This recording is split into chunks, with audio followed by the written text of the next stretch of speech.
champion, my name is Strength. Tell them who you are. My name is Pentakill, you think it's strange? My name keep ringing inside of your brain. I hear it every night. Here's to the moment the sky rained down. Here's to the madness that's all around. So tell them who you are, you are, you are. Go and tell them who you are, you are, you are. Here's to the moment the sky rained down. Here's to the madness that's all around. Go and tell them who you are, you are, you are. Go and tell them who you are, you are, you are, you are. Here's to the moment the sky rained down. Here's to the madness that's all around. Go and tell them who you are, you are, you are. Go and tell them who you are, you are, you are. Go and tell them who you are, you are, you are.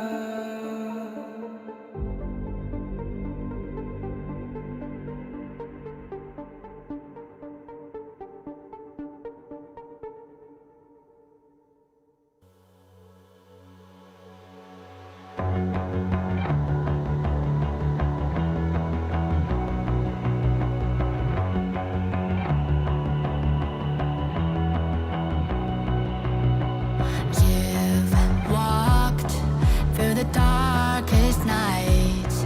You've heard the crowd, felt the blinding light. You were standing there when your heart comes alive. It's a dream of ahead, and it never dies. Right here, right now, give it all, get it out. Never surrender. I fight and never fail. I am a contender. A challenge I can feel. The smallest lies become the brightest enemies relentlessly. And even if you fall, you gave it everything to be a king.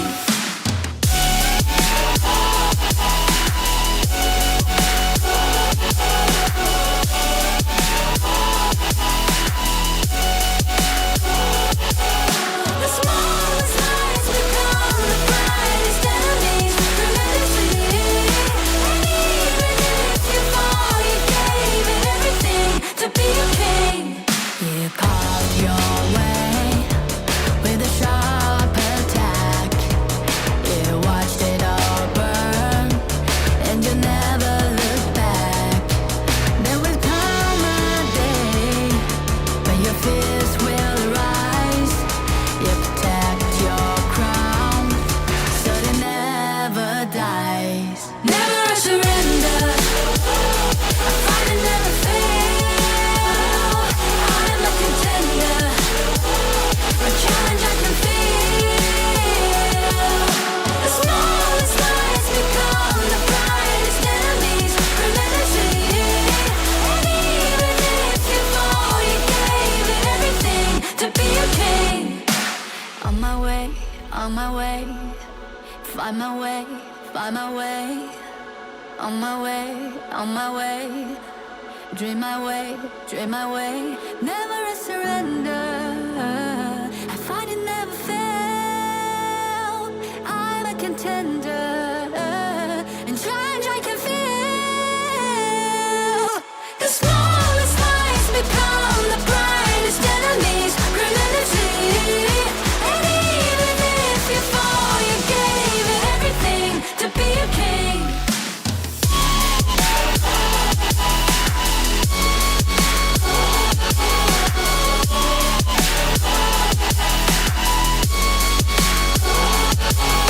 The small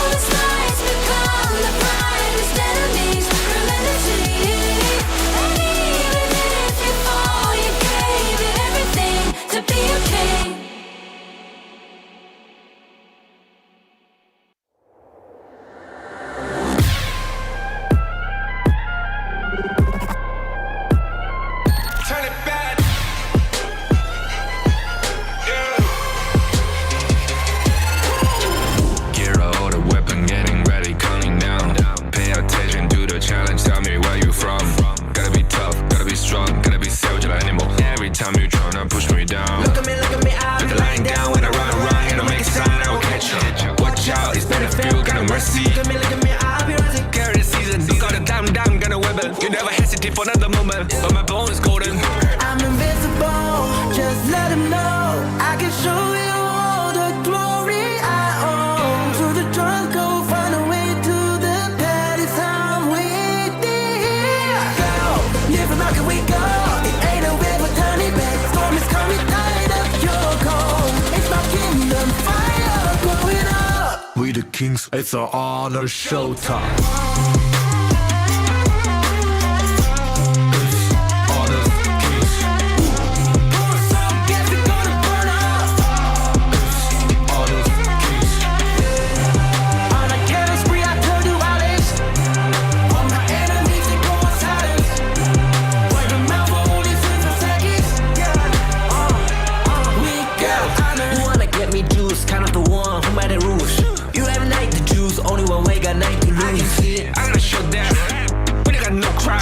We barely found this one, crashing pieces, you can cheat. First blood, double trouble, then I take a pen, I kill. All you do is sweat and look at me still victory. Say. I've triggered my soul down. For my pace. We the champions screaming, I'm invincible. Just let them know I can show you all the glory I own. To the drunk, go find a way to the party time we did. Go, live from how can we go? It ain't a river turning back. Storm is coming, tired of your cold. It's my kingdom, fire blowing up. We the kings, it's our honor showtime.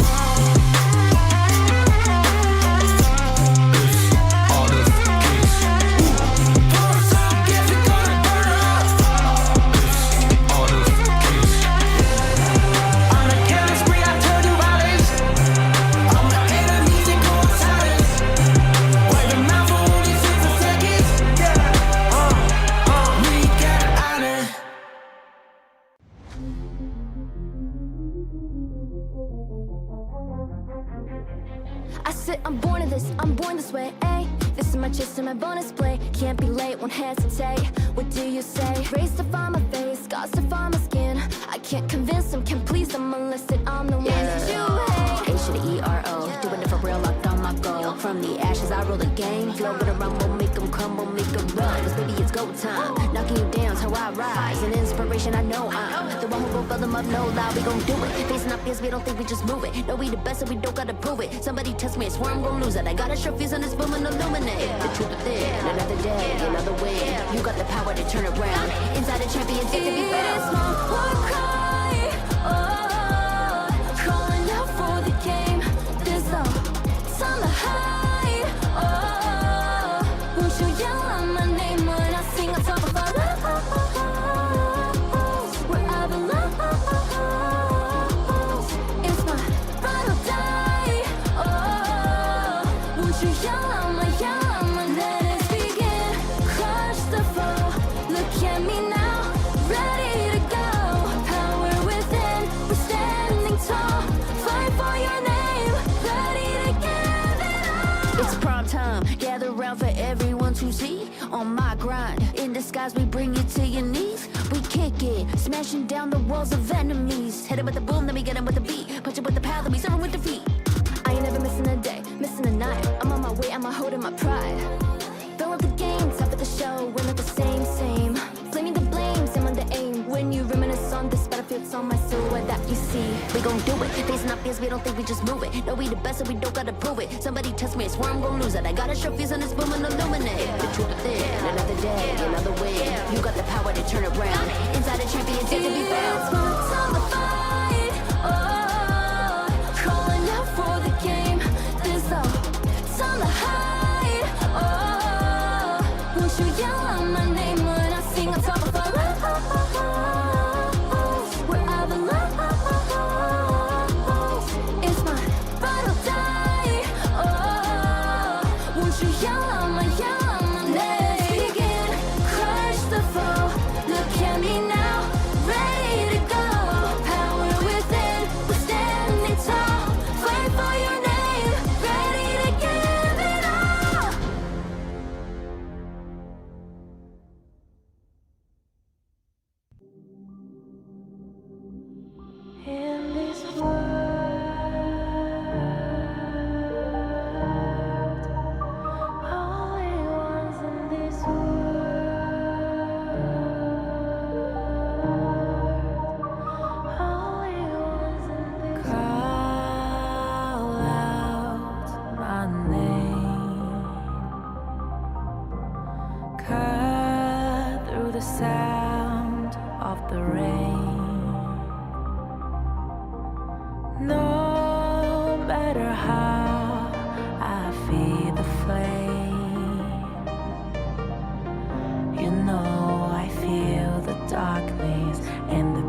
the night. You know we made it out, we found the light. I fly so high, light up the skyline. Let's do it this time, like it's a whole new vibrant world.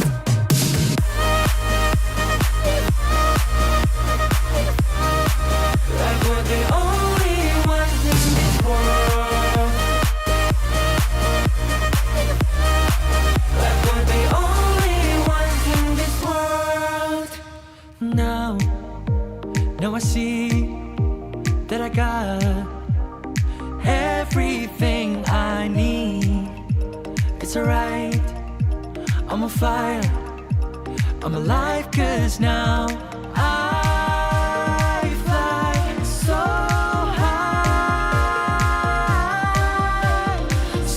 high, light up the skyline. Let's do it this time, like it's a whole new colorful world.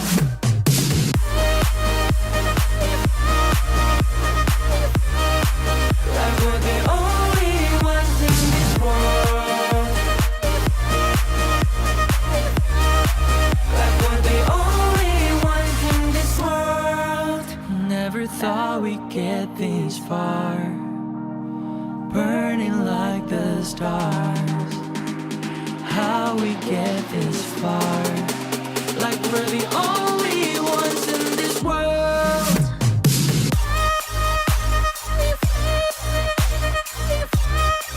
Like we're the only ones in this world. Like we're the only ones in this world.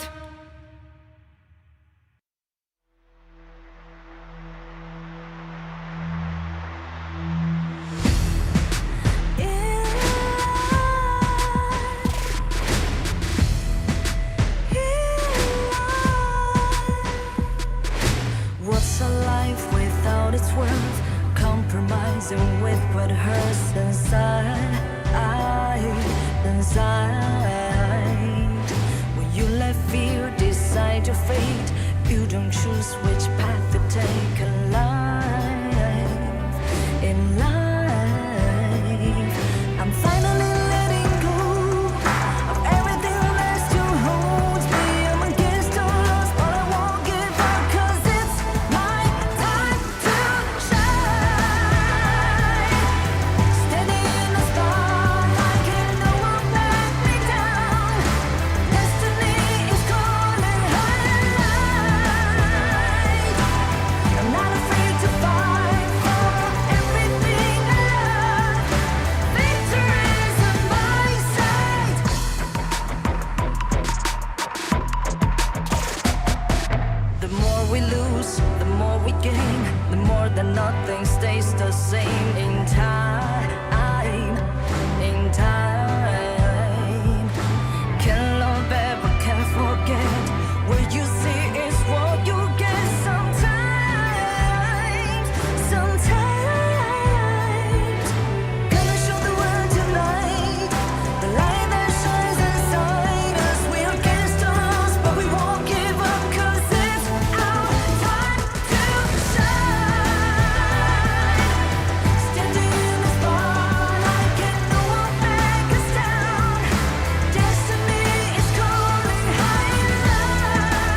Life's growth has always been bound to conflict.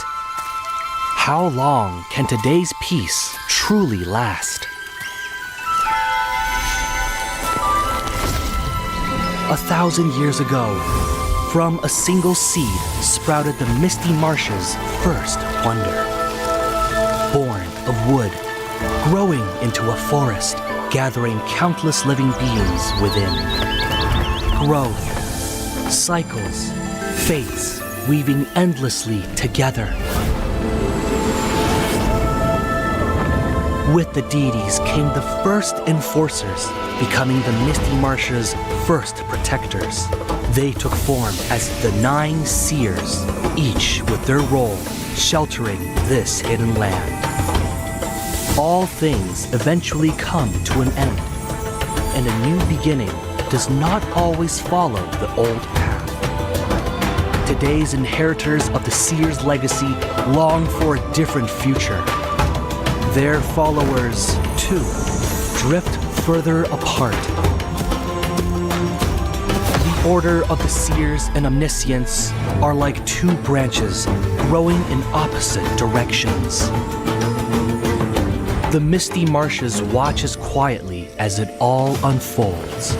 For from the moment that first seed sprouted, the deities already knew the life they nurtured would one day choose its own future.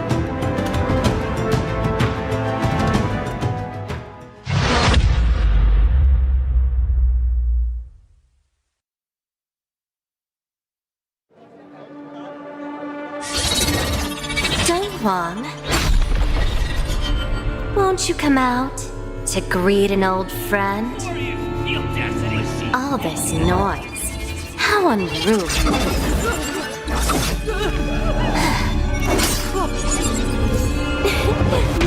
My, such a grand ceremony, and yet it's become such a mess. Let me help you tidy things up.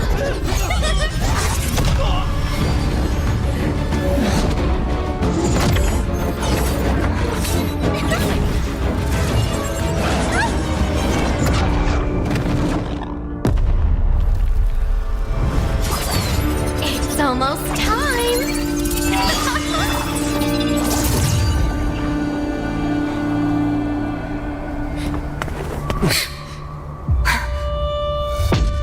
Hang in there! We'll protect everyone! Someone will come to help us! Who will come to help us? No! How interesting! Very interesting!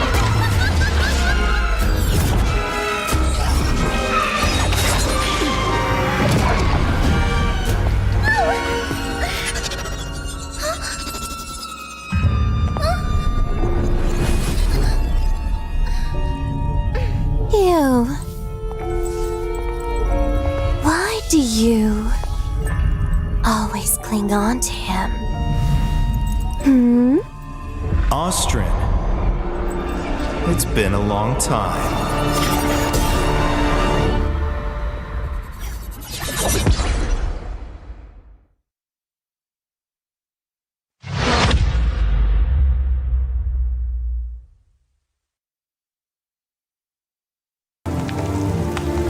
The elders say the seers have guarded the Misty Marshes for generations.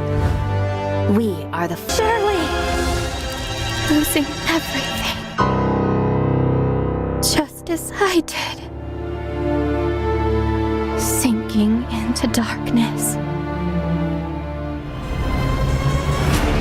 My old self is already buried. How amusing. This eternal, blissful heaven. What a beautiful little bubble. I can't wait to pop it with my own hands.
Life's growth has always been bound to conflict. How long can today's peace truly last? 1,000 years ago, from a single seed sprouted the misty marshes' first wonder.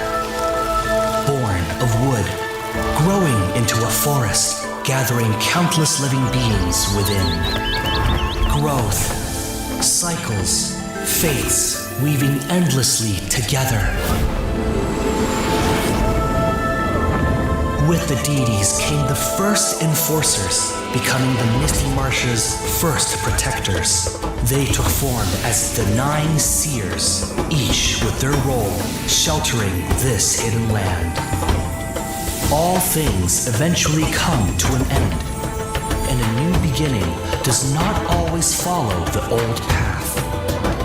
Today's inheritors of the seers' legacy long for a different future. Their followers, too, drift further apart. The order of the seers and omniscients are like 2 branches growing in opposite directions. The misty marshes watches quietly as it all unfolds. For from the moment that first seed sprouted, the deities already knew the life they nurtured would one day choose its own future.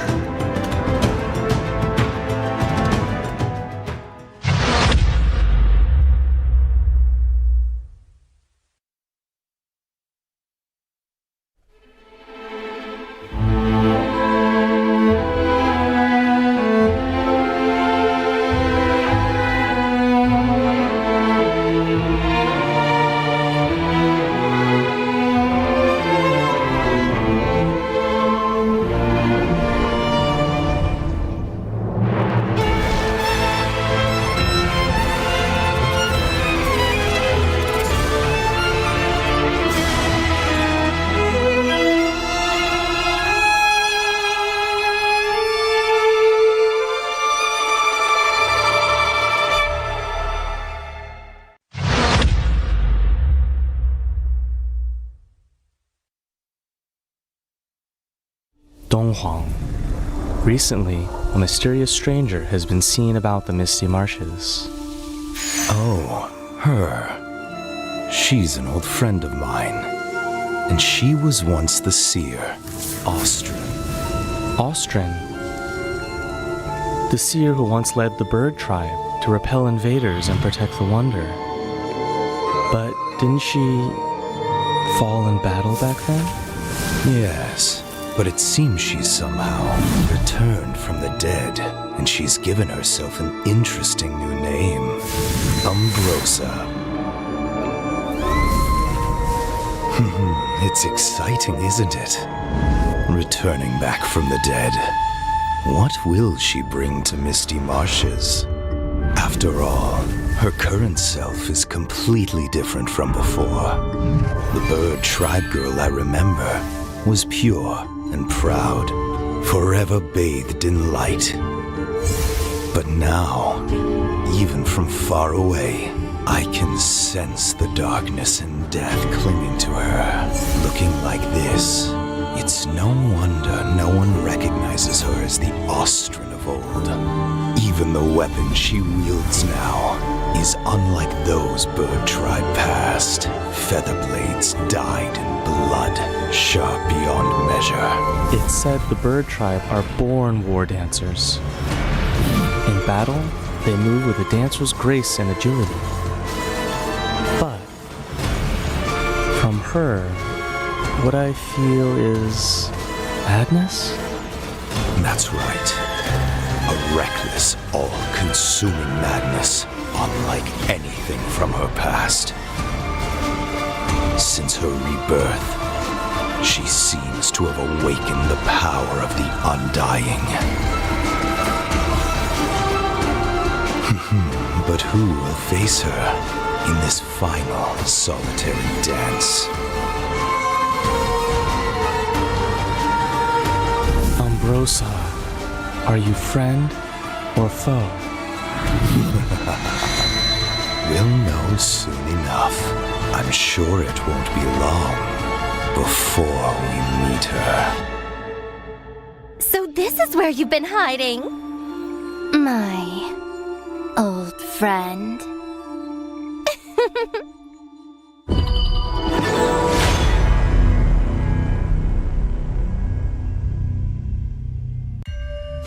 This is her passive ability. Each basic attack applies a mark on the target.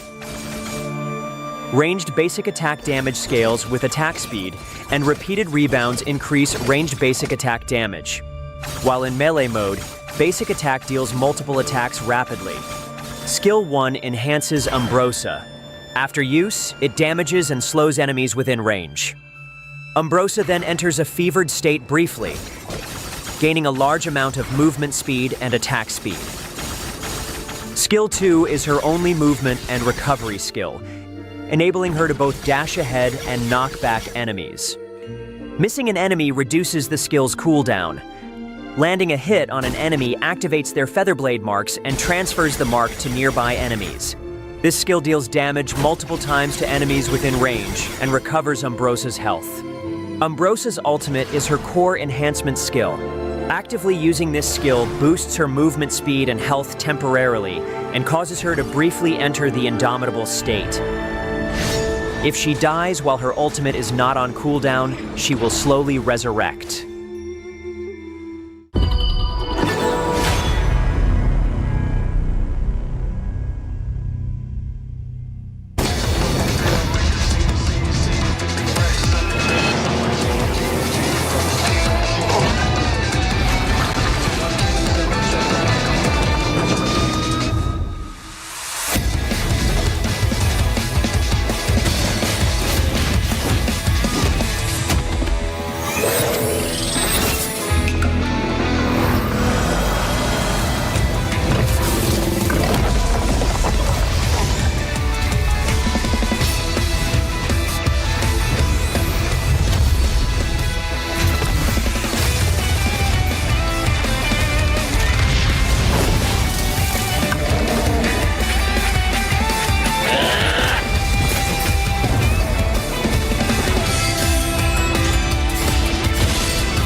You live for real?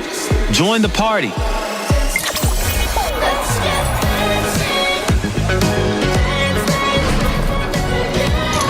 Make the whole street a party and add disco balls.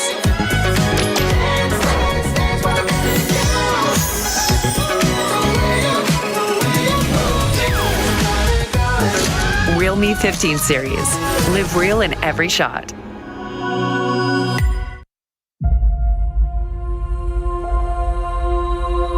어떤 이들은 침묵 속을 걷고 또 다른 이들은 천둥을 뒤에 이끌며 걷는다. Ma una volta entrati, conta solo una cosa.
welcome to day 2 of the KME Survival Week as we get 3 best of 5s today and a continuation of the epic series yesterday between Genji Esports and Nongshim Red Force to find out who will be the Group S leader. My name is Holler, with me is Sagi. Sagi, what were your thoughts on that final series yesterday?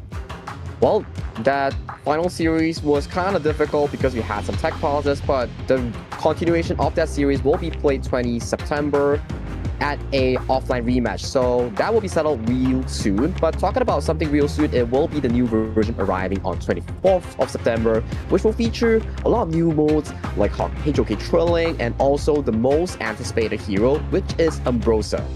Yeah, and I'm super excited to see Ambrosia, especially on the global stage. But of course, there's also going to be the Ultimate Awakening super thrilling mobile combat coming September 27th. It's going to be an amazing time. There's some crazy highlights already and video gameplay of that mode that's going to be coming upon us. But back to that series, Genji versus, of course, Nongshim Red Force. It was a, dare I say, like an anime battle, right? Teams are going back and forth. Monday, Genji wins. Tuesday, Nongshim wins. Wednesday, Genji striking back and forth.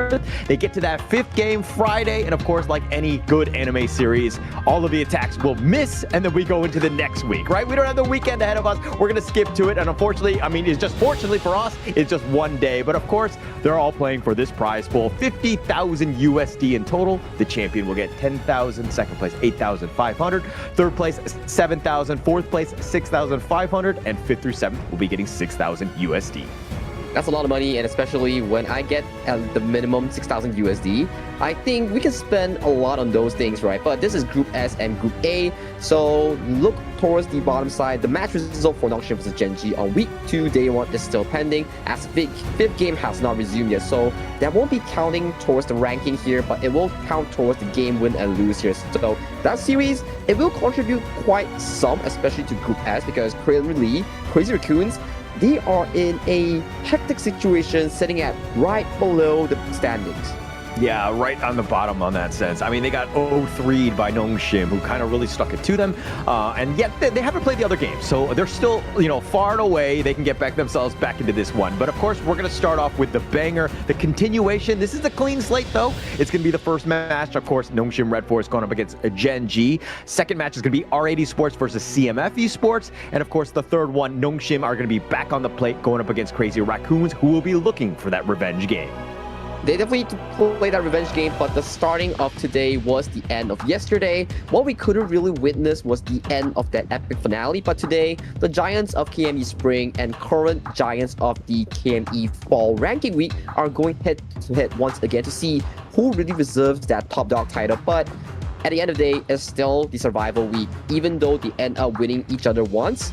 The only one that's taking pain here is the Crazy Raccoons. Well, let's check out the first team of today that were presenting this epic showdown. Let's get to it. So you should never give up. You gotta fight for it. Whoa, let's go. I know you want it. I see the fire in your eyes. You gotta fight for it. Let's go. The battle's calling. You better give it all you got. You gotta fight for it. The time is right for you to raise a bar. Cause you could be the greatest of them all. Let's go. The battle's calling. You better give it all you got. You gotta fight for it.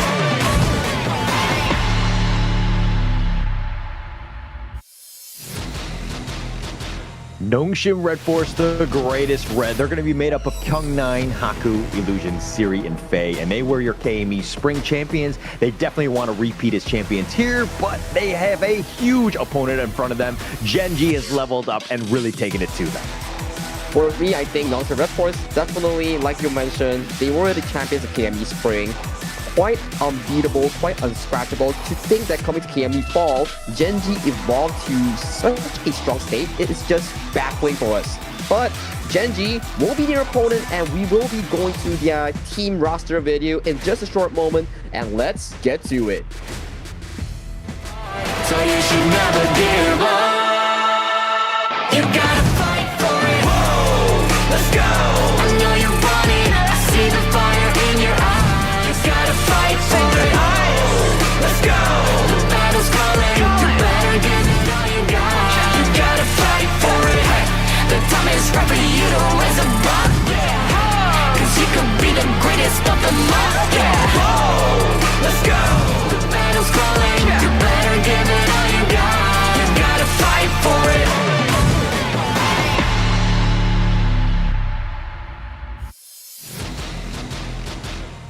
Genji Esports, the game changers, they have certainly changed the entire KME's ranking with how much they improved since the spring, since KW 2025, and representing the roster will be Wawa in the Clash lane, Rocket in the jungle, Inua in the mid lane, Monto and crew comprising that duo Farm and Roam. So far, I gotta say, Blam. Sorry, not Blam, but Mr. Holler here. I kind of miss Blam, but you know, you kind of remind me of him. You're kind of old, you don't like him, but of course, Holler. This team, they have had a phenomenal improvement compared to their spring form. Yeah, definitely. They had an amazing time in the ranking week. They had an 80% win rate, the highest, and there's a reason why they were the top dogs going to Group S. They actually took the fight to Nongshim Red Force. They beat them 2-1, which speaks volumes about this team who's like getting on the run. But let's talk a little bit about this head-to-head. It's going to be in the farm lane. It's going to be Siri going up against Monto. If we're looking at kills, Siri's coming out on top, 65-42. But I think more Gen G is that their play style has been revolving more around Rock. Yeah, Rock seems to be the rock and anchor coming in for Genji's roster here, but the head-to-head, check the damage dealt though. It's 72,000 over to Monto, so Monto's taking less gold but dealing more damage in these exchanges. It may be also due to the fact that Genji's game art tend to be slightly longer, which allow Monto to really scale towards that late game here, but the stats are quite even coming in for both of these two farm laners in towards the farm lane role, so we have to see who gets the better end of the treatment, especially when you give Siri that early. Things are not going to be looking too good for Genji. Definitely not going to be good, right? And if we're going into that one, the biggest stat for me was the average team participation. You saw that Siri was around 60%. Monto was about 51, meaning that Gen G revolves around the rest of the squad. You're seeing Rock, Wawa, Clue, you know, Inua, everybody just making plays across the map while giving space for Monto to farm. Right? And I think that has kind of paid off because Monto has been able to kind of get them over the cusp in the sense of just closing out games. But this will be match one, game one. We're going to go to the ban picks. Ooh, ban picks already, and you can see Nongshim Red Force already targeting Wawa towards that Clash lane here. So that Mugin that Wawa really loves and cherishes has already been locked away from their pick in game number 1 here. For Gen G, do they open up the early or do they open up Mai Shiranui for Illusion and Siri? A lot of options, and that's the greatest part about this. Global ban pick, yes, it is a best of 5, so there's going to be deeper into the hero pools to see how these teams kind of react and are able to counter draft against one another. Seeing as that they've been playing against one another and they're like biggest rivals in the KME, I would say at this point, they're going to do a lot of research. They're going to find out what those players like to play, and they're going to be very close-knit in that regard because, again, they've played each other so many times at this stage. Yes, so many times, but previously in the KME spring, it was always Nongshim coming out on top. But right now, coming into fall, so far in terms of the win-lose ratio, Genji seems to have much of a bigger win rate compared to Nongshim Red Force in this matchup here. But the following bans will be the Liang that can lock down assassins. It will be the Pei and Mai Shiranui. All these tempo picks locked away from the side of Nongshim Red Force. So Nongshim does lock in their early that Siri really loves in towards this draft. That leaves Gen G with picks like the Yuhuan, with picks like the Dharma available up for grabs. A lot of good options, and that's the biggest thing. Also, by picking the early, you're not really showing your hand. You're looking to counter pick, but also securing a solid farm laner for Siri. So that's going to be great. But going into this series, I think the previous renditions of Gen G, you had Ray, Monto kind of comes in there, and I think it added a little bit of stability to the team. They've been able to play much better, and also the rise of Clue. The way that this guy has been playing has actually been next level. He's died the least number of times in all of the ranking games. He's almost always been there for the stuns and to kind of really set things up for the team. He has the highest KDA at 12.7 going into this one. Clue has been an absolute monster. Thank you for the fantastic stats, Holla, because aside from us looking at Clue's play, the way that he's dying less means that he's always on vision.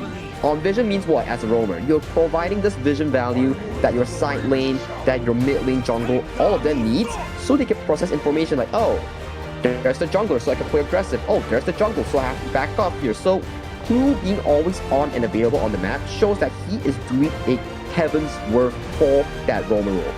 Yeah, he's really, that vision is so key, right? And I think that they really haven't had too many answers for that. Nongshim, on the other hand, I mean, when Faye has a great game and is able to kind of get like the Lianpo Tremor smashes, they've been able to win off of his team play. But at the same regard, Gen G, it's been, Clue, like taking up the chalice, so to speak. They've done such a great job of ensuring that Clue sets up the team, lets them take over. But back to the draft here, Musashi is going to be that jungle pick for Gen G. Is that too early, or are you okay with that in the first phase? I love it because Musashi and Dharma, these two picks has already shown one thing. If Siri plays over aggressive in these team fights, you best believe these two assassins will be hunting down Siri on their early pick here. So being able to pick up the Musashi this early on, it's pretty decent here, especially going to the second phase of the draft. You're starting to see more of these jungle picks locked away from Haku's pool. Yeah, you're taking things away. Plus, I mean, that Yuan is going to be one of the hotly contested one. I mean, which position is it going to be? I mean, does Clue want to play it? Does, Inua at the end of the day? There's a lot of different ways that you can go with that. And it adds quite a bit of flexibility going into the second phase of the draft. And plus, that sustain that you have, it's kind of annoying to deal with.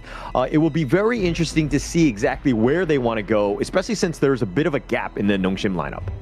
Yeah, there seems to be a bit of a gap here, but I love the Doliet and also the Liu Bang ban here. It is something that allows Clue to enable the draft to a next level, right? You have the Dolia, you can give double Musashi ultimate, double Yuan ultimate, which is not what you really want here. So good bans overall coming in from Nongshim, especially since what they learned yesterday, Clue does play a nasty Liu Bang along with Rock on these engages here. So Channel does get locked in. It's also one of these counter picks against the early in the early game in the laning phase and also in that late game power spike.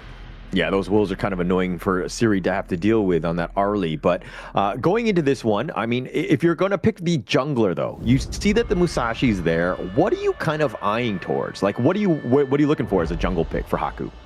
Ooh, the Monkey and the Jing has been banned away from Haku here. So potentially, maybe something of a front line here, like the Agudo, because the Agudo, if you time that Gorge mobilization, which is your ultimate, you can just nice, at the nick of time, dodge away from the Duel to the Death here, if you time it perfectly here. So that is a decent counter coming in from the Nongshim lineup. Yeah, great pick, the final two. I mean, you called it with the Agudo there, and then the Nua.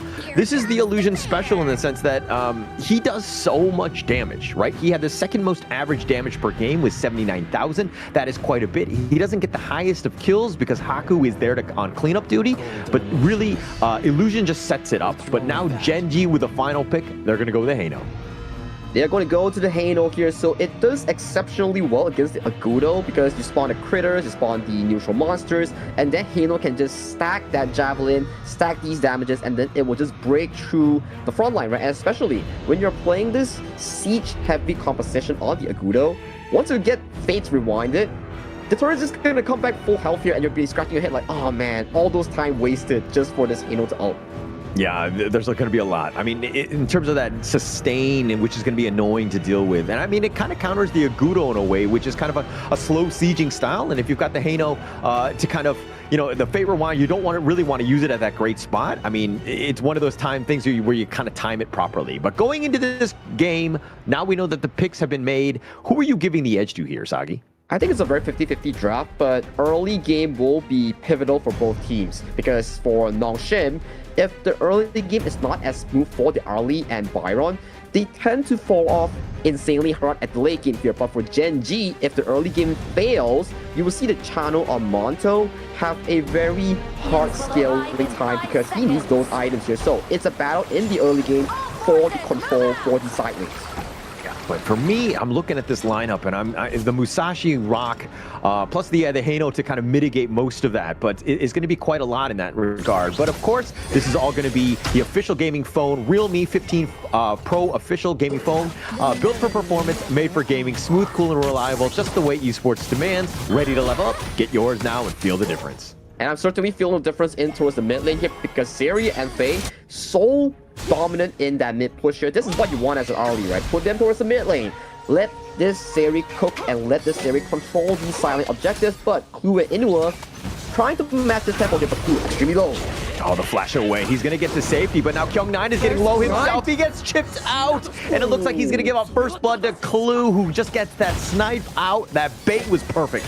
That bait was immediately perfect, and that is the reason why you don't fight in the enemy jungle. Because of the Guardian Sprite, it gives you 10% damage reduction for your team in that jungle here. That's why you did not see Clue immediately get blown apart, thanks to that 10% damage reduction. I mean, Kyung9 thought he was fine, but level 2, even with the Byron trying to go in for that very aggressive move, and Nongshim paid with their lives, not a great start for them, but Gen G just defending their jungle, which they had to have done. Exactly the case here, and you can see from this early game, it really benefits Gen G because they slow down the game tempo against the likes of a Ali, against the likes of a Byron here. But look at Faye, trying to find the angle on towards Monto here, but beautiful stun coming in from Ku to disengage his marksman towards safety. Yeah, and using that soaring signal to just get back to safety, the leap away by Monto, just staying alive more than anything else. Nongshim right now, they're trying to force it. You're down, you're down a kill, so to speak, and now you want to kind of get a little bit of aggressive, you want to make a move, and Gen G are just sniffing that one out. Because they're playing on a timer, right? Arlie scales exceptionally hard towards the early, towards the mid phase, and Monto, this channel outscales the Arlie here. And for Kyung9 and Seri, they are pressured to make plays and win the lane here. But losing out that first blood really put a stop towards their plan right now because they need to find that angle. They need to break this game wide open in that early to mid phase. They definitely need to make something happen, right? They need that damage. They need that space more than anything else. And look at how Faye has been pushed back. Clue doing a great job of just poking and prodding, making things uncomfortable. Haku now looking to make his way downtown, but it's about 5 more seconds before his own Crimson is back. He's probably going to just back off and take his own buff soon. Yep, and still so far a decent early game, but they die. Monto. They find Monto. They're not afraid. The Gorge Mobilization was on point. Haku getting the kill, and now that's going to open up the enemy jungle. Inua's there to defend. Inua's there to defend, but what can he do? It's just an Inua with no CC on towards the channel, on towards the Haino here. So this early game, like we mentioned, it's a beautiful stuff here coming in from Haku, capitalizing on Monto's over-aggressiveness in that laning phase. Yeah, a little out of position, got caught out. I mean, I don't think he expected Haku to just stick around, and it just happened to be taken out on this one. But now, 35 more seconds before that timer is. Nongshim, yes, they're equal in terms of the levels, or in terms of the kills. They've gotten themselves back in this one, but this 4-minute tyrant is going to be a big one. It will be a big one here, and I want to see how teams approach it with cautious, because in terms of the overall goal, it's still at a 50-50, but priority gives it towards the series because with that kill and assist, he's starting to win about like 300 gold, which is like a wave and a half worth of gold. Yeah, I mean, that's going to be huge at this point, right? I mean, 300 gold, 300, 500 gold, you're talking like great number at this point. But now Gen G have to back off. Here comes the teleport. Kyung9, they're looking to fortify around the Tyrant, trying to make that move here as it spawns. And you see all 10 members already appearing onto this mid to bot side here. So this pressure is on. Whoever gets this will solidify that early to mid game here. As we see Gen G pushing Nongshim away.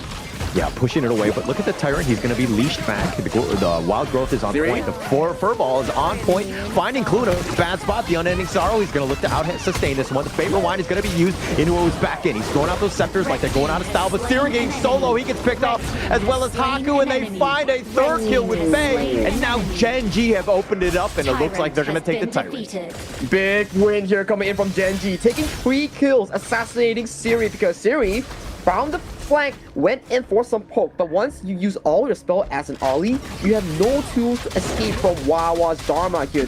Losing 3 kills and a Tyrant against Gen G's late game draft, that is terror coming in from Nongshim Red Force. Yeah, terrible play, right, in a sense. I mean, Gen G just completely capitalized. They were pulling away the Tyrants, but they gave up at the right time. The nice duel to death, finding Kyung9 in a bad spot. 2 for 1, they're going to take that kill. Gen G definitely did some homework after that series yesterday because they are looking so hot in this series here. But we check out the replay here.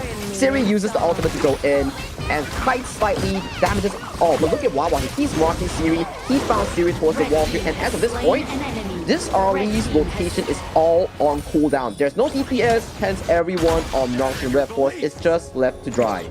Really not enough damage here to be making some sort of play, right? I mean, the Fate Rewind mitigates so much. You don't really have the burst to kind of deal with a Haino at this stage. So it's a kind of a scary proposition to be taking any sort of fight. You're going to get baited more than anything else. Yeah, it does seem to be the case here. And Monto, this late game marksman, right now, Gen G is up 3,000 gold at just 6 minutes here. So it's not a good news coming in from Nongshim Red Force, especially like we talk about. Byron, Arlie, these picks tend to scale not as great compared to the Halo O channel combination. Yeah, but they did a little bit of damage onto Inuo, who's going to respect it. He's not going to use the Fate Rewind. Top T1 has already been taken out, but look at how Nongshim are kind of scrambling. It doesn't seem like they know what the right call is. They're looking to group, and then they disengage because they can't find the right targets. It's difficult, right? Because as of this point, you're losing out of that early tempo, and Genji is so ahead in terms of that growth curve. Usually at this stage, you're thinking like, oh, we won't be in control because of the fact that Siri, Kyung-Nai on these picks. But look at mid lane though, when the engage goes through, they're trying to engage, but they're not going to dive under the tower, and more than anything else, it was very ambitious. The amount of sustain that they have is just way too much. Now Genji going in. Rock wants to go to the duel of the death, finds Haku, who's a little bit low, who has to retreat, but the Crimson Golem is now going to be taken by Genji, completely capitalizing on a failed attempt. Failed attempt, Crimson Golem goes over to Genji. Disaster coming in from Nongshim in this early to mid phase here. So for Nongshim to come back, they need to find a big play, either from Faye, either from Kyung-Nai. It is desperately needed as of this point. But the space and everything taken away by them. Genji just doing such a great job, taking the bottom T2 essentially for free. Kyung-Nai doing some damage, but he's not going to be able to burst them. Genji with that sustain still ongoing. Yeah, the sustain is the main factor that Genji can always keep up on these rotations because Clue is always there, but Monto gets caught out. Kyung-Nai, he goes, finds Monto, who has to try to flash away, tries to get over the wall. He's going to be picked off. Siri finds him. The Annihilation is a little bit late, but they have the box and they lock up mid and they find Wawa as well. That's 2 members down from Genji. That's the key play I'm talking about. If Kyung-Nai finds the members like Monto, that is a big success here coming in from Nongshim Red Force. These are the plays. You need the Byron, you need the Faye to really find that angle here, and it is shown to be so rewarding.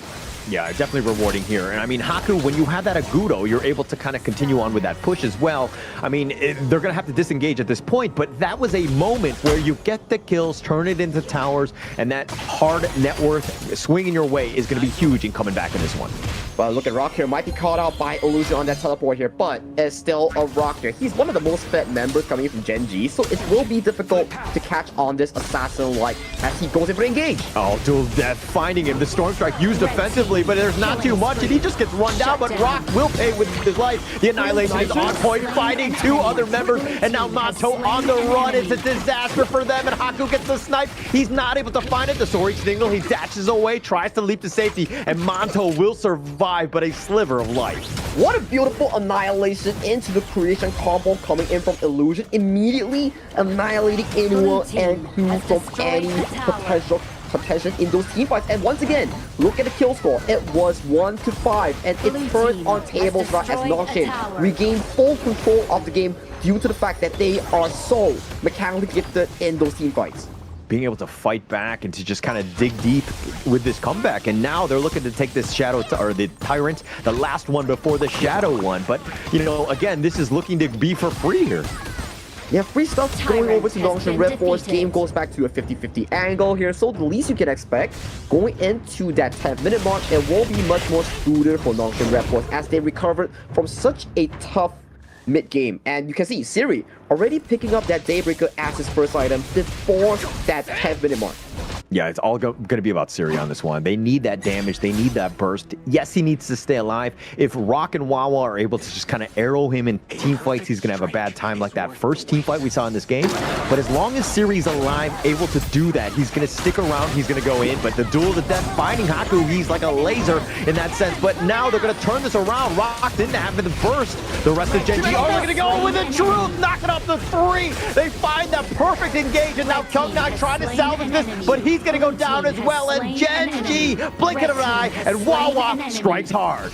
Wawa so cool and sick with it, finds the 3-man knockup with the Truth Monster, immediately annihilating Nongshim Red. It was looking so good for the greatest threat until Wawa zipping in, picking up that 3-man knockup. So darn well played by Wawa. And actually, it looked like Gen G were going to be on the retreat, and that's why Nongshim were like, okay, they got a little bloodthirsty. They were grouping up. They were looking to engage, and Wawa was like, haha, psych, and flashed in, gets that truth, completely turned the game on its head. I hope we get a replay because that was such a majestic engage coming in from Wawa. Things were looking so damn bad for Gen G up until that one miracle play done by him here. Ooh, this is why you don't give away the Dharma, because it's so punishing.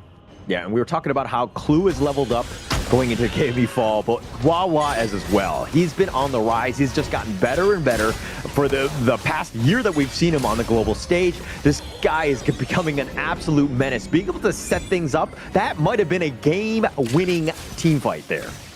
I have to agree with you because it just turned heads all over for Gen G. It was looking Nongshim coming back from all those kills and team fights, but that Truth Mantra doesn't just give you 3 kills, it gave you control over the Shadow Tyrant and all the tier 2s outside of the base. And right now, 3,000 gold lead with Shadow Tyrant. If you're Gen G, you have the control right now. Yeah, you have to have the control. You have a 3K net worth lead. Now you're looking to siege the top T3. They're going to Fate Rewind right through to the back. Gets that vision, though, but they take down the top T3. That's going to be huge for them. And Gen G, again, just backing off, waiting for the next minion wave, pillaging the enemy jungle on their way out. Yep, you rinse and repeat, get the jungle, get the resource, get the tower, and right now, after the Primal Bond is down from the Shadow Tyrant, turn your heads, go to the Shadow Vanguard, rinse and repeat again, get all the tier 3s. That's how you formulate a very good lead coming in from Gen G Esports. Gotta say, Wawa, what a savior. What an absolute savior. And going into this one, just setting it up. Gen G right now looking to take this Overlord. Yes, Nongshim knows that it's happening, but they're looking for the right approach. They find Inuo, but that's really not the right target. He's going to be able to out-sustain you. Nongshim now on the run. They're looking for Wawa, if anything, or to just fix the bottom lane. Yeah, bottom wave pressure being set up by Wawa gives them a straight beeline towards that Shadow Vanguard here. So it goes uncontested. Nongshim Red Force, they have to find a way to stop this insane push that's being formulated from the side of Gen G Esports. Yeah, but there's no way at this point. Plus, they've taken the Overlord, the Shadow Overlord at that, so there's going to be even more push going the way of Gen G. Nongshim right now grasping for air, finding whatever sort of space they can find, but getting back in is going to take another miracle team fight. I think the good news is coming in from Nongshim. Their double carry at the start of Illusion and Siri is farming decently well here. So that is a good news. So as long as those two survive, it's still a potential comeback here. But look at Inuo here. Plays so aggressive on that Hano. Yeah, but look at that Annihilation. Just the damage. That they do need to respect that, especially when you have that Fate Rewind. Is like, yeah, you can just kind of shrug that off. But if you get low, especially when you're hanging around Monto, kind of a scary proposition. Kind of scary proposition, but look at mid lane though. Fate Rewind is popped, forces all the members to back off, gets another tier 3 towards the mid lane here. Tier 3s won't respond here. Siri looking for the play. Do they get it though? They're not able to get any sort of catch. They have to deal with the Shadow Vanguards that are crashing into the mid lane. Perfect disengage by Gen G. No need to be rushing it. You can be patient and you can continue to play the long game because you have such a good lead. You get such a good lead, your scaling is much better compared to Nongshim Red Force. The driving seat is just prepared and swept up clean for the side of Gen G Esports right now because, my oh my, they are playing such a clean 10th minute mark thanks to Wawa's Miracle Engage. Absolutely, Miracle Engage. I mean, that was the tipping point. We can't speak more of it until Nongshim find a way to come back in. This is going to be the Shadow Tyrant. Gen G are looking to start this with Haku on the side, but this could be a tough one, especially since they're going for the side, and they find Kyung9. He got caught out trying to deal with the Vanguards, and that opens it up. It's 5 versus 4 at this point, and now they want to go in. They're trying to go for Illusion. They find the Duel of Death instead, and they get the pick off on Asiri, and that might be all she wrote in game 1 as they get Faye as well. A triple kill going the way of Rocket. They're continuing to run it down. They get Illusion, and Haku, the last man standing. Gen G forcing it down. He gets to the fountain, but they're going to take the crystal, and Gen G will take game 1. Beautiful team fight that's coming in for the side of Gen G Esports. They found Kyung9 alone, and once again, it was Wawa finding initiation on those key members, making it a 4-5 scenario in favor of Gen G Esports. That's how they got that game-winning fight into that game-winning push in this game number 1. Genji looking so scary at this point. And I mean, I think previously, if you saw these guys, you would have seen Clue like celebrating, putting his arms up or whatever, but he knows this is a marathon, right? They're in this one, like a heavyweight battle going the distance. They know that this is just one game. Nongshim will probably bounce back and they need to be ready. So again, very business-like. I like it how Genji are approaching this, but they completely cleaned out Nongshim in that game one. Ooh, this really falls towards draft, right? Because you can't just keep picking early when you're putting Siri into a position when there's the Dharma, when there's the Musashi. It really puts Siri in such a bad position, knowing that there's always a Dharma looking at him if he does go for those plays here. So very good drafting coming in from Genji. You can see, even though the game were to be dragged until a 6-6, 50-50 in terms of the score, but once that Dharma finds that one pick on towards the early, the entire game falls back to Genji's favor. Yeah, the only thing in favor of Nongshim right now is the fact that Global Band pick, you will not be seeing the Dharma again in this series going up against you. So you got to restrict what Wawa's bringing. And to your point, I think it was a great idea in the sense of like trying to go with Arlie, especially in game one. Like, we'll see where you want to go. But Genji had all the answers in terms of laning, in terms of the jungle. All of the matchups, they had a slight edge, and Nongshim were playing very reactively. Yeah, Nongshim was playing very reactively. It's because that they don't really have the tools to really force team fights against Genji. If you were to look as a whole, Genji's team composition, the longer they scale, the stronger they are, and they're always on the active point. They always have the active engage. So what Faye finds a perfect cannon blast, so what Haku finds a knockup. In the end, if you get hit by the duel to the death coming in from the Musashi, you get hit by the truth mantra coming in from Wawa, things just go south for your team almost immediately. Yeah, definitely went south. I mean, Genji did such a great job with Inu and Clue, always poking and prodding in the front, and they had to sustain. So it's like, okay, we're able to provide all this vision to Genji, but looking at this gold graph, yeah, there was a chances for Nongshim to kind of come back at that 10-minute mark. Things were looking good, but then Wawa, that giant dip is Wawa with that play right there. Just really set the tone. But the MVP of this one is going to go to Rock with all of his kills. That KDA apparently does matter as he's 7-1-2. My boy Wawa is robbed here. Come on, man. He made that heroic play, but okay. Rock was definitely a rock-solid performance here coming in from his Musashi.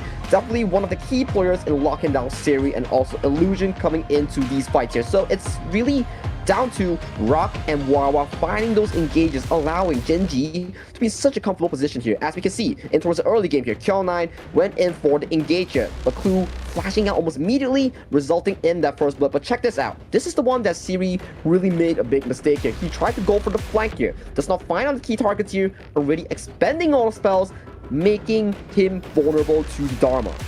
Yeah, just a little out of position there. I mean, Siri in the heart of the enemy team, you never really want to be there. And I mean, just kind of paid for his sin, so to speak. And Nongshim kind of, on characteristic mistakes, they were really trying to force things as much as possible. And Nongshim had their moments, right? This is a good team fight. They were getting back into it. They made Wawa pay and Manto, which was huge, but they really didn't have any answers for Rock. Yeah, look at this. So Rock is here, gets taken down, 3 kills go over to the side of Genji. They win so much here, but this is the one that we talk about, the miracle engage coming in from Wawa. You see, things are starting to go really bad coming in from Genji, even though they are chunking out the HP, but Wawa comes in, scoops up that 3-man knockup, and I gotta say, this was MVP worthy here.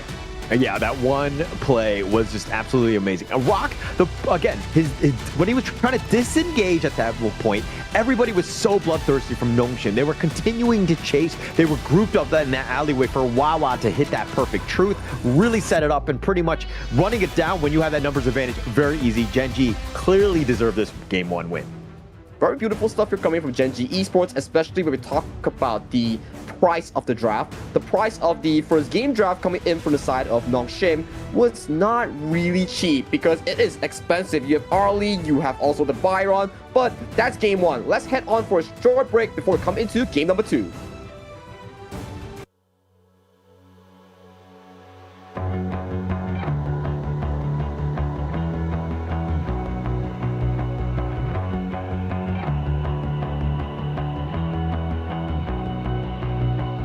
You've walked through the darkest night. You've heard the crowd, felt the blinding light. You were standing there heart comes alive. It's a dream I've had, and it never dies. Right here, right now, give it all, get it out. Never a surrender, I fight and never fail. I am a contender, a challenge I can feel. The smallest lies become the brightest enemies, relentlessly. And even if you fall, you gave it everything to be a king.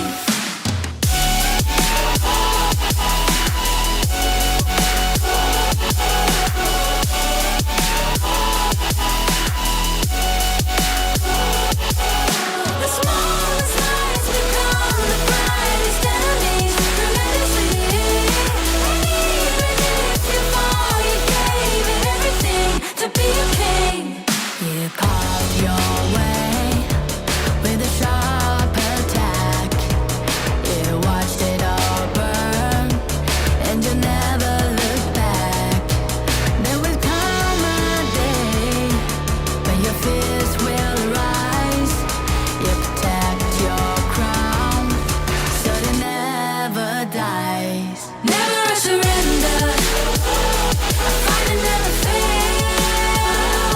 I am a contender, a challenge I can feel. The smallest lies become the brightest enemies, relentlessly. And even if you fall, you gave it everything to be a king. On my way, on my way, find my way, find my way.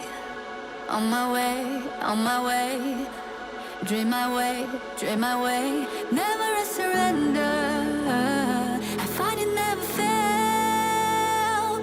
I'm a contender, and challenge I can feel. The smallest lies become the brightest enemies, relentlessly. And even if you fall, you gave it everything to be a king.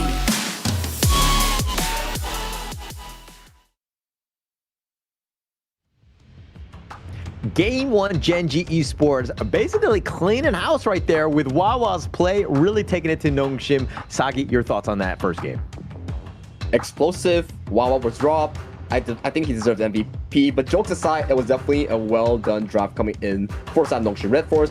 They really baited the early pick here coming in from Stewie and had all the answers to it in the form of the Musashi, in the form of the Dharma that was constantly providing this pressure against the mobile marksman. Yeah, they had a lot. I mean, a lot of sustain, the Hano, the Yuan, and this is why they're kind of, I mean, the Hano not really as meta, but the Yuan definitely, and just kind of keeping that sustain going, right? And Nongshim were trying to do as much damage as possible, but they could never really draw a beat on anyone because of the amount of sustain that they had to deal with. So they really struggled in that regard. Genji with the clear out draft in game 1. Well, that is the beauty of global ban pick, right? Because once you already expanded that Yu Huan in game number 1 for Gen G, you are forced to either ban it away or to let it go towards the Nongshim Red Force side. So that is always going to be an issue coming into this format. Global ban pick limits you from repeating the same draft. Yeah, and definitely going to be, kind of something that needs to be kind of aware of, right? But Nongshim right now, they're like, hey, we didn't do such a great job with the Arlie, but we're going to ban it first because we do not want to give this up to Monto on that side from Gen G. But Gen G go on the same side in the sense of they're going to be happy with this pay ban. They don't want to let Haku get going. Nah, Haku with the pay is just nasty here, but we are seeing Arlie and also Magin being banned away from Monto and Wawa's hand here. And I gotta say, so far Wawa's on a pretty good form here, making tons of plays, super confident, even though it's just game number 1 here. But Genji banning out the Luna, banning out the pay here, so that opens up the Maestro Nui for the taking of Illusion in towards that mid lane. It almost seems like, I mean, Nongshim here picking up the Mai. This is going to be the Illusion special. They want to kind of set the pace, right? That was the biggest thing that they lacked in that first game, where they were constantly on the defensive. But this is one where it can kind of provide a lot of pressure on the side lanes, which Illusion really needs to do a better job of going into game 2 here. Yeah, that's why you have the Mai Shiranui, right? Because it provides so much pressure in terms of that early game tempo, with that early game setup and multiple knockups coming in from Mai Shiranui. That's what makes it so special here. But I like the Musashi pick up here. It really limits the Long from all these approaches, especially with the Illuminating Slash, that's spell 1. It blocks projectiles like the Flaming Palm coming in from the Long. Yeah, a lot of different options. They want to just kind of run it down, get a little bit, enact a little bit of revenge onto Rock here by picking up this Musashi, going at this one. So now Gen.G need to figure out a way to deal with this assassin who's going to be running at you. It's one thing to burst him down, but now you got the Guan Yu from Nongshim, which, you know, can completely change the landscape of a team fight by relocating people around.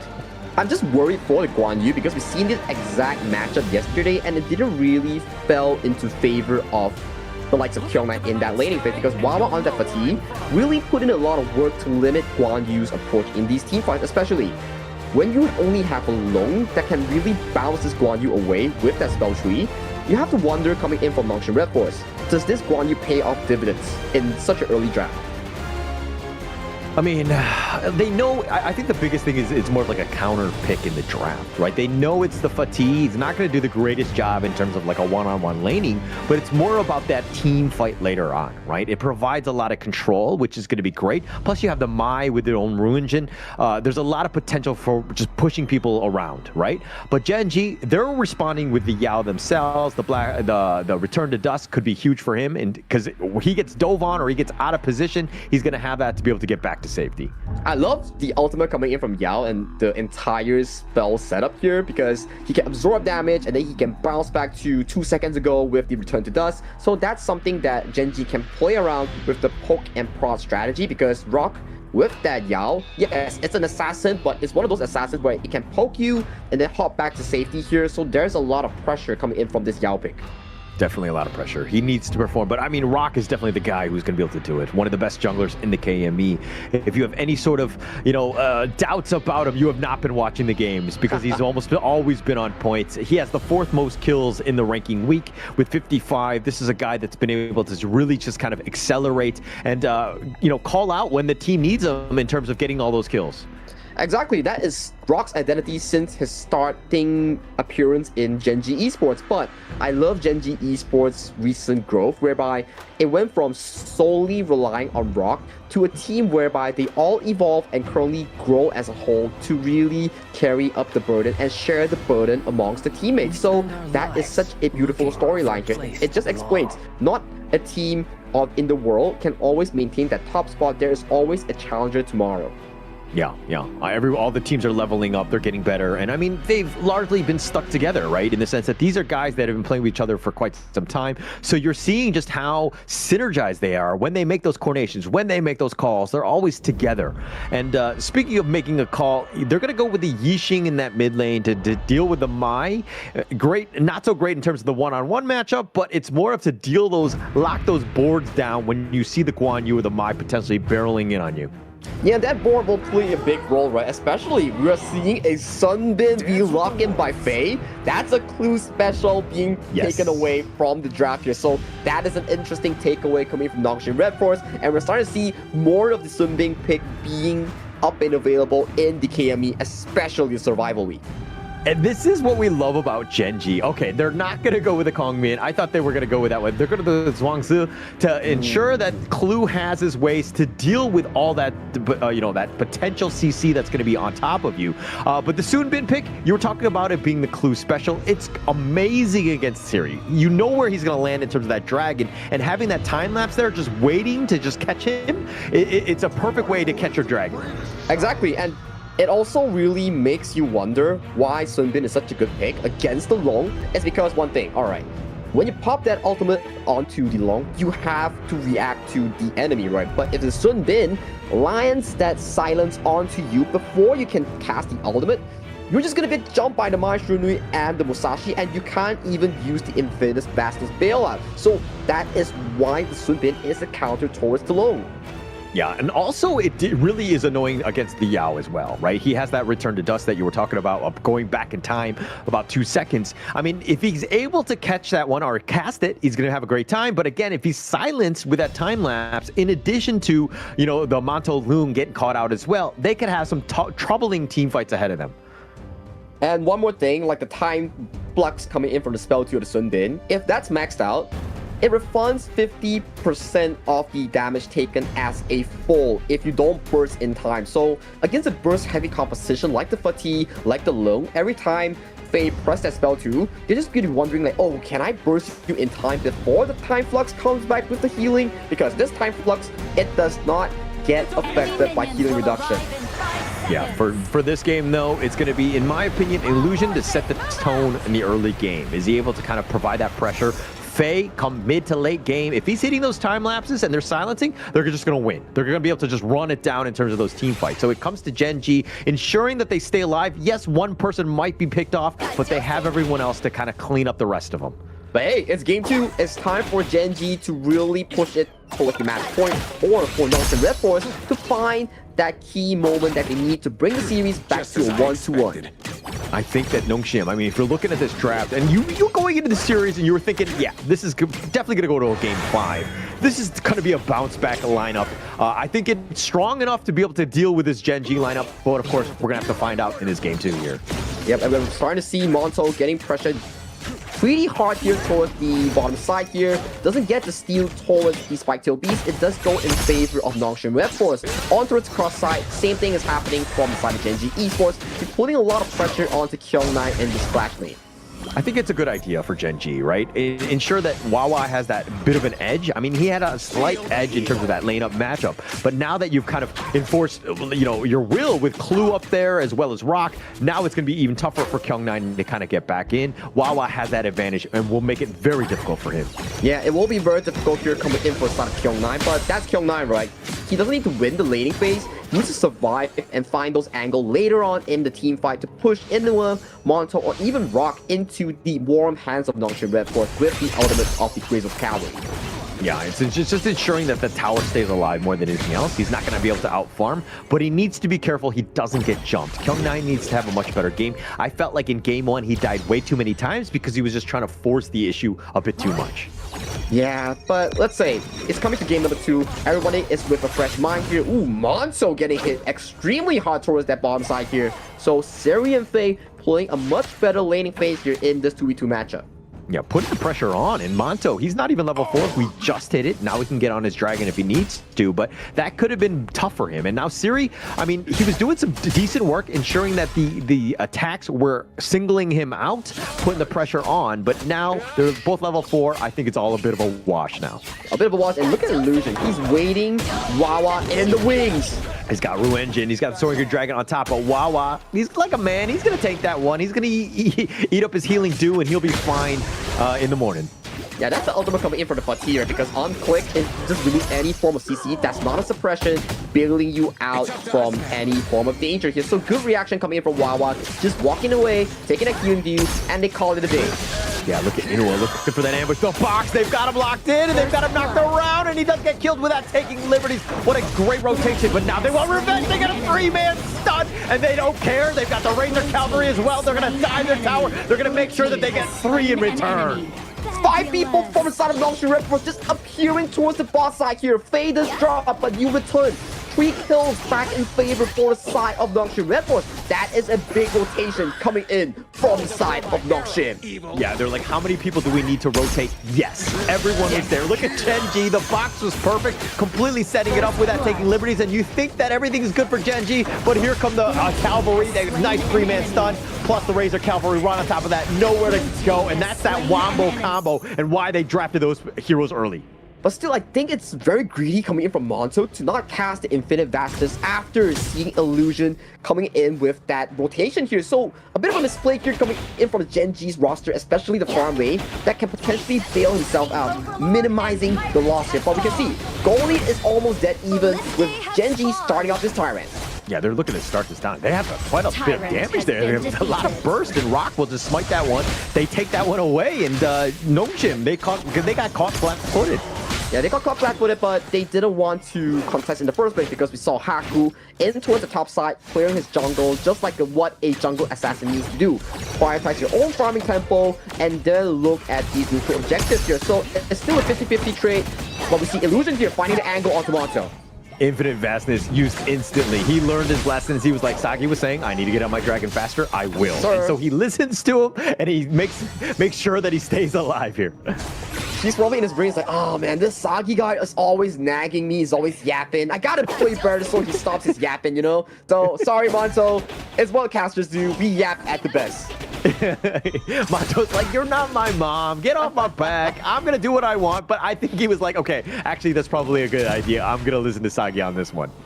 Yeah, but we see more of these rotations here, trying to limit Monto's farming tempo here. KME taking his jungler's role, just making sure that this dragon in towards the bottom lane does not have a smooth sailing scaling here, because once this dragon scales, you kind of have to wonder here. Maybe Siri gets one-shotted by those flaming palm, maybe Illusion also gets nuked down, so they need to limit Monto as best as possible when he does not have the infinite vastness.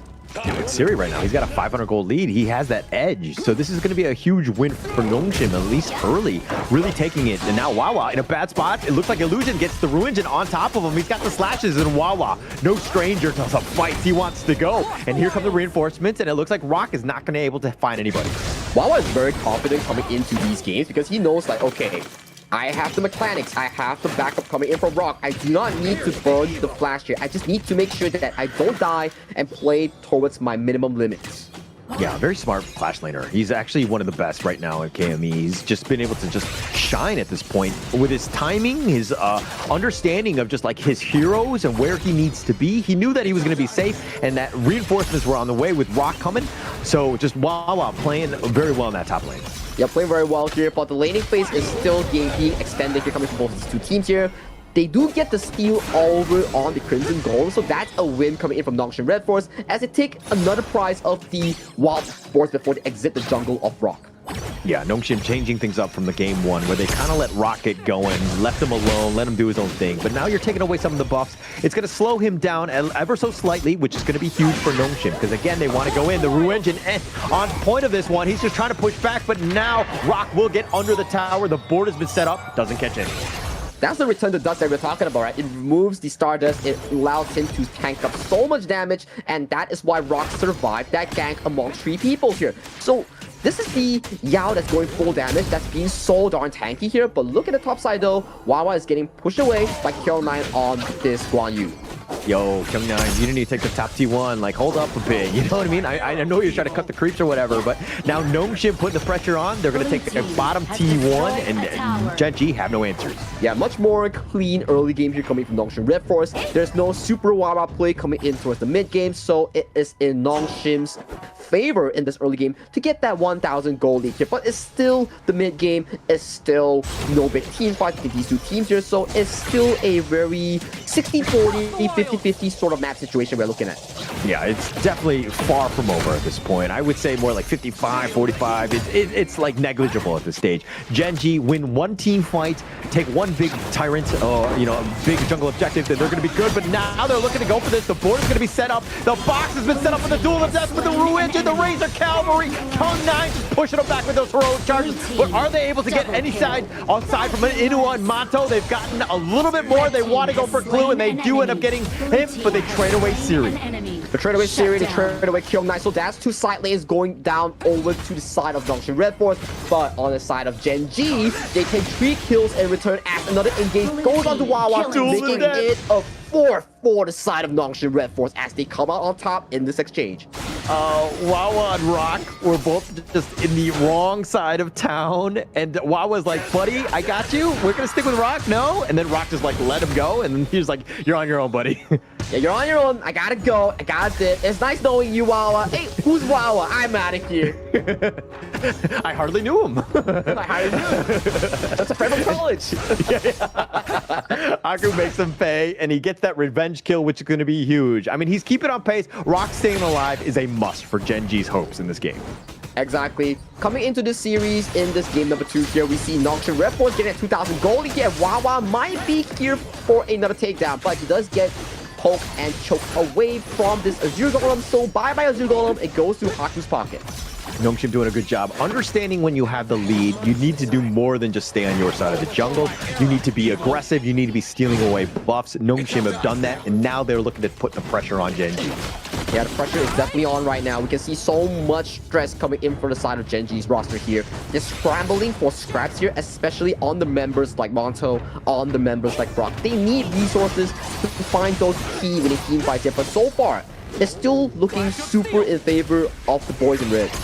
Yeah, in favor of that, but Rock with a slight edge over Haku, at least in the lane matchup. He has been the guy. Again, he hasn't really been killed yet. He's 1-0-0. He's been off the map. Gnome need to do a good job of just kind of honing him, tracking him, understanding where he is, and essentially putting him on house arrest.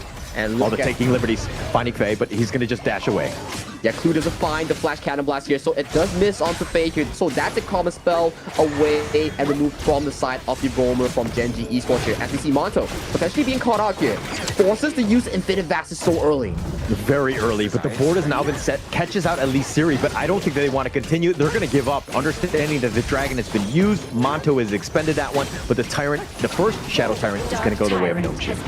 Yep, goes uncontested here, but that's the reason here. You cannot make these mistakes that really cost you key spells like the board, like the Infinite Vastness here, that really cause you to be in such a negative spot, such a defensive spot. Yeah, a very defensive spot. You really can't fight at that point, and now it looks like the Azure Golem is under contention here. Rocket's going to look to zone them away. He does have his smite if he wants to go. He will take that and ensures that he secures it, but now it looks like Monto got caught out. He had been pushed around, Kyung9 and just bullied him in a corner and taken him out. That's the consequences of your actions 1 minute ago, Monto. Being forced away that Infinite Vaxes opens up room for Kyung9 to find that flank and to punish you. That this long, this hour in, if you do not have the ultimate, you are just another walk-in marksman. And this is going to be the biggest question going into the league, right? KME fall was, how would Monto do in this lineup? And we had seen in ranking week, he did great. Yesterday, he did great as well. But it seems like Gnome have really been forcing it down onto him, putting the pressure on, making him uncomfortable. And Monto has been caught out a couple too many times in this game. And Siri is the exam that he has to take, right? Because Monto, if he wants to elevate Gen G to a different level, the first person he has to beat will be Siri here. But out of the two games and yesterday's game, Siri is always up against him in that gold department here. So that's something he needs to be improving or fixing coming in to the survival week and going into that playoffs. Yeah, it's going to be huge for them. I mean, he needs to, like, this would be a huge statement win if they were able to pull him out. Survival week, obviously very key. You want to be top 2. You got to get yourself locked into that one. Give yourself a much easier road, dare I say. So it's going to be key going into this one. But Gen G right now, again, they're not out of this game. Yes, they're down about 2.7K. But Gen G just trying to find whatever small gaps they can fill and get back in this one. Like you mentioned, right? If you get that top 2 spot in Group S, you're minimally secured for top 3. And only one series will push you to that top 2 spot that allows you to go for that last 10 qualifiers against KMW second and WKS first. But you have to focus right now. Every bit of improvement will result in that inevitable final week playoffs. That would be huge. I mean, Gen G, if they were to able to pull this victory out, I think it would be speak volumes. Their confidence would just be so next level. But the Shadow Overlord being picked up by Nongshim, they are playing from behind. They need to find a way to get back into this one. Let's do 2,000 gold lead in favor of Nongshim Red Force. Not the biggest of the gold leads here, but in terms of combat ability here, we need to see when Monto secures that Siege Breaker that is so important in making these plays. Because so far, in the damage department, they are still lacking and behind. They're lacking, they're definitely behind at this point, right? I mean, you just saw how that top T2 got taken out. Gnome just from afar, right? Gen G not able to engage. It was a very risky one, if anything. They haven't been able to find somebody get caught out of position yet.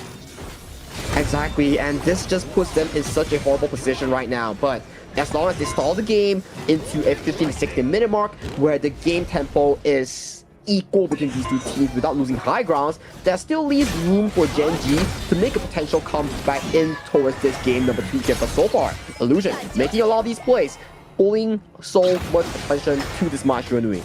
Yeah, a lot of space. I mean, they're pushing, they're sticking around here. It's perfect because they're just going to wait for that mid lane to crash in with those minion waves. So they're constantly putting pressure on. Gen G have to do a great job of just fortifying their own base and staying behind. And again, the mid T1 taken for free because of all this map control. Yeah, map control is the name of the game here, and so far it is in favor of Nongshim Red Force. They are looking to put away all these tier 2 coming in from Gen G's map, and once this is done, they can always revisit back to that Shadow Tyrant and rinse and repeat for an even bigger lead. T3s are the only thing standing from Gen G. Nongshim have done a great job of putting the fight to them, expanding that lead. Now it's about 5 or 4K at this point. They've done such a great job. Now they're going to take the Shadow Tyrant, and they've scouted out the Overlord as well. Gen G right now really grasping for straws at this point. Yeah, it will take a miracle of a play here, especially Wawa finding the key members like Siri and also locking Faye away from those key time fluxes to bring back the HP bars of the side of Nongshim Red Force. But so far, moments like those are yet to be seen, but it will be a pivotal key potential from Wawa to find that backline engage. Yeah, they find Kyung9 though. I mean, Kyung9 and Illusion have been really setting up the fights. I mean, they've been able to just push people back. The Razor Cavalry, the Ruinjins have been on point. So Faye hasn't really been able to kind of shine with those time lapses. It's more of a like, you know, double insurance, if you will, when they need it. He hasn't been able to do it because of the fact that everyone else has just set them up so well. Yeah, and Sunbin, this pick is proving so much dividends. Look at the amount of silence value that's provided here, and Inua, they're gonna die. For the topic block. Inua taking a lot of damage, but Nongshim right now doing a decent amount. The box had been set up. They had locked Haku in, but again, nobody wants to cage that animal. Yeah, nobody wants to cage Haku. He's a crazy animal in terms of that disgusting Musashi that he showcased to us. So far, every Musashi that's picked so far has proven to have a lot of value here, and the pressure goes on. Oh, that's time flux right on top of this one with the box. He might have dove in way too deep. Haku, though, trying to fight on the back line, but he's somehow alive with that time flux. He gets out, space created. They take the bottom T3. He goes in for that deep dive. He comes back out alive without even burning any of these key spells except for that Blood Rage here. That is a painful thing that's being taken away from Gen G as the map is starting to grow smaller and smaller for the Gen G esports lineup. Yeah, but the Shadow Overlord is going to be probably the next target that Nongshim are looking to have. Gen G have sniffed that out. They want to kind of move around, putting that, trying to take whatever farm they can. I mean, look at Rock. He's 12.7, the highest in the game, but the rest of the team has not really been able to kind of follow in his footsteps. Monto is definitely far behind Siri, who's about 3K behind. That is very painful, especially if you're a marksman. Not having the siege breaker at 17 minutes, usually the timing where you are already full build regardless if you're ahead or behind in the game here. So things are starting to look pretty difficult here for the Gen G lineup. They need to find an angle for the He goes right into this one, right onto Wawa. Haku is just trying to force it down, but again, space created. Clue with a nice little box, but that's going to be Sage's Sanctuary. They've already picked off Clue. Infinite fastness. He's going to fly to the skies. No, he's going to go in reverse. He's going to get on out of there, and Haku survives yet again. Haku going in with that Blood Rage bait into the Sage Sanctuary, allowing Gen G to waste all the spells on this tanky Musashi and then getting alive, taking kills onto Clue, taking kills onto Wawa, and right now taking that tier 3 tower here with the last one in the mid lane left to dust. 20 more seconds for Wawa and Clue to be back off. The last T3 is standing has been taken out. The Sorry Greed Dragon by Kyung9 all on front, just trying to force it down on a Rock. But now the force locks into 2, but Rock doesn't really want to fight with this, especially with that Shadow Vanguard in front. But Rock just trying to navigate the duel of death, but they get the crystal, and Nongshim strikes back and even the series. Beautiful game coming from Nongshim Red Force. Very clean macro game in limiting the farm tempo from the side of Gen G's key carries here. And then all the proactive engages coming in from the Musashi always pay off so well. So what if you find the backline off the side of Nongshim? It is always going to be Siri. It's going to be always Haku on that Musashi, finding the correct carry angles, proving the fact that the better carries will win in the series. Yeah, it was the mechanical play, right? It was that matchup in that farm lane, Monto, Siri going at it. And it looks like just, you know, Siri was just too strong in the end. Monto kind of, there were some shaky moments. He got caught out. He wasn't able to catch back up, right? And they really needed another damage dealer on this Gen G lineup. Rock was staying alive. I think he only died a single time in this entire game, but he needs some support, right? And that was kind of the struggle that we've seen from Gen G in the past, where Rock tries to do everything on his own, but he needs help. he definitely needs help, and help wasn't delivered so far. Wawa was getting super limited coming in from the side of Genji's draft. That last pick, Sun Bin, really limit the burst potential coming in from the side of the Genji lineup. With that time flux, it gives you so much health back when you time it correctly, and props to Faye, he was having a very good game on that Sun Bin. It's a game of roamers, right? Does Clue have an amazing game, or does Faye, right? And then that team just wins. I mean, obviously all the other guys kind of help support and kind of create that like sort of space. But what I've noticed is that when you know, Faye or Clue are on point in that game, they will win. And Faye was definitely that man. I mean, the 114, very pedestrian in terms of a KDA, but you're talking about the time lapses, the time fluxes, all these things of getting Haku back to safety and alive. It just speaks volumes about this roamers play. Well, that's Sun Bin. You don't really want it be in your ranked games, but when it's in competitive, it's a whole different story because of how these pros understand the hero's capabilities, and that is what makes this pick so special between Noxian Red Force and Genji, because they play so darn well. Yeah, very well. And I think Clue is just like, that's my boy, that's my hero. That's like, why are you trying to take it away, right? And I mean, going into this one, you just saw the power of it. I mean, it was like a last pick roam Sun Bin, right? So I think that really paid off in spades on this one. But the damage-wise, Rock trying to do as much heavy lifting as he can, but 78,000, but where's the rest of the squad? Wawa is doing his best, but he's the Clash laner. He's definitely not going to do as much. Yeah, that just shows when you don't have enough gold on towards the marksman, like Monto, you can't generate enough damage, especially on a Lung. You desperately need gold to really funnel your items for your Flaming Palms. If you can find those Flaming Palms towards the backline, that is what makes Lung such a strong pick. But since you're falling behind against Kyung9, Kyung9's attempt at fighting you, that's why he got MVP. 18% in the damage taken, 13%. Not the biggest of the numbers, but 4-1 and 3 KDA, you know that this guy is always actively hunting down that Lung in these team fights. Yeah, we'll see it in the highlights here. I mean, you'll see every single time they win a big team fight is because, you know, his Razor Cavalry was constantly pushing people away. They really didn't have any answers. Like, Inua's boards were, like, catching people, but they were, like, the very end, if anything. And we'll see most of these in the highlights here. Yeah, the highlights, we see Monto here just finding the kill on towards the Fake here. And this is the key moment here, that Illusion finding the 3-man Ryu Engine, sealing the deal for this 5-man cavalry play coming in for the side of Noxian Red Force. And then once again, finding the engage towards the backline here is Wawa in 4 series. But yeah, you get the backline here, but Kyung9, he's getting backline as well. He's cutting Monto, he's cutting Inua, and they are cutting Kuya. So it's 1-for-3 exchange before Haku gets the ultimate again to jump again on towards the backline. Yeah, just I would say draft diff on this one. I mean, just the way that they played it, Nongshim. I mean, the Guan Yu, the Musashi, that little 1-2 combination, so annoying to deal with. This is like, you think you get the jump on Haku, and then here come all of his friends with Kyung9 and Illusion just pushing in people, and just, you have Siri on cleanup duty with all that damage. And like, in the end, Rock 5, impossible of him to do, and it looks like it was just way too much Nongshim in the end, and a well-deserved Game 2 victory there. But it's a repeat of yesterday's series, right? As always, these two teams going to Game 5, battling out until the most end of the day. Like yesterday, it's 2-2, but today, maybe it's a 3-1, maybe it's a 2-2 once again. These teams, they won't back down. They will go back to the strategies, think about what's the next upcoming best draft for the team. But we'll take a little bit of short break before we jump into that game number 3.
Kings, it's an honor showtime.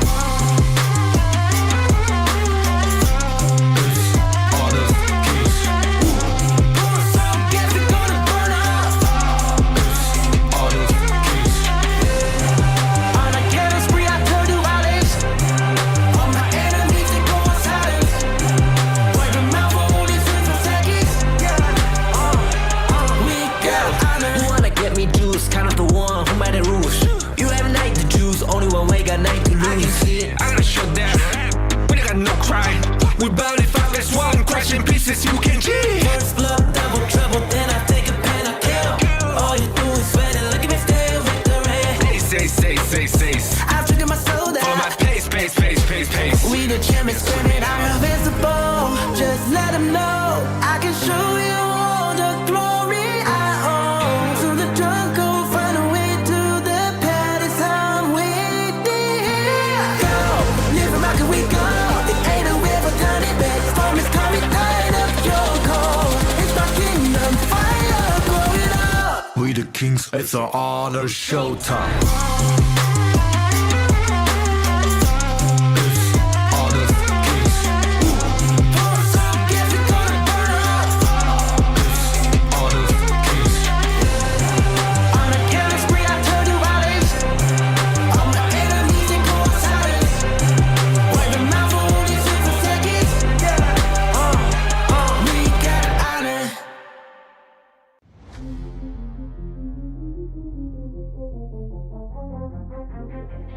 I said I'm born of this, I'm born this way, ayy. This is my chest and my bonus play. Can't be late, won't hesitate.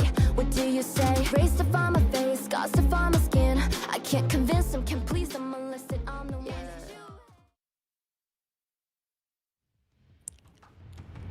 Nongshim Red Force strike back, take game number 2 off of their, dare I say, clinical play. This is like the Nongshim that we know. Everybody was kind of playing well as a team. Just that map control, that suffocating style really took it to Genji here. Well, it's just like what everybody says. Nongshim likes to start slow. They like to play the pacing, not just in game, but maybe in series as well. That's why they always excel in the BO5 settings, because as the hero pools start getting diminished, as the hero pools start getting lesser and lesser, you will start seeing Siri, you can start seeing Kyung9 start exposing the depths of the hero pool, showcasing why they are such threats to begin with. So they're like a grower, not a shower. That's what you're saying. So come yeah. best of 5, best of 7. In those long games, they're going to have a much better chance. I do agree with you. I do think that the best of 3s have not been the forte of Nongshim. Yeah, it's not the forte so far, but this is global ban pick. 10 bans defaulted for both of these two teams here. Nongshim has to take the Maestro Nui and potentially the early ban here coming into this series, and Genji potentially has to lock away the things like the Yuhuan, like the Fatih away from the side of the boys in red here. So things are starting to show a bit of a situation coming in from Nongshim and Genji, because these prior picks will play a big role in these games. Oh, definitely. It's all about that draft, the setup, right? And the control. Having that edge going into the game, absolutely key. I think the other aspect that I'm looking at, and you kind of rightly pointed out, was that Monto was getting focused quite a bit. I mean, he didn't have the greatest of games. Obviously, Rock needed somebody to kind of help support him. And seeing as that you didn't have that, the biggest thing for Genji is to ensure that, hey, it's like, Monto, you had a bad day, bad game, shake it off. Let's go, right? We have plenty of time ahead of ourselves. We cannot let his, his confidence crumble at this stage. Yeah, confidence cannot be crumbled, especially in a BO5 setup, because every game matters. It was so what you hit like a 2-0 marker, but once you start your mental game being shifted away, that's when you think like, oh, I shouldn't be affected by my mental, because there's still potentially 3 games down the line if I don't end it right now. So that's the question that's being set for Monto. Does he have the sufficient mental capacity to carry on what Ray left in this roster? Yeah. It's going to be a lot of pressure. I mean, whenever you replace someone, you always have to be looked at as the guy of being better than your predecessor, right? And I think that going into this one, there was definitely question marks at the KWC with Ray. He didn't have the greatest of times. He got focused quite a bit, and they were kind of like, okay, we need to make a change. And this is why you see Monto here. And we do see flashes of that brilliance, especially in the ranking week. But now we're in a longer series. These are not best of 5s. These are not easy. And to be tried and true, you might scrim all the time, but getting in this high pressure cooker situation is definitely not easy. Yeah, it's definitely not easy. It's just the high pressure cooker like you mentioned. Every little play, every little mistake, it will pile on towards your shoulder, and you will be thinking back like, oh, did I really did that mistake? Man, that kind of sucks here. But as competitive as pro players, they definitely have the mental capacity to push through and to push against their opponents in this series here. As we've seen so far, Nongshim Red Force drafting a rather solid first 3 picks here with the Fatih, with the Yixing, with the Zhang Fei. You know that they want to jump the backline with these big engages with the board, with the likes of these Zhang Fei Unbridled Outbursts. For Gen G, you have the Liang, Ogren, and Lady Sun here. When you see Liang and Ogren, you think about one thing. Liang will follow the Ogren and start pacing the map, getting all these resources going into the pockets of this battle tank Ogren. Yeah, that Liang, though, I mean, if he's able to get that burst, he's going to need a Robin to his Batman, so to speak. Obviously, Princess Frost is still available, something that they could potentially go. But Nongshim doing a good job of understanding this is like, hey, you want to control me? You want to suppress me? You want me to lock me down? I have the board. I have Umbrella Outburst. I have that counter. Right, so it could be tough for Clue to really kind of get that going. They need some high damaging burst. Ogren and Lady Soon definitely have that in spades, but they need another to kind of help supplement what they're bringing here.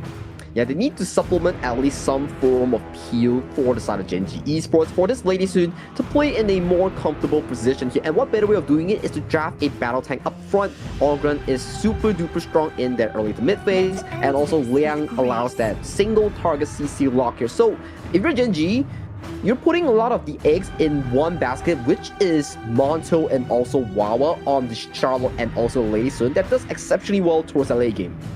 Definitely. And what better hero to have in the late game than an Ogren himself, right? Especially when Rock is able to kind of get that farm going. But Nongshim, they've expended some of the counters. They've used the Musashi. They've already used the Agudo in game 1. So the counters right now, it looks like they're just going to like try to out-sustain it more than anything else by picking up the Menki and the D-Renjie to round out that draft. Very solid laning phase coming in for South Nongshim Red Force with the D-Renjie and also the Fatih. You will see a solid 1v1 on towards the side lane coming in from Nongshim Red Force that Gen G needs to fix here. But they're hovering the Dong Huang here. They still need a mid lane coming in from Gen G. So is this what they're going for with their training here? Or are they just trolling us with a fun pick coming in from Clue? There's no way that they pick this. Yeah. They don't have a mid laner, but the Donghuan and the Liang, you would have lockdown for days, but then like the Dream Realm on top, or like the Unbridled Outburst, like the counters are there. So there was no way that they were going to do that, especially when they needed a damage dealer, which they're picked up right now with Nua. Inua will be piloting this hero. I think he's going to have a good time. He's definitely going to be having a good time. He's had MVP performances on this Nua, so we're going to be expecting a lot coming in from Inua in this late game scenario with those annihilations, and the early game we'll be seeing the creation blocks start limiting spaces off the side of Nongshim Red Force. But for Nongshim, they need to pace themselves in the early game with the D-Renjie, because the D-Renjie, once he goes towards that late game against the Nua, it's not going to be the easiest of the task with the lower reach of the D-Renjie against the Nua in that range department. It's going to be tough. I mean, ideally and in theory, that's probably the best way to play this one. You want to leave probably Rock on the Ogren alone. But going into this draft, who are you giving the edge to in game 3 here? Ooh, game 3 draft here. I think both sides drafted a very solid team composition. It's more of a 50-50 matchup here. Laning goes over to the side of Nongshim Red Force. Mid game goes over to the side of Gen G. And late game is also somewhere in between Gen G as well. Okay, interesting. I think that Gen G's lineup late game, for me, I'd be more comfortable on just having the Augur and Lady Soon. I just feel like that combination is just, well, it's like the old tried and true. You'll never really go wrong in the late game. But, you know, Nongshim, it really comes back to Kyung9. How much is he going to support? Are they able to kind of get to that back line, the Inuas, the Montos, and the Clues, and just get the burst and to have that numbers advantage when those big team fights are happening? Yeah, that will be the true trial and error coming in from Gen G's roster, because you need them to survive the laning phase first before having that mid to late game scenario that we keep talking about here. But this is game 3. Whoever wins this will have a mental advantage, especially if you're Nongshim Red Force.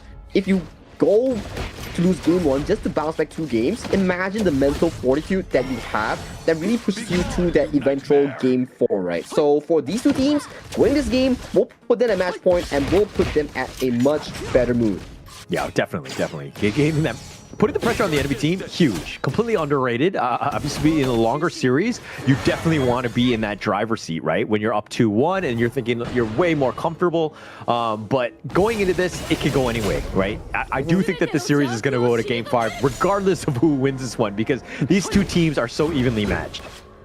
They are evenly matched, because we saw yesterday, game 1 goes to Gen G, game 2 goes to Nongshim, rinse and repeat until a 2-2, but an eventual unfortunate of a technical difficulty limits them from finishing that best of 5 series here. But that best of 5 will be played the last game at 20th September off stream. So that's a score that will settle here. Imagine one of them takes either series or one of them takes both series. That's going to put a dent in either of their confidence. That would be huge. That would be huge. But at the same time, you're kind of thinking, well, you know, they're still not out of this. They still have a chance in come playoffs where they just save in strats, right? I mean, they're trying things. Gen G have done a great job. I think that, like, going into the KME fall, there were definitely questions. How would Gen G stack up against Gnome Gym? Would they be able to compete? Will they be able to compete? Will they be able to push and continue their dominance? That's all the questions that we want to find out, right? Because Gen G, in towards that early phase of the game, they were doing pretty damn well in their ranking week, right? Because they were like, what? The kings of the first week without dropping a single series? So if you are Nongshim, you're trying to come back for that challenge against them.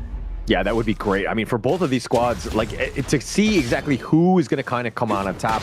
Obviously, a big confidence boost, but not only that, but just the momentum going into this. It would be super key for both of these teams to really just kind of dig deep, because Gnome Gym, I think, have gone, dare I say, untested at times, and there was a bit of overconfidence going into the KWC, and they kind of got shell-shocked when they were there. They're not the biggest dog. They're not the best in that regard, and once they started losing games, they were struggling, right, to kind of get back into it. They thought that they were the Titans, but they had the fight taken to them.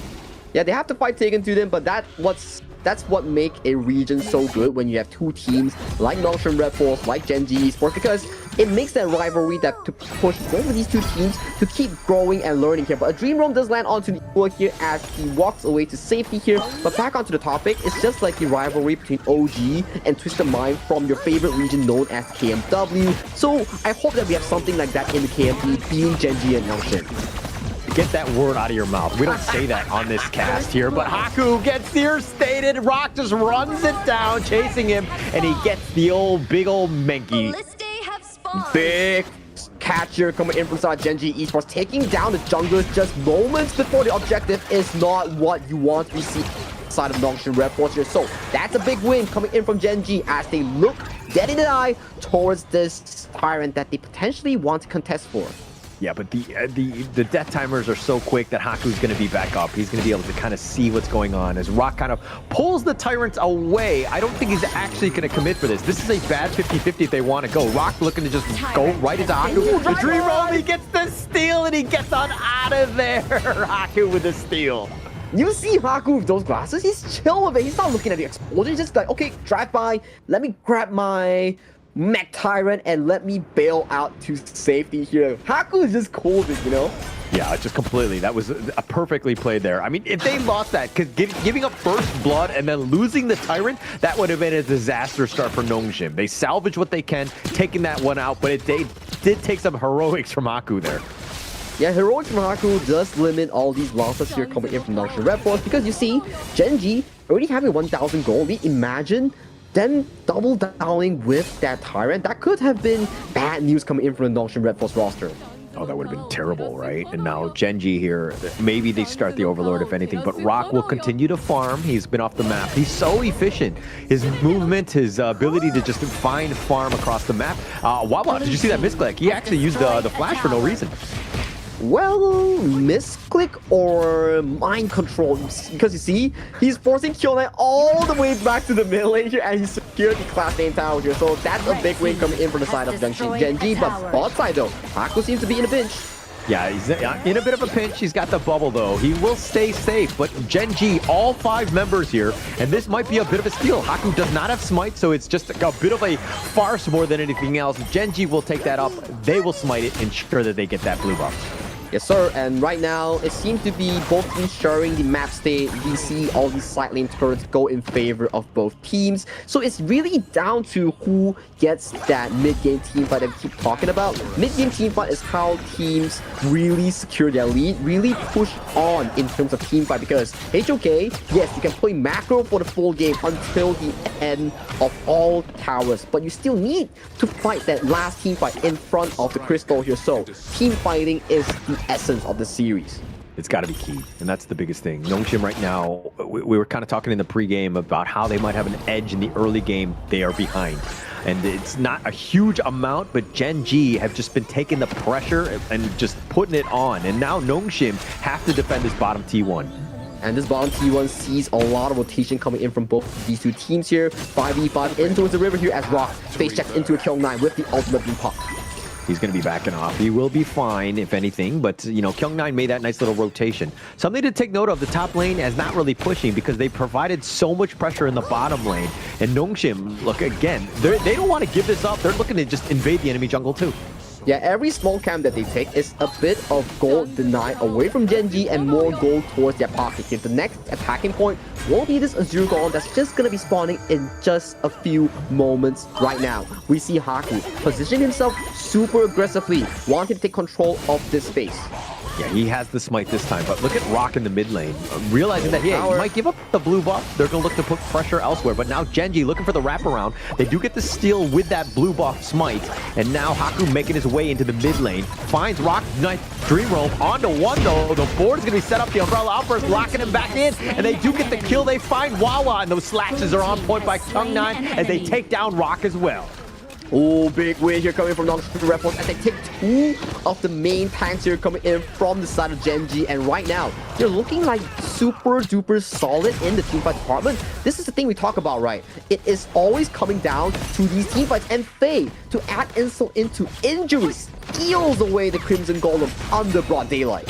I mean, he had that smite. You know, this is what you want to do. You have that opportunity. You have a secondary smite on the team, and taking that away from Rock, again, just slowing them down even more. Nongshim right now finding the little wins. These are the big moments that kind of snowball and just turn into a much bigger issue for Gen G here. Well, this is the Nongshim Red Force game plan that we talked about back in Pick and Ban. You want them to win out these mid-game team fights because they skill off in that late game. So with Siri and Kyung9 finding the angles, that is what you exactly want coming in from Nongshim Red Force. Yeah, and it really just kind of sets it up. I mean, you have that nice Dream Roll from Haku. You have the board that's set up, and the Umbrella Outburst when they're locked in that cage.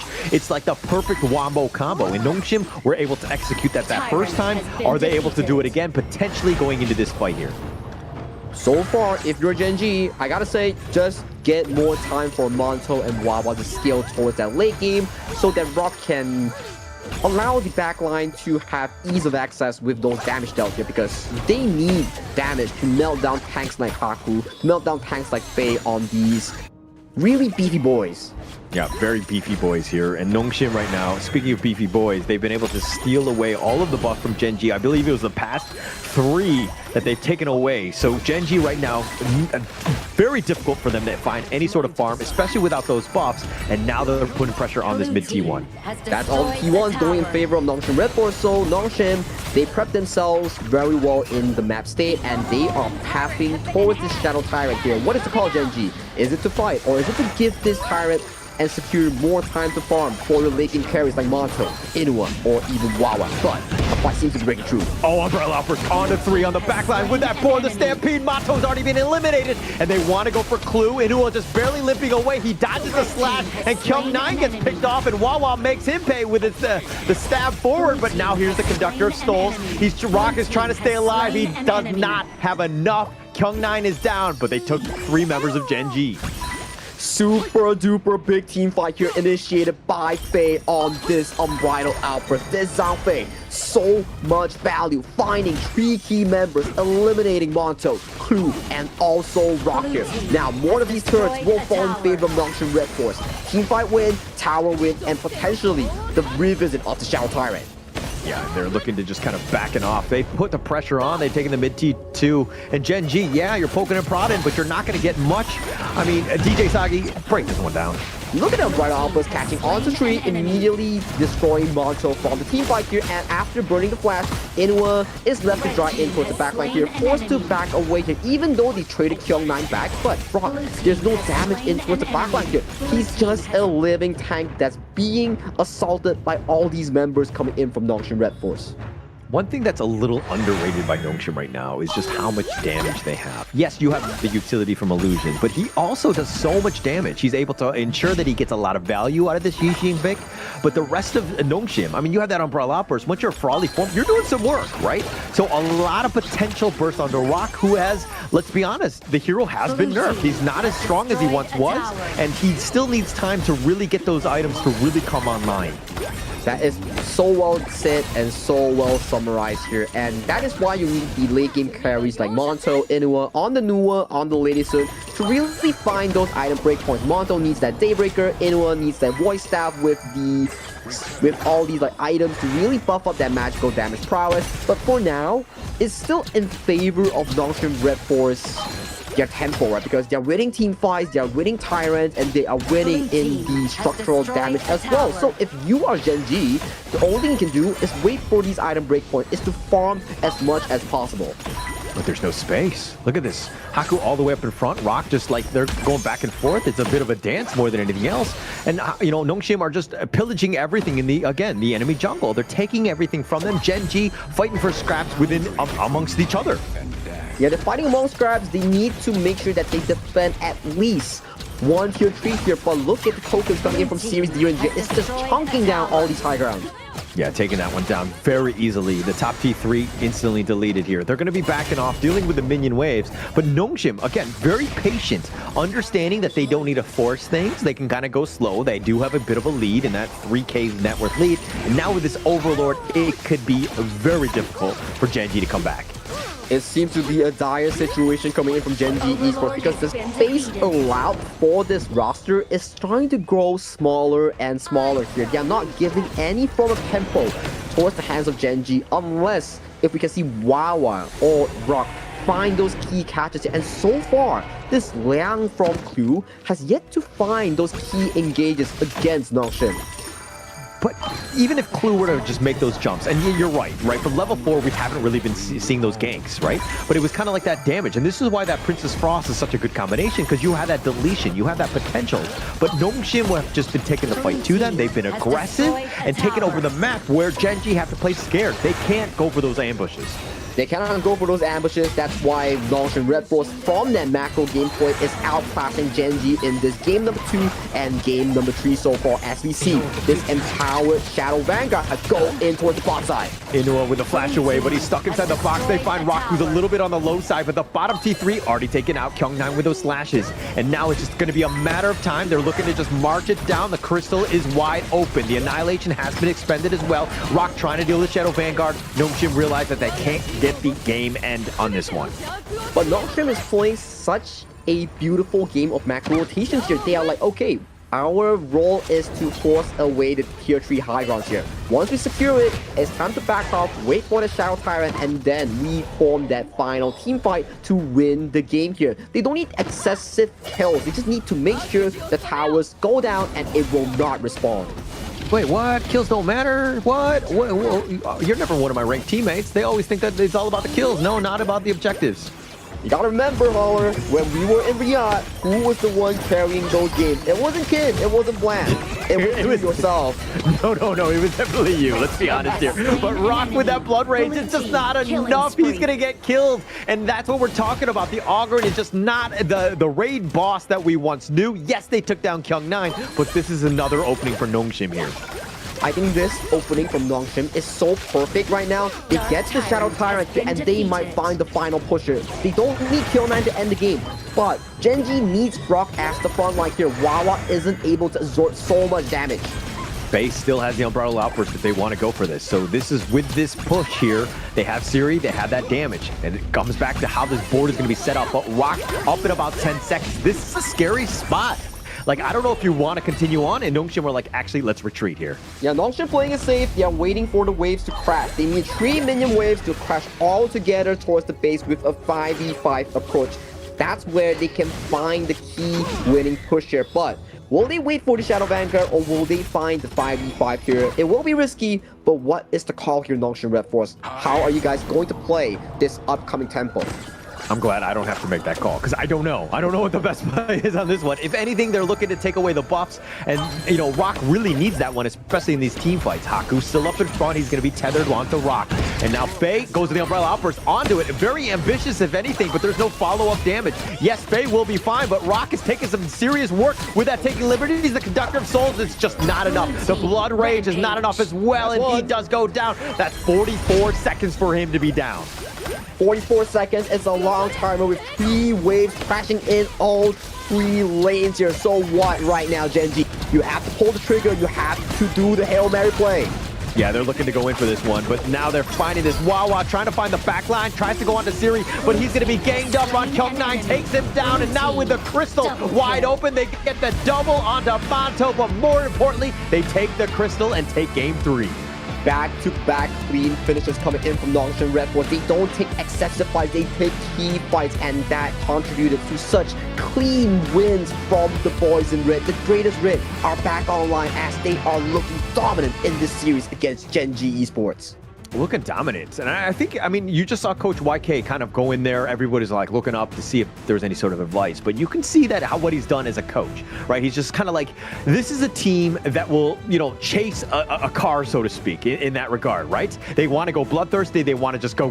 But I think Coach YK has been like, hey, calm down. Let's play our game. We have a lead. We know what we need to do. Control the map and let them play our game.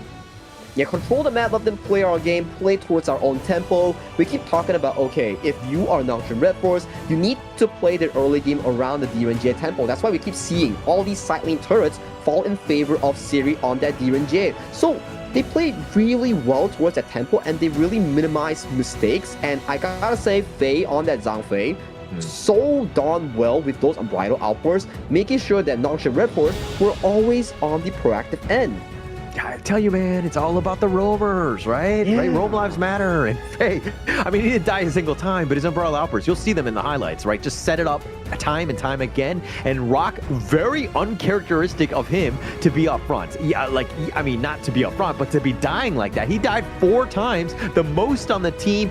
He just thought he would do Augur and things and just run it down. But you can see just how Nongshim's lineup were able to just burst him down. Yeah, Nongshim Red Force, that's why, once they have those item power spikes, you only have a singular tank known as Rock on that Ogren. You start to wonder, do I even have enough tankiness to tank things like Series, Golden Token, that reuses stats from my defensive stats, and Kyung9 goes for those on-hit builds to really shred down this tanky boy, a singular tank here. And so far, even though Clue has a 100% team fight rate, we have yet to see a very key or decisive catch coming in from the power control here. As you can see, the gold lead, yeah, it's pretty chill in the early game, goes in favor of Gen.G, but once those team fights, those turrets fall in favor of Nongshim, you can see it's just a landslide towards the up, going in favor of Nongshim for a 2-1 scoreline. And it comes back to that draft. You were talking about Leon Clue not able to kind of get that pick off, but who are you really going to just jump onto? And looks like production agrees with me in the sense that Faye, clear MVP, roam lives do matter, 1-0-8. Yeah, the 10% damage. Who cares about damage when you're able to constantly get those Umbrella Outbursts? And he just had so much control. Rock had a tough time just getting away from him.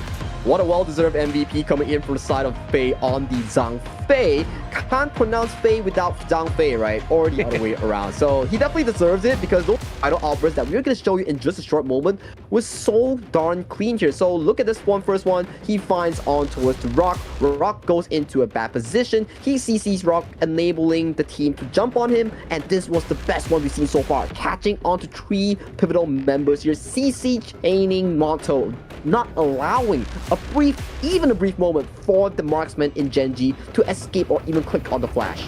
Yeah, that Umbrella Outburst plus that board with the Yi Xing. Clue actually flashed out of the board, but then he couldn't flash over the wall, so he got caught out. Clue just completely got destroyed on this one.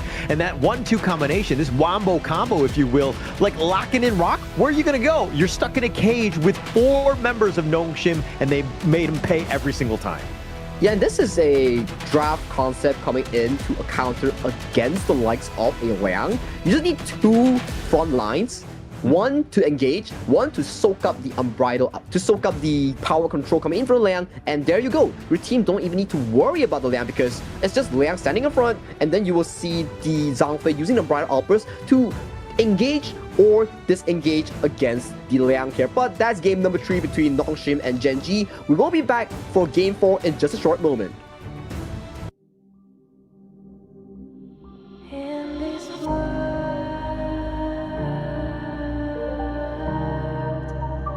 only ones in this world, only ones in this call out my name, cut through the sound of the rain. No matter how I feed the flame, you know I feel the darkness and the pain. All of the ways we tried to break free from the night. You know we made it out, we found the light. I fly so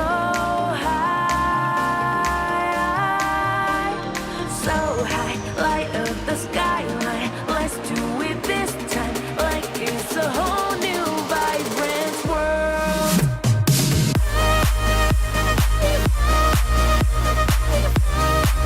Like we're the only ones in this world. Like we're the only ones in this world. Now I see that I got everything I need. It's alright, I'm on fire, I'm alive, 'cause now I fly so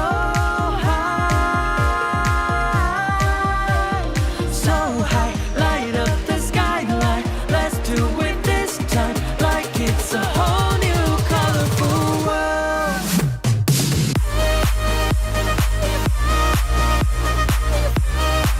Like we're the only ones in this world. Like we're the only ones in this world. Never thought we'd get this far, burning like the stars. How we get this far, like we're the only ones in this world.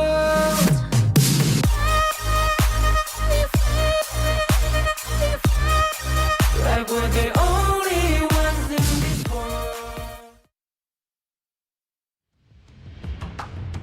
Nongshim Red Force up 2-1 after another convincing win. 2 wins in a row. How does Genji strike back, Sagi? How does Genji strike back?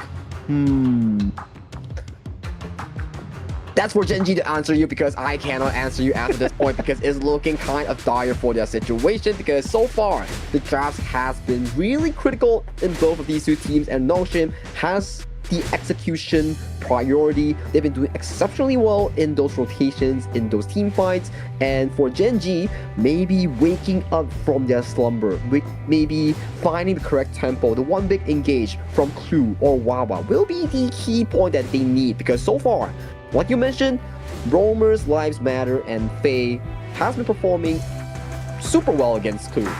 Yeah, he's actually been amazing, right? I think this series, the impact that he's had, and I'm sure that after yesterday, they were kind of like, hey, we need to kind of focus in, and it's one of those things where teams, like, and players especially, need to kind of understand where they're not doing as well, and it looks like Nongshim right now, especially Faye, has gotten the better of Clue in this series.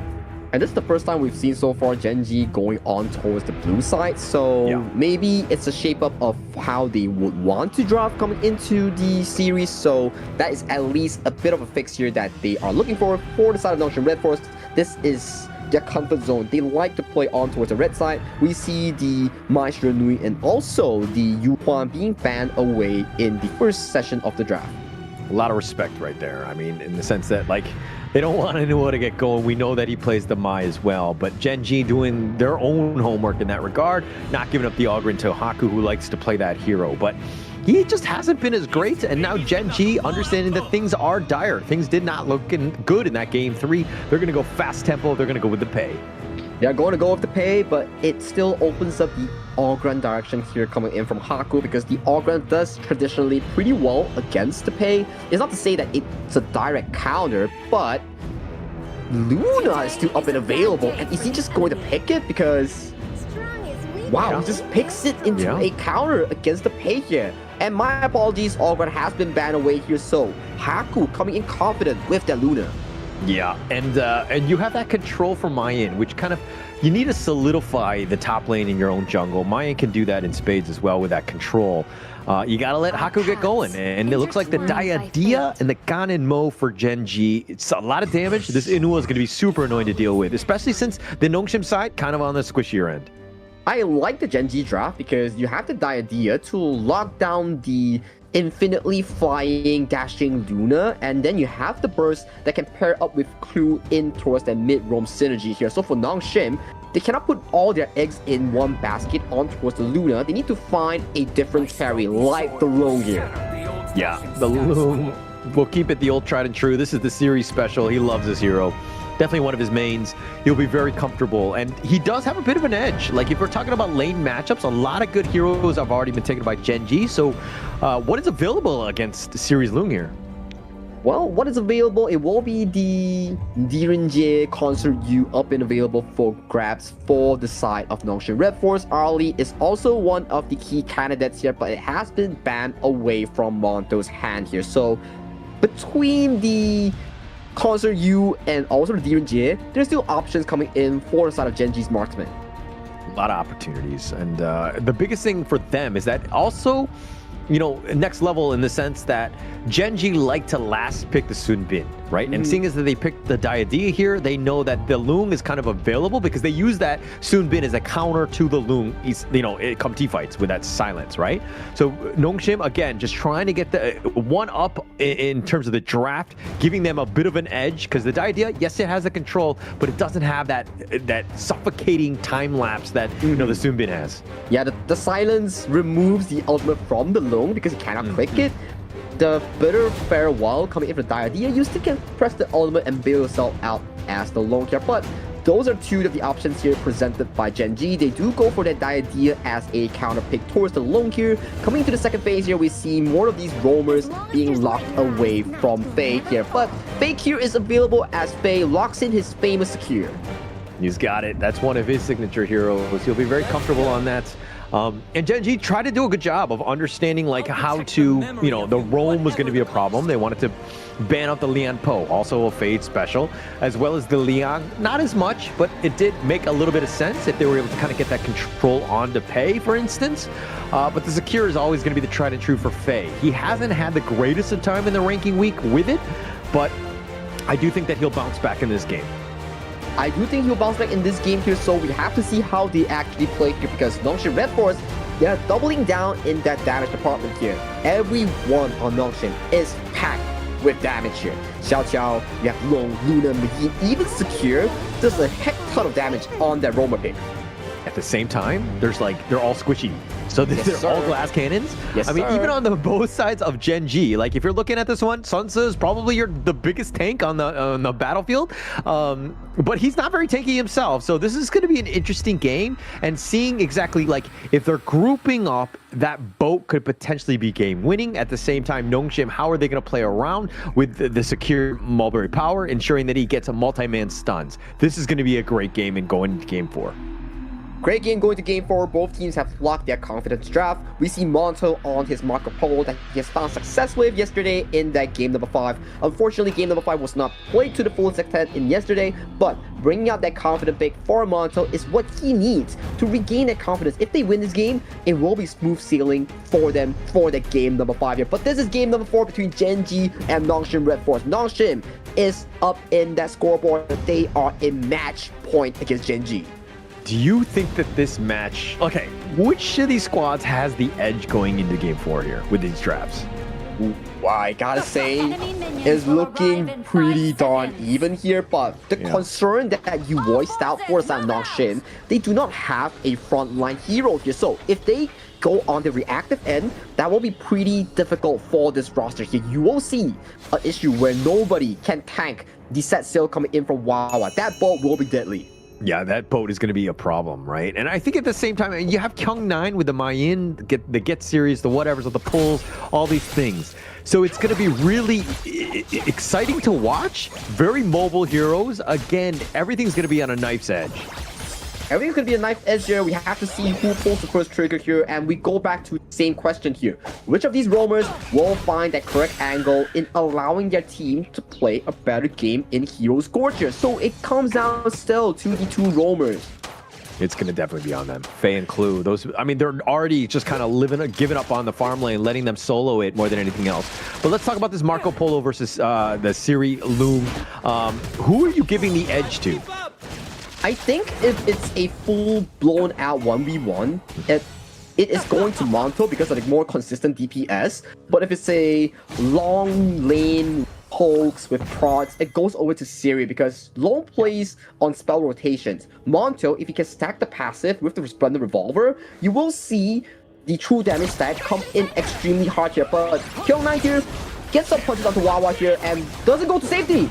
Yeah, they find all three, but he flashes. He gets under the tower, but he's going to give up first blood. Genji waiting in the wings, so patient, like a tiger, if you will. And that is the clue effect here, that Diadea, that bit of farewell. It really locks you into place. But look at the set sail. Oh, the set sail. They find Haku, but they're not going to dive under the tower. Just too much damage at that point. But Haku's staying alive, and now Kyung9 is going to just do the walk of shame back to the tower. Yeah, walk the shame back towards the tower here, gets punished by the clue. That bittersweet barrel, like we mentioned, right? It's a point-and-click CC. Once you get caught by it, and you get comboed by Wawa and also Rock, I don't think you can tank so much damage as a Mayin in that early game. Yeah, you're not going to have a great time, that's for sure. And Kyung9, I mean, he did whatever he could. I mean, when three people just jump you, I mean, it sucks to be the Clash laner at times, but you're going to be isolated. You're going to be left on an island, so to speak. But Nongshim need to bounce back. They need to figure something out. Faye has been kind of roaming around, but he hasn't been able to find a true target. Inua and Monto have been largely farming okay in their own respective lanes. Yep, they just have to farm, make it to that mid-game where Rock and Monto can control the game tempo from the hands of Haku and Siri, right? So mid-game will be key, especially we keep talking about who's going to be blocking the boat coming in from Nongshim's job because they do not have a frontline unit. If I'm on Nongshim's side, I would just throw my teammates under that boat, right? I'd be like, just not me, right? As long as I'm okay, it's all good, right? But I think for this one, it's nobody wants to be targeted. I think if anything, you just have to kind of the belief that if someone gets hit by that boat, they're dead, right? That hit by the boat, you're dead, you're gone. And maybe Siri gets it, and then he bails out with the Infinite Basilisk, and he doesn't get CC for days. But Haku here misses the ultimate here. Haku doesn't have ultimate. Might be in danger here, but Faye is there with the healing to keep his jungler alive and healthy. Yeah, that was kind of scary, but the sprites were following. Faye ensuring that, hey, all of the heals are going right onto Haku, who's level 7 right now. Keep it on pace with Rock. He needs to do a good job of just ensuring that they keep pace. They do not want to be behind because, you know, again, when this pay gets going in the early game, it's a really struggle in the mid lane. Yeah, it's a pretty big struggle in towards the mid lane. You lose priority, cannot walk up, your jungle gets invaded here. So what is the call coming in from Nongshim Red Force? Because this game number 4, so far the early game falls in favor of Genji, but always we see 1000 goalie go in favor of Genji. The next time we see it again, it's a team fight wipe coming in from Nongshim here. So we need to see Faye might be called. The Mulberry power not enough to keep him alive, and Rock just pounces on top of that. The boat is going to connect onto the Tyrant, and Nongshim, all they can do is watch as they have no chance on this first Tyrant of the game. Yeah, no chance on the first Tyrant of the game here as Rock find a slow pounce on towards the Siri here. Punches are going through. Serious half health already here. Might have to give away this bottom tier 1. It's just so scary, right? Especially if you're Nongshim at the point, because it's one thing to be a glass cannon, but then you see that Rock on this pay has more damage, is able to outburst you and make things very difficult. Haku, though, taking away the blue buff on this one, and now they find him. He's trying to get dashes away, and now here come the reinforcements. Faye gets the Mulberry power, and they make Rock pay, and Faye somehow still alive. Faye played that extremely well with that Mulberry power into the flash to redirect it on towards Rock, so there's enough damage, and Mulberry this power. upcoming Mulberry power catches Wawa off guard here. Faye with key play. Absolutely key. The Fever Barrage. Monto under the tower. He does not care. He's going to be destroyed. And Kyung9 with the flash in play. And Nongshim, blink of 9. They get 2 kills, and they're back in this one. Disastrous stuff here coming in from Genji. We were praising them. Okay, 1,000 gold, dominating the map. Switch of a gear immediately falls in favor of Nongshim Red Force. Crash lane all the way towards the bot lane here. Nongshim once again back in control. Back in control and just putting the pressure on. I mean, Wawa was a little bit low, so you're kind of thinking, why is he sticking around? And he just thought he would be safe, he'd be okay. Maybe, I don't know if he had the boat up, but again, just way too much burst from Nongshim.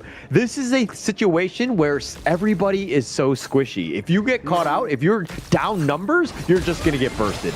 Yeah, just gonna get bursted, especially. I like the Xiao Xiao pick coming in from Illusion. It is a very good counter against the likes of Rock's Pei, because Pei wants to pounce in, but immediately, if you get hit by the meteors, you're just gonna be losing so much HP, and that is your answer here. Who is going to be tanking? Oh, they turned it around. Wawa gets killed here, but now Rock is trying to get the damage in. He finds Kyung9, but Kyung9 gets picked. Rock does the damage. He gets a double. He gets a double kill here. 4v5 goes in favor of Genji here. Haku, in theory, find the counter on towards this lonely Azure Golem here. So that's a bit of a resource being traded back for the side of Nongshim. But look at Nongshim finding the catch. Haku goes in. Oh, Haku not scared, fighting 1 versus 3. What are you doing, Haku? Why are you trying to make it happen? And he goes down. And Genji are like, free food in the jungle? We'll take it. Well, it's an ego play coming in for Haku. He's like, oh, they're all so low here. Maybe I can make a play here, but Crew is on a Diadea, limits the dashes here coming in from the likes of a Haku Luna here. So that's why Diadea counters all these high-frame heroes. It has that just like a lockdown, which is super annoying. And like now Genji on the prowl, looking for their next approach on this one. Rock with those the fireballs, just not enough to hit, but those blades starting to hit from Inua. Yeah, Inua will be a key factor here coming from Genji Esports because of the extended reach. You get to burst targets like Haku that's locked down by Clue, or you get to outrange Siri on that lone kill. So we have to see, can Siri find the assassination towards the backline, or can Inua find the snipe first? It's really going to come back to just Siri just getting some more farm, though, right? I mean, he will have that damage. Inua's done a great job with those blades and has made it uncomfortable. And now in the mid lane, a little bit of action as well as the top, but they find Inua. They get the jump. Siri gets the flash, and he gets out of there with the infinite vastness. And that is the counter relation between Inua and Siri here. So as long as Inua outranges Siri, he gets the couple blades in, but as long as Inua does have Splendor before that stasis to dodge away the Flaming Palms, you best believe Siri's gonna flash in with the right to win, and then Flaming Palm to your face here. And we look at a potential engage onto Wawa. Yeah, Faye with that Mulberry power just onto Rock, but more than anything else, they want that blue buff, and they will take that. Genji were down a member. They really couldn't fight that. Yeah, they couldn't really find that, and they get that mid tower here. In terms of structural, in terms of towers, it falls in favor of Nongshim. Getting that mid tier 1 opens up the map for more damage, for more of these objective plays coming in from Nongshim Red Force. And if they're able to take more of those objectives, it's going to stymie the growth of Genji, who had done a great job with Rock. I mean, he's what, 6.5? But that's really not where you want to be. You want it to be like 1.5k, 1k up from Haku, who had died, right? And the fact that now they lost the Tyrant on this one, that's more gold going the way of Nongshim. Yeah, more gold going towards the wrong shade here, but Haku here might be the next target coming in for Genji, as we see a full man rotation here on towards this lone Luna here. But they find out and they back off the safety here. This Luna gets to live another day. Gets to live another day, and he's going to continue to farm, which is not where you want to see if you're a Genji fan, because he's the guy that if he gets picked off, if he gets killed, you're going to have a great time. But now Rock starting to fall behind. If you told me that Haku Luna would be able to just outpace Rock on his pay, I would have called you crazy. Well, Rock so far, he's not having the greatest with the game. He's being targeted by the likes of Kyung9, Illusion, and also Siri. There's no tank per se for him to jump on, but Illusion might be caught They out. find the bitter farewell right onto Illusion. He gets off back, but Clue's going to be the first to fall, and they find Rock as well. And Nongshin with a counter initiation. They have the pullback. The Fever Barrage Monto running for his life. The roaming gun, but he's going the wrong way. Kyung9 is going to chase him down. He dodges the Resplendent Revolver, but here comes Faye. He wants that Mulberry Power. He's looking to load it up, but Faye will tank off a lot of shots. They're going to go under tower, and they will find Monto in the end. 3 members down from Genji. Illusion, the master of disguise. They're baiting all these plays coming in from Genji. All the spells was on the Xiao Qiao, and afterwards he bailed out. He returns so much damage onto the members like Wawa and Rock here, and after that, the story just unfolds. Nongshin, no fear, just walking in with their damage, knowing for the fact that they will out-damage Genji if the spells were to miss. So you would call him a master baiter? I'm trying to avoid that and don't put words in my mouth here. So let's avoid that topic and get right back into the game where Nongshin currently has that Shadow Tyrant and 3,000 gold. But would you call it? No, but here's the replay going in this one. I mean, it was a nice play. Like, Illusion completely baited him out, turned it around. Clue, they thought they had it, but Rock going in with this one. Both of them so squishy. Nongshin had that damage and that burst, and they both took, once those were both down, it was pretty much all out rout in that regard. Genji were on the run, could not get back because, again, they're very squishy. Yeah, they're very squishy, and none of them can really block the boat, but Kyung9 using the whatever, which is the spell 1, spell 2 of Magin, to really block the boats. It's a very clever move that, sorry we did not notice, but he's doing an exceptionally good job in protecting his teammates from the set sail coming in from Wawa.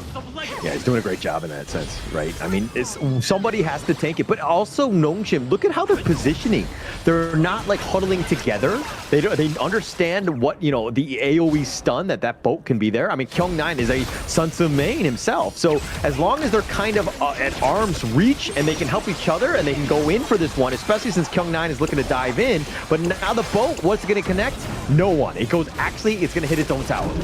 Yep, we see Siri forcing out the Splendor here coming in from Inua. So that's spell for spell. Siri, no flash, no infinite vastness here. That is the Splendor pickup that we keep talking about that really counters the mage versus long. But right now, look at Siri. Might be caught out here.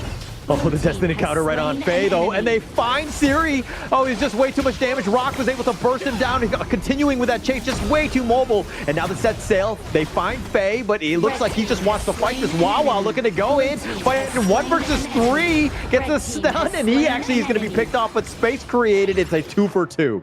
A 2 for 2 in exchange here, not the worst of the trade coming in from Genji. They need these kills to come back into the series here, but so far, we're looking at Inua potentially being caught out. Oh, Kyung9 tried to get this serious, but the Reforged Blades in return. Kyung9 is actually limping away from that one. He felt that one. And now Haku looking to start the overlord. No, he's going to bail on that.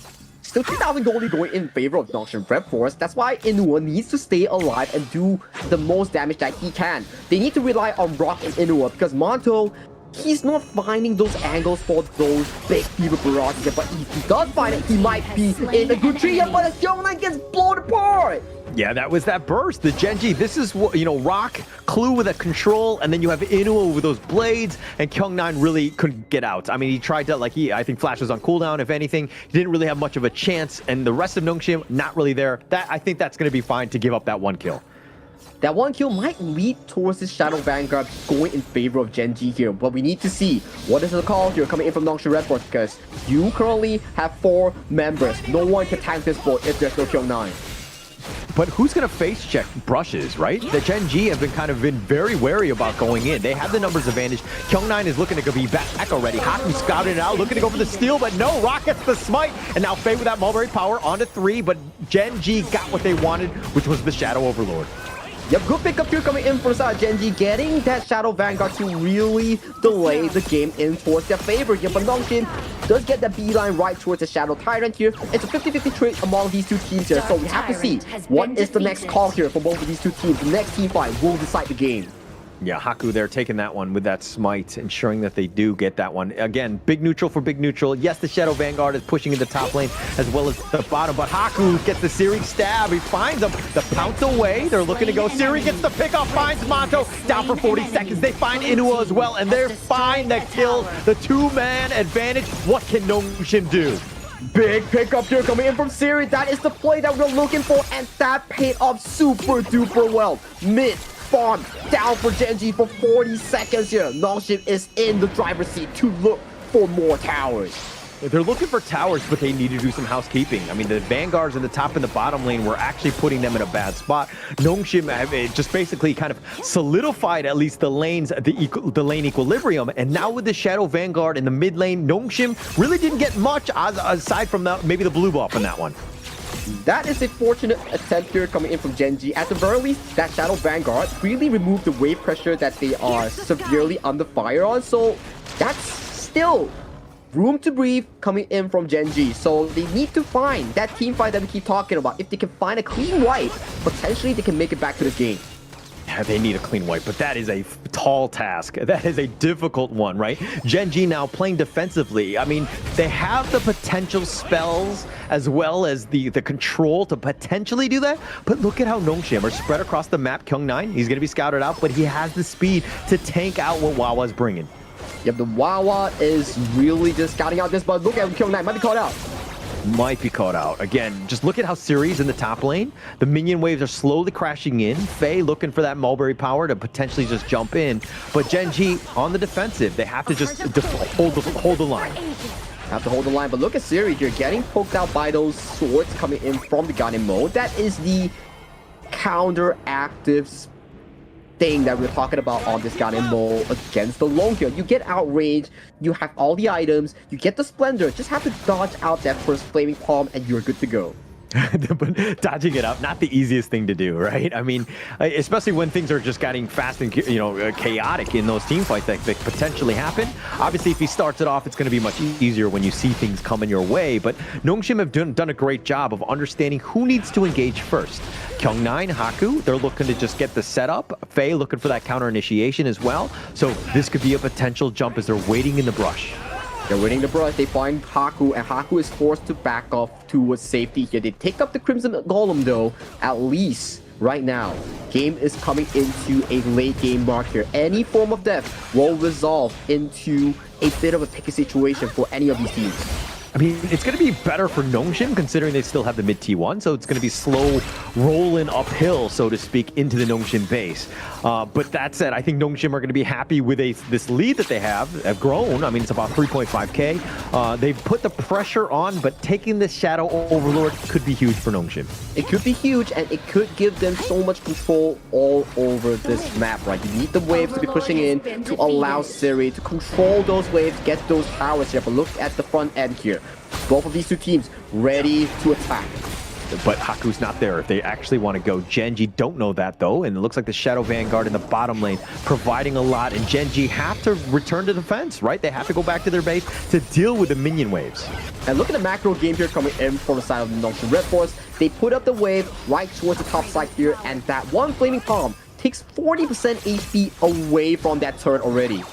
A lot of damage, and that series starting to hit that critical mass of items and damage and just that burst that he has. So again, Siri's able to kind of do Siri things on this loom. Do Siri things on that loom here, exactly the name of the game here. Look at all three waves just crashing in towards the tower here. Kyung9 wants to look for the engager as Siri. He will be the potential siege target here, but he has to look out for 3-man knockup. Oh, 3-man knockup, but now the infinite fastness, he might want to go aggressive. No, he's going to U-turn on out of this one. Haku did not get the memo. He's going to be Fever Barrage. He needs to be careful. He's being focused. The blade's just barely missing. He is able to survive, but now they're going to retreat. Haku playing with all of our lives.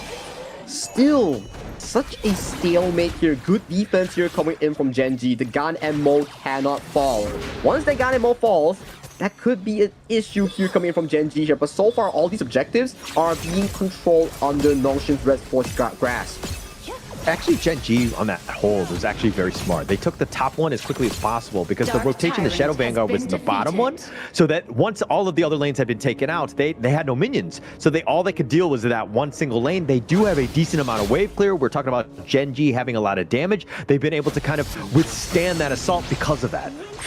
Withstanding the assault, withstanding the push. Rock here, not in danger, does pounce away towards safety here. Two waves go towards the mid lane. We see Siri landing that Flaming Palm, almost taking down that last bit of health on that turret. It's going to be tough to get into that T3 base. Nongshim here just looking to back off. Tempest Dragon up in about 25 seconds.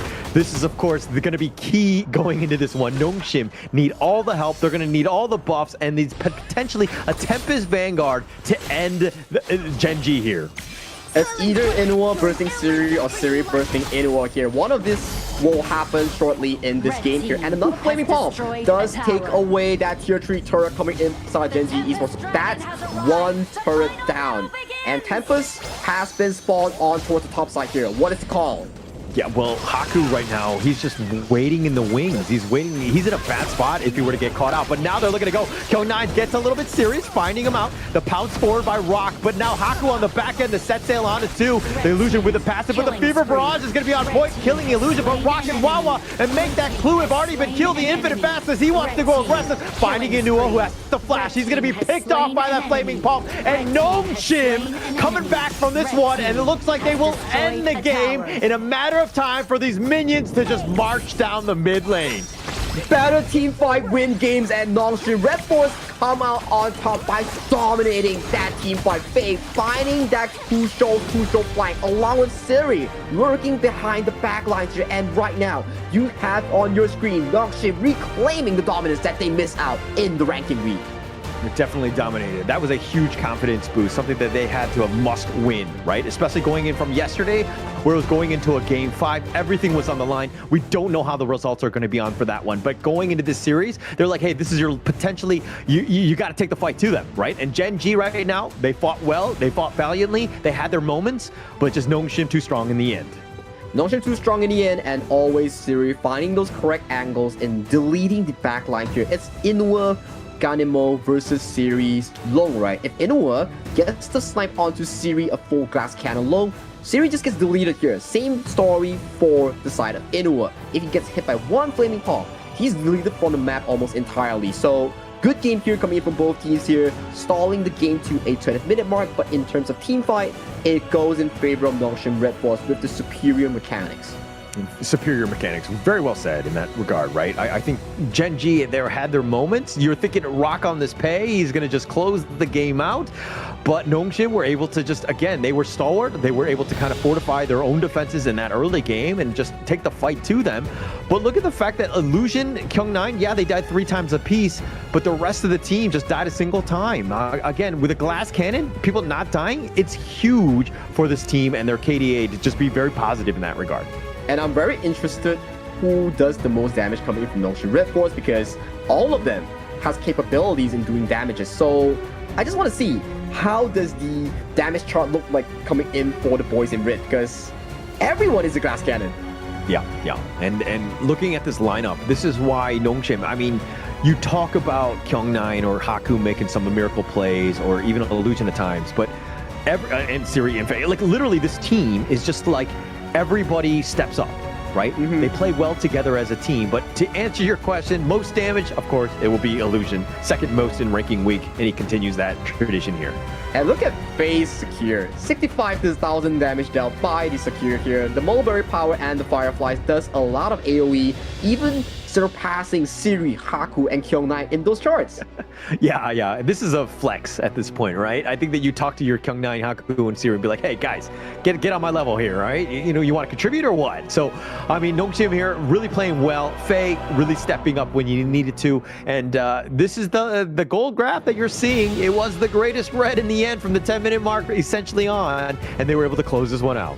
There were indeed moments that Gen G looked to be potentially coming back from the series, but Nongshim Red Force with the superior macro and team fighting, they pulled the lead to a 7.7k, and the rest was just history. That last team fight was just so crucial, but the MVP title does go over to Siri, that's holding his finger gun right towards our face.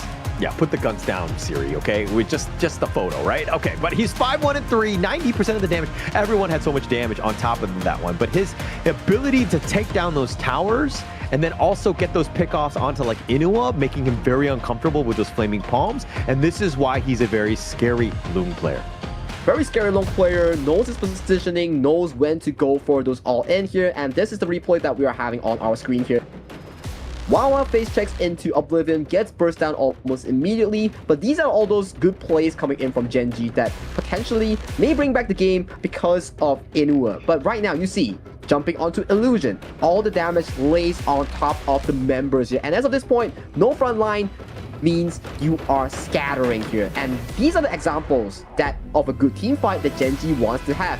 Singling out targets like the Illusion, like Siri, that gives them dividends to win out these games.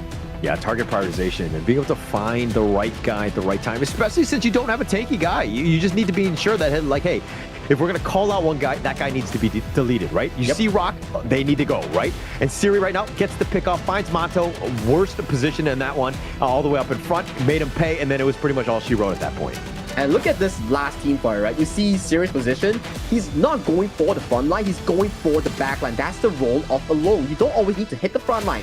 Your damage is sufficient in blowing the back line up like almost immediately, right? And then you see Inua flashing away, gets hit by those flame palms, and immediately the game goes over to the favor of Nongshim Red Forest. 3-1 in terms of scoreline compared to 2-2 yesterday. Much better performance coming in from Nongshim. Yeah, a really bounce back series. Nongshim really needed this one. I mean, we're going to see them again in the third series of the day. They're going to be going up against Crazy Raccoons later today. So it's not the end if you happen to be a Nongshim fan. Stick around, check that one out. But we have another series that's going to be coming up. It's going to be R8 Esports going up against CMF Esports. That one's going to be an interesting one. We go into Group A to see exactly who the kings in Group A is going to be. Because R8 from yesterday, they did extremely well against Scars, but that's for later. We'll go in for a little bit of a break before we come back for the series.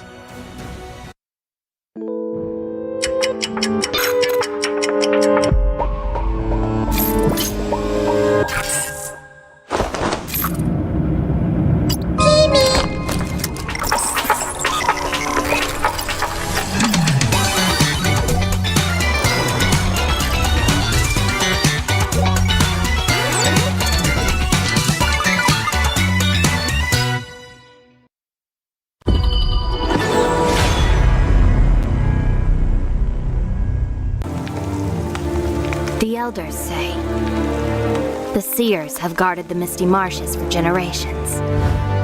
We are the forest's future. For families to gather in joy. For dear friends to stay together. For the peace of the bird tribe and the forest. Even if my feathers burn away, I will never fear. Even if the sky falls and the earth shatters, as long as we stand together, as long as we endure, we will surely, losing everything. Just as I did. Sinking into darkness. My old self is already buried. How amusing. This eternal, blissful heaven. What a beautiful little bubble. I can't wait to pop it with my own hands.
Will you live for real? Join the party.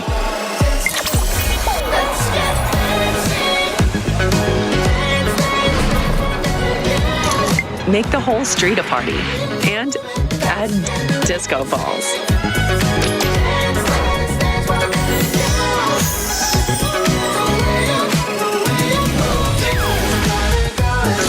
Real Me 15 series. Live real in every shot. Life's growth has always been bound to conflict. How long can today's peace truly last? 1,000 years ago, from a single seed sprouted the misty marshes' first wonder. Born of wood, growing into a forest, gathering countless living beings within. Growth, cycles, fates weaving endlessly together. With the deities came the first enforcers, becoming the misty marshes' first protectors. They took form as the 9 seers, each with their role sheltering this hidden land. All things eventually come to an end, and a new beginning does not always follow the old path. Today's inheritors of the seer's legacy long for a different future. Their followers, too, drift further apart. The order of the seers and omniscients are like 2 branches growing in opposite directions.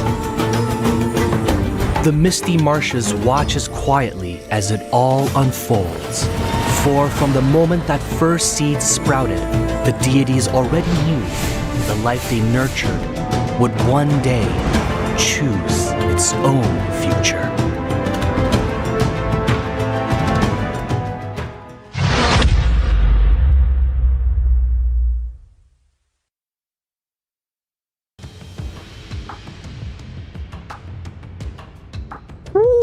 What a series there, Holler. We just witnessed 4 games coming in from Nongshan Red Force against Genji Esports in the second round robin in the Group S here. My name is Sagi, along with Holler here. We're bringing you the best action of KME Survival Week here. But talk to me, Holler, what's going on? I mean, first things first, a new version arrives on September 24th. Unleash your spirit. Get on top of that one. There's going to be a great update going into this one. But to answer your question of that last series, it just seemed like Nongshan Red Force were very determined. They wanted to ensure that they were able to kind of continue on and just, to be the top dog here and to really stick it to Genji. Yeah, they really were quite enraged from yesterday's mishaps. So bringing in all these flavor into today's games, we definitely see series stepping up and showing us a much better performances. And also right below that screen, Ultimate Awakening is the new mode coming into Honor of Kings as a for-fun mode. You have different ultimates here being enhanced and powered up for 15 to 20 heroes in Honor of Kings. That fun mode here. Do check it out on September 27th if you are a bit tired of your rank games if you keep losing too much. I've never been in that situation. No, okay. I'm always in the losing situation for ranked. It's a terrible spot. So I will be playing that Awaken mode. I will ensure that I will just take a bit of a breather in that regard. But going into this series, we're going to be dropping down in the sense of Group A. R80 Sports had a great time yesterday, right? They were able to kind of take down Scars 3-0.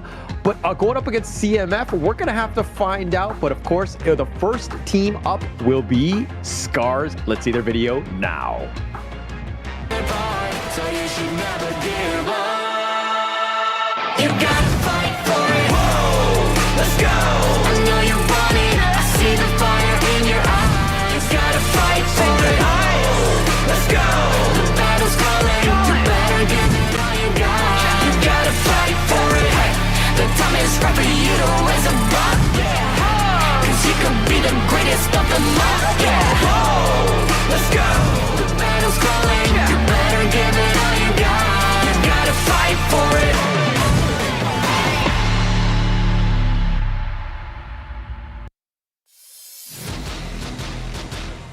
RA Esports out of Tunisia will be to infinity and beyond. They will be made up by Doma, Gushing, Zinan, Roichi, and Mijoj. They were third place in the KME Spring. High expectations going in. Unfortunately, not the case here. They were not able to kind of get their wings under them, so to speak, and soar. Unfortunately, they're in Group A here.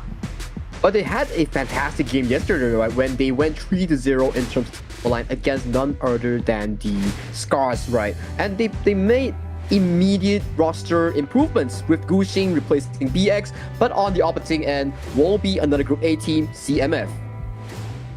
So you should never give up.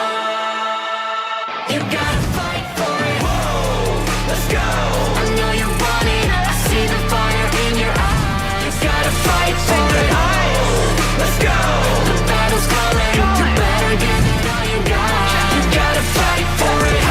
The time is right for you to raise a buck. Yeah. Cause you could be the greatest of them all. Yeah. Whoa, let's go. The battle's calling. You better give it all you got. You gotta fight for it.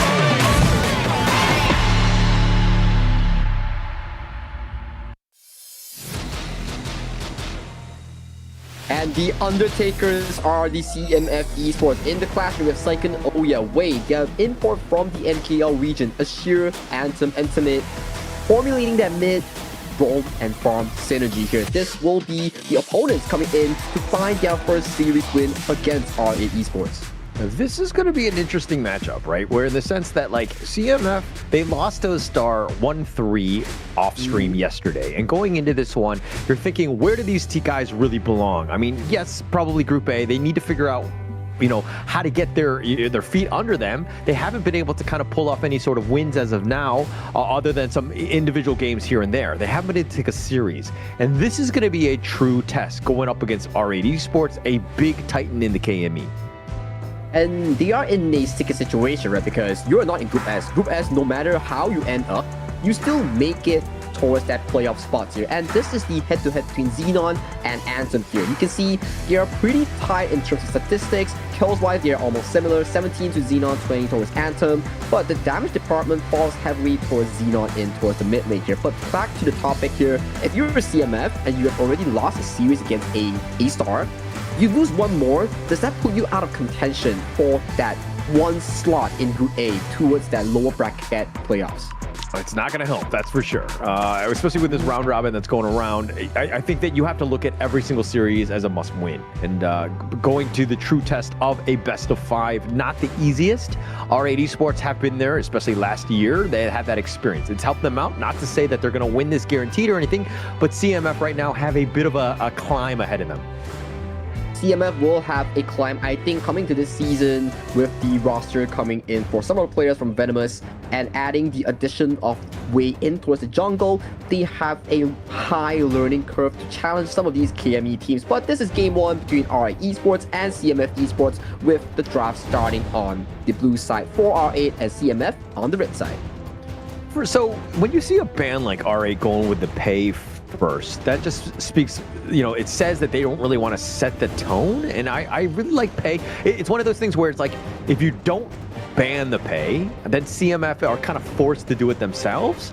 And so you're basically showing that you don't really want to play the pay early. And I don't like that frame of mind, especially for R8, because this is a hero that you have so much pace and you take over game 1. It's really demoralizing for the opposing team.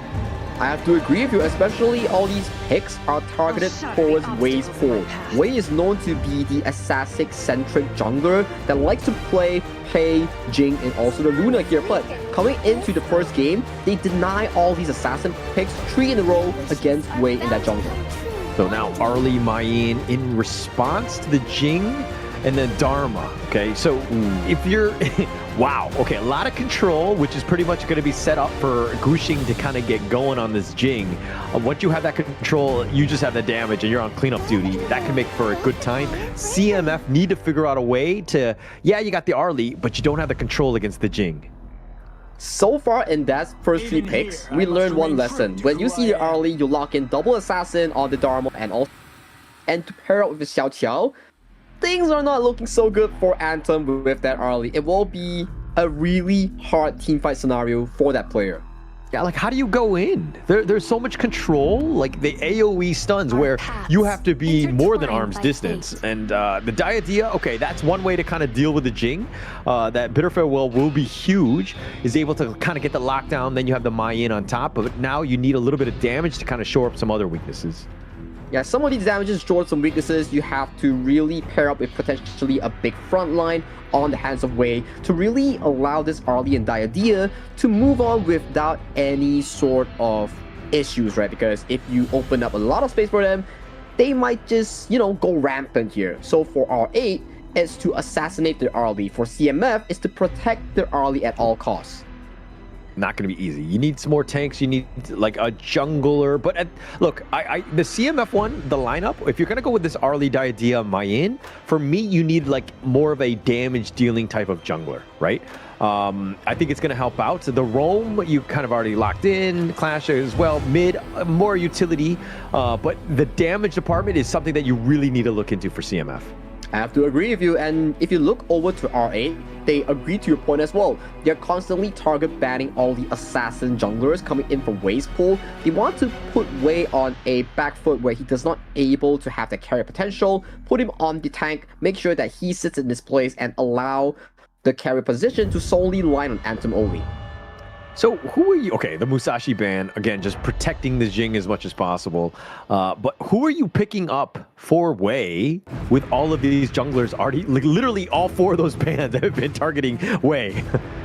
To potentially just pick up the Ogrun, act as a front line, rely on your teammates like the KME, these strong side lanes, really pick up the pace in the game to win out these team fights. But for CMF, the long-term issue that they always have will be that 2v2 towards the mid lane that they always fail to win. And that's the Ogrun locking in here. Wei needs to be that front line for Arlie to really win out this game. Makes sense. Makes sense. Shores up a lot of the holes that is on the CMF side. So it makes a lot of sense. And just, I mean, Kuxing will be using the Jing to be jumping the back line as much as possible. Wei needs to do the same thing onto the Xiao Chao or even the Dharma in some extent. But this Jing is going to be mobile as ever. Very difficult to lock down. Luban number 7 hovered for the side of R8 here. Okay, so logically speaking, it does pretty well against the Ogrun. But locking the Direnji and Zhang Fei makes much more sense in playing against the Arlie in this lane here. So they're just playing with us like usual. They're like, oh, money, ha, there you go. Psych, you're not picking. Yeah, that would have been a very interesting turn of events to kind of finish it out. But Yuhan here, adding more into that mid lane. Plus, you've got a little bit of sustain. Okay, they're pump faking that one too. All right, well, let's speak after they've faked because they're just constantly playing with them. Okay, they're gonna go with the Nua. The damage, it shores up a lot of those weaknesses. Yeah, Nua does cover up some of these late game potentials that CMF really needs, so that's a good pickup here coming in for Ashir in towards the mid lane here, but same issue still persists. Can they survive the laning phase and not explode once the game starts? Because this is an issue coming in for CMF. They have the tendency of losing at the laning phase, and then Wei's jungle just starts getting attacked constantly by the enemy team here. First things first, play the laning phase well, and then we will see a better CMF. Yeah, start off strong, right? Get on a good foot, and then take the fight to them.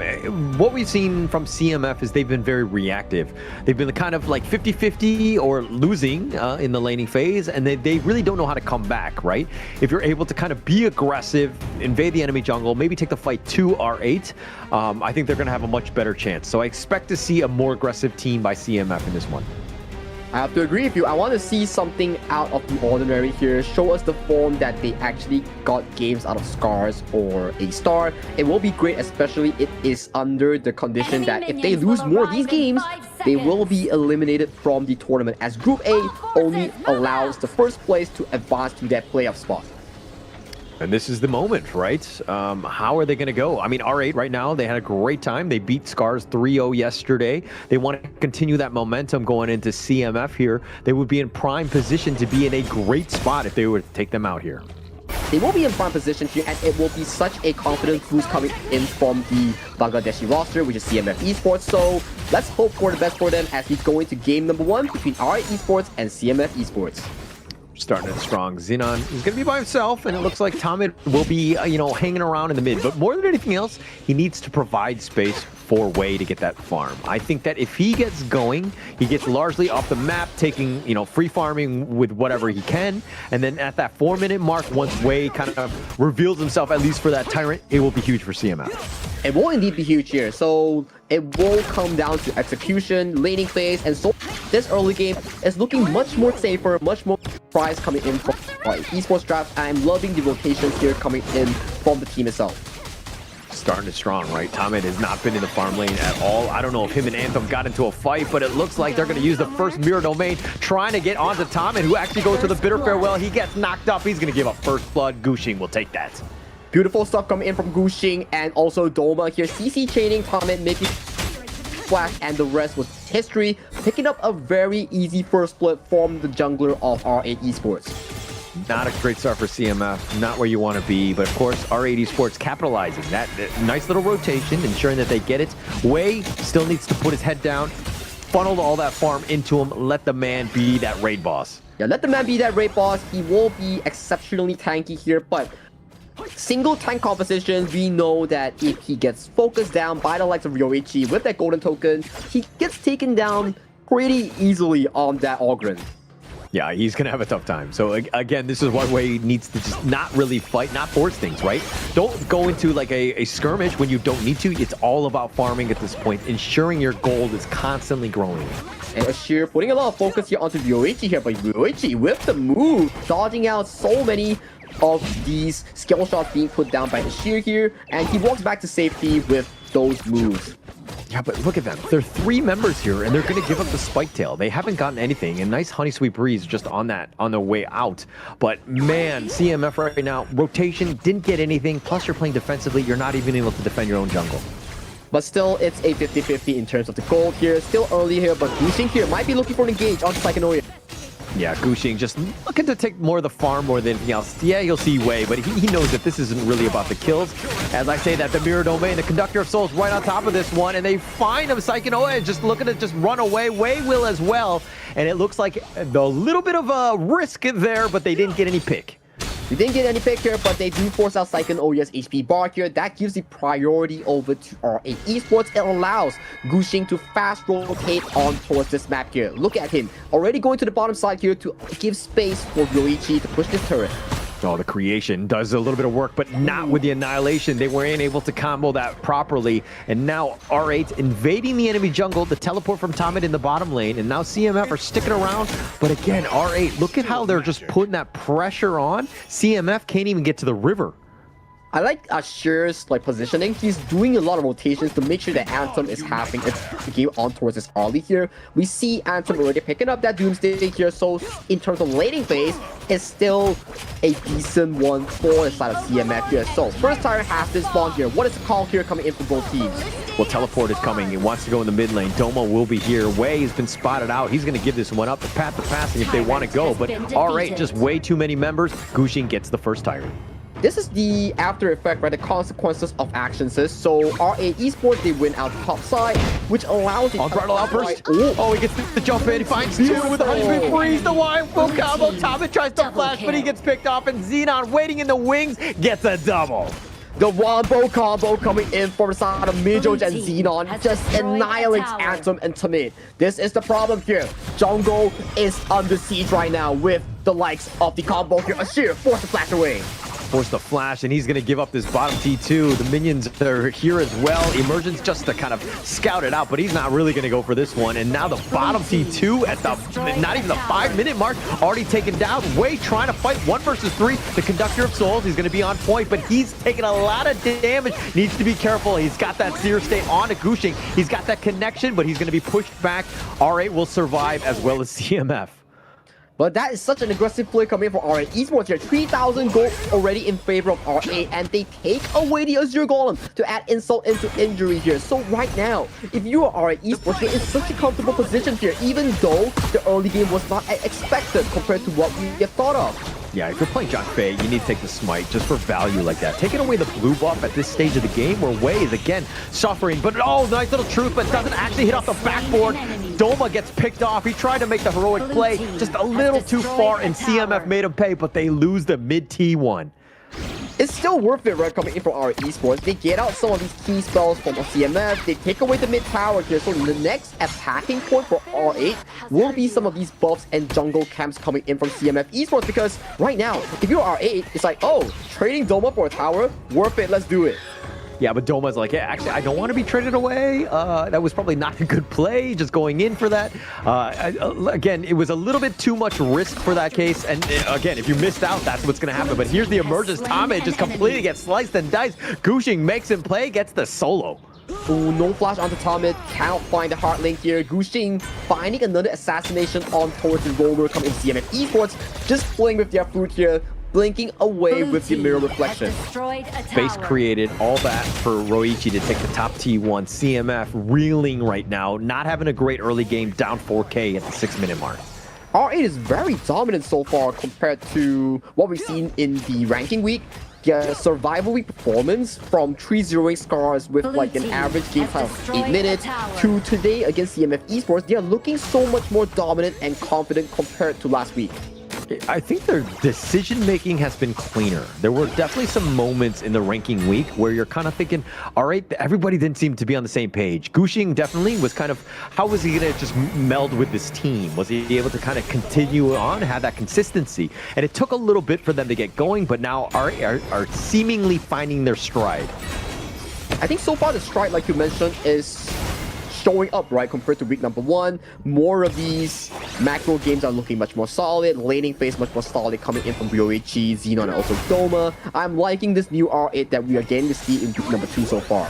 The potential is there, right? They have the guys, the mechanical skill. It's just more of the team play, the synergy and that coordination when they go in. But again, space created, R8 picking up yet another big objective with that overload. But Tame, yeah, Tame is looking to find him, and it looks like he's going to dash away. Doma, though, will get on out of there. I mean, if anything, you've provided all that vision, which is great. A lot was expended, but they didn't get any kills. But I think it's still fine, right? Removing the flash away from the Dharma means that this Dharma will not have that big truth moment for the next 2 minutes. So it relieves some pressure for the likes of Anthem and also Ashir in towards that upcoming 2 to 3 minute where R8 is looking to push these high ground turrets. Yeah, and R8 right now, they're just waiting for the next Vanguards to be there, but this is going to be another big push. CMF seemingly not willing to give up this mid T2, not able to defend whatsoever, and they're kind of being sieged across all 3 lanes right now, and R8 opening this game up even more. Yep, very well done for the side of R8 esports. Just barely of 9 minutes, they remove all the tier 2s and currently knocking on that tier 3 tower, which is the high ground in towards the mid lane. Wei just going back and forth with that path of passing, not able to really do much damage. Roichi's a little on the lower end, but CMF, yes, they'll defend, but they lose their their own jungle. They're losing quite a bit at this stage, and the lead is continuing to grow in favor of R8. It's just a death ball from the side of R8 esports from that play coming in from Mijoj and Xenon. That wombo combo really set them up for success. 2 towers towards the bot lane, and then mid lane another tower, and then it's just rinse and repeat, removing all these tier 2, tier 1s for the side of CMF esports. Once that 10 minutes hit, we will see a Shadow Vanguard attempt coming in from Shadow Vanguards like R8 esports to really end the game. I mean, it's 7K net worth lead at this point. Gushing just like watching his food. Wei just, prancing back. If anything, he needs to get going, but he's 2 levels behind Gushing. Gushing has just completely outclassed him. Yes, the rest of the team from R8 has really been able to help support, but this is a feels bad man. It is a feels bad man because right now they have nothing to farm. They're just slowly getting pushed back to their base, losing out their towers. Ryoichi looking to poke down that mid tower, already half health on that mid tower for the side of CMF here. It's just a slow death here coming in for the red team. All of the lane matchups, like all of the guys, like 2-level advantage by R8, every single lane almost. Except for Mijoj, who's slacking apparently against Tame. He's only got the 1-level advantage, but R8 but the tyrant being picked up. No, I'm gonna point it out, right? You want an A+ or you want an A-? So because right now, Mijoj is playing an A- this game. The real Asian dad. Oh, you're throwing your Asian. But RA Esports, they pick up the Shadow Vanguard, they pick up the Shadow Tyrant. They are looking to formulate this game-winning push with the double objective here. It will be a difficult defense that our CMF have to pull off if they want to have a chance in this game number 1. Yeah, way there, smiting it out, ensuring that he gets at least the blue buff. But man, he's about 2k behind Gushing, who's just been able to outclass him. I mean, all of the members of R8 have been able to kind of ensure that they have that advantage going in, but it's come back to this hold. How does CMF stay in this one? How do they stay in this one? They first have to figure out if they can defend against the high ground push, because the team coming in from R8, they are relentless in this one. They're looking to go. I mean, the only thing holding them back is the minion wave, because CMF have some wave clear that's pretty decent, and they've been able to kind of extend the game a bit. The mid T3 does go down. That was a bit of a hole by CMF in their defense. Well, 2 high grounds just go down. Gushing playing with his food, and the bot side will be going down just shortly. But look at Midro here, potentially looking for an engage. Oh, the Umbrella Outburst right on top of this one, and Wei and Anthem just like that, a blink of an eye, and they both get picked off. Psychonoia is going to be killed, and Tomet is back in the fountain, but they want the crystal, and RA will take game 1. Very clean game for RA Esports here. It was a very quiet laning phase. Everybody was just doing their job, but that moment where the Zhangfei found the Unbridled Outburst into the knockup coming in for the Xiao Qiao, that is where everything went in the favor of RA Esports, and they just right on the wins to find that game-winning lead. Yeah, just from the beginning, though, from first blood on, that was a game that was completely in control of R8. Being able to close that one out, I mean, all good teams need to figure out a way to close and end games, and R8 did it in style, ensuring that they got that kill. It was a matter of time. A slow choking experience from CMF Esports. Didn't have a great time, but R8 was just too much in that one. R8 was just too much in that one. They showed composure. They showed really well macro game, and the team fight that they found, especially on the roam, Midjoj really found decent Unbridled Outbursts to really put CMF Esports in a very tough situation. Yeah, it didn't really have much. I mean, just R8 Esports, just across the board, everyone. But Midjoj, who's only one level above, you know, Tomet at that time. Midjoj can play a much better game. Sorry, we have to poke. I don't know what to say, right? I mean, like, it was a bit of a steamroll in that regard. Yeah, the Asian dad, your age is showing, Hall. I'm telling you, stop telling the viewers your age. You're not 18 anymore. On your dad side of things. Yeah, I'm 21, by the way. Oh, mentally. That's right. Ah, mentally. Yeah. He's pretty cool. But yeah, okay. If we were to go back into the game, CMF, they did better compared to before, not losing the lane in 2 minutes, but they did make mistakes in allowing Gushing on that Jing to capitalize on a few of these kills, allowing the lead to further grow, right? You can see on top of the screen, in terms of goal, it was just terror from the side of R8 against CMF. No real answers. I want to be like, oh, it's a draft diff, it's all that, but no, actually in this one, it was kind of just execution, right? CMF really were not on the same level of R8. R8 was just too good in terms of just being able to take any small advantage and taking things away. You're seeing when CMF, even when they were equal or they had a slight edge in the early game, they were playing very defensively. They had the numbers and they were constantly pushed back in their own jungle, not looking to be aggressive. When you go for rotations, you got to go for some sort of conversion to make your time worth it to make that rotation. Like what you mentioned, right? There's no trade coming in from CMF. They were just waiting for the enemy to attack their jungle. Usually you need to be focusing. Okay, I need to give this up to trade something on towards the cross map here. If not, this would happen here. It's just a steamroll from RN Esports from start to finish, from 1,000 all the way to 10.7k at the end game. Yeah, straight up, like, there was no dips, no dives, no nothing, right? CMF not able to dig into that gold whatsoever. They were just completely behind. But of course, the MVP is going to be Gushing here. 2-0-4, didn't die a single time. Constant pressure, constantly just like in the enemy jungle, taking everything, but also doing 28% of the team's damage. Did a great job. Clearly deserved this MVP. He was styling on top of CMF Esports, just casually blinking around the mirror domain, just swapping the clothes to really do all these damages here. So well-deserved MVP, had a pretty good jungle tempo here, but this is the one we talk about, right? Midjoj finding the Unbridled Outburst into the knockup coming from the Xiao Qiao, getting that double kill and allowing them to push 2 towers toward the bot side. For the side of Doma here, a bit over-aggressive, but they do find that mid turret. Coming in, this is why Gushing is so good. keep on finding all these key engages here. The final one immediately leading to Wei's explosion, not even having time to click on that Blood Rage.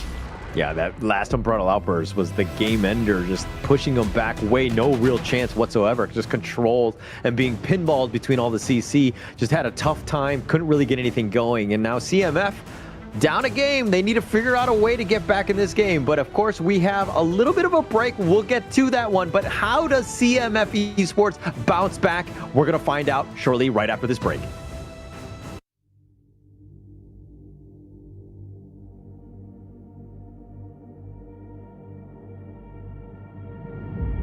I feel it deep flowing through my blood. Rising up to become someone, and taking it all on my own. What a sweet victory. And taking all of my control, awaken something deep in me. Like flames, feel it burning inside. Take a hold of pursuit of the prize. I've been told ain't no way to survive, keeping all of this fire that's locked up inside. When this is the time, enter the ring. All those mental chemicals doing their thing. I got flashes of battles inside of my dreams. I was made for this moment. At least now it seems like it's time to come face to face with your fear. But battling reasons for all of the years, and I learned how to fight them with style and grace no one's ever encountered. You say it's amazing, I'ma come out swinging when they open the gate. Go ahead, call passion, I'm calling it rage. I'm taking what's mine like I already own it. Watch but don't blink, going here to the moment. The sky rained down. Here's to the madness that's all around.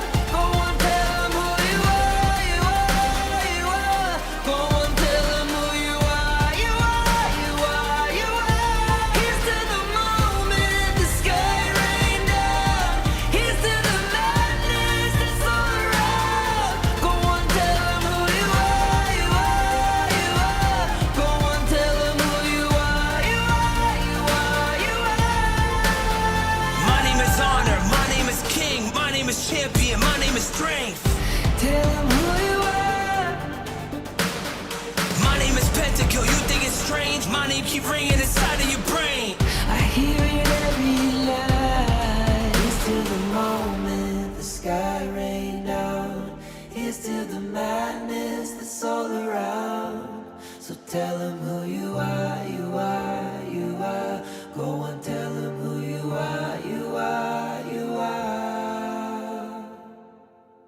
Here's to the moment the sky rained down. Here's to the madness that's all around. Go on, tell them who you are, you are, you are. Go on, tell them who you are, you are, you are, you are. Here's to the moment the sky rained down. Here's to the madness that's all around. Go on, tell them who you are, you are, you are. Go on, tell them who you are, you are, you are. Dominant performance here coming in from R8 Esports against CMF in that game number 1. What does it take for CMF to bounce back after such a tough game last year? I think that they need to kind of really, I mean, it wasn't really like a draft issue. I think that it's like the early game of just stop playing scared. It feels like they're playing too timid. They're letting R8 dictate the pace of the game, and they're constantly just hiding in their jungle. Yes, it works on ranked games where you're kind of like, the enemy team's not going to be as aggressive or whatever, but in these situations, if you're rotating, you got to get something out of it. You got to get some sort of pickup. You got to make some sort of stance, but they're going in, they're like, oh, they see 3 members on the enemy team. They're like, we don't fight. So it seems like, again, they're playing too timid for me.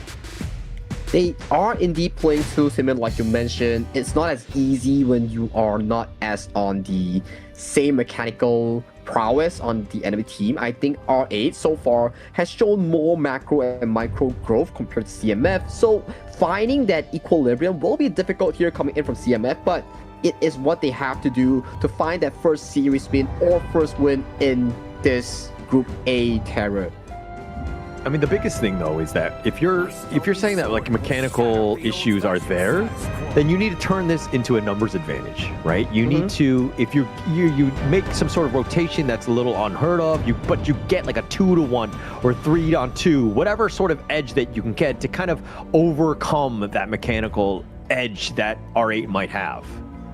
That seems to be the case, right? So they have to at least pull off something that proves that they have what it takes to take off games against R8 or take off games against Scars in their group, because so far it seems to be not going their way, even though their draft is decently done. It's just that when it comes to fighting, it comes to rotating, they're not on par with their opponents. Yeah, and you can kind of see that, right? Even throughout the team fights have been on point. Like, it all comes back when you have that lead, you have that vision lead as well, so that you can kind of be waiting in the wings, you get that ambush off. And CMF got caught out a couple too many times, and then that snowball was just there, right? So it goes back to the early game, trying to take that fight, but also ensuring that, like, having that premonition of just understanding where they could potentially be, so that you don't just lose everyone because one person didn't check the brush. The one person didn't check the brush, gets unbridled outburst, and then the rest is just history. The game just scales towards R8's tempo here. But we are going into the draft for game number 1. Game number 2, we are looking at Long, Guan Yu, and Liang being locked in for 8. For the side of CMF, they are drafting pretty decently. Channel does counter towards the Long. Floorborne tank is a decent tank to really absorb the ultimate coming in from the power control of the Liang here. So we have to see. It still boils down to execution, their laning phase, their early game, whether they can make it work is the real thing we have to look at. And look at the respect that R8 are doing. They know that Wei has been the guy. And Guan Yu, you have that team fight control. Liang for that lockdown. If, Wei decides to go for the assassin-style jungler, they're kind of covering their bases. Obviously, their damage department is a little bit lacking, but this is a good first phase for R8. And seeing is like it's covering a lot of the potential gaps that they might have. I'm loving the CMF draft here, though. They have tank, they have, like, sufficient disengage for the Liang ultimate here. If they can really pull off the laning phase, I have good expectations for CMF going into the mid game, but it still boils down to execution here. Micro is not something you can cover up in just a few days of time.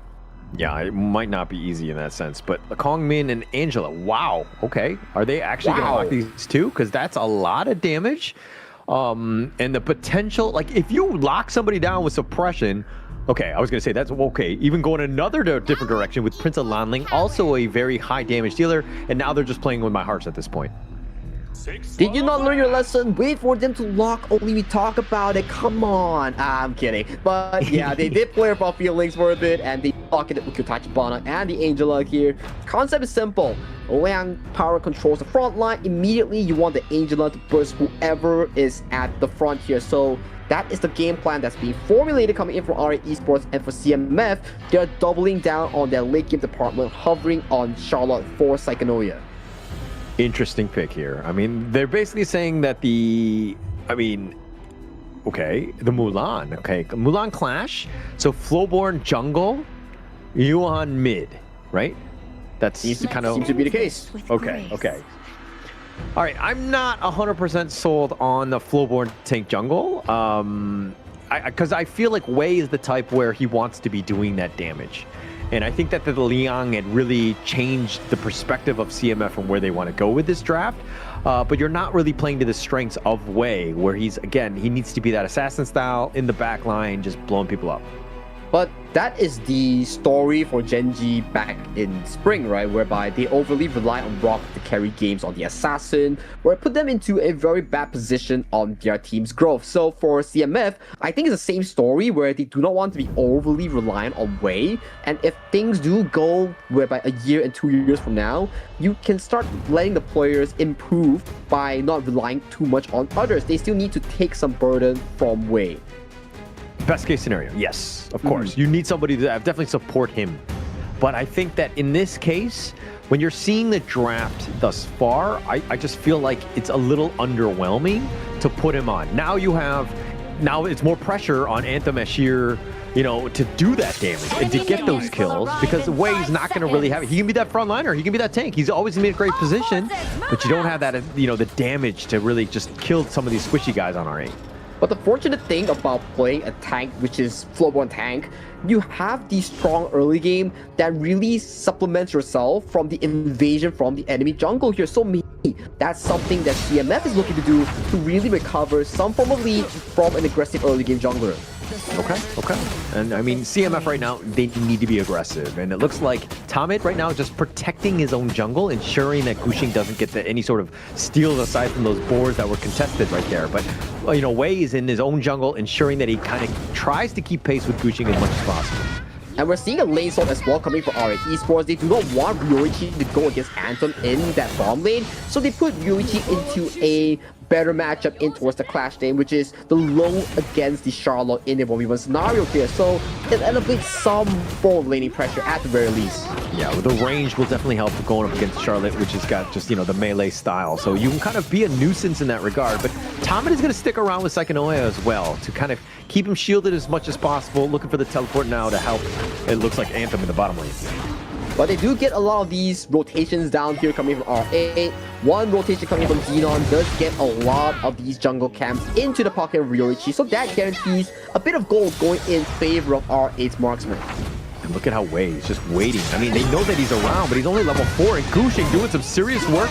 They're all in charge. The Soaring Great Dragon right on top, and Wei is actually just having to back off. Needs to be careful here.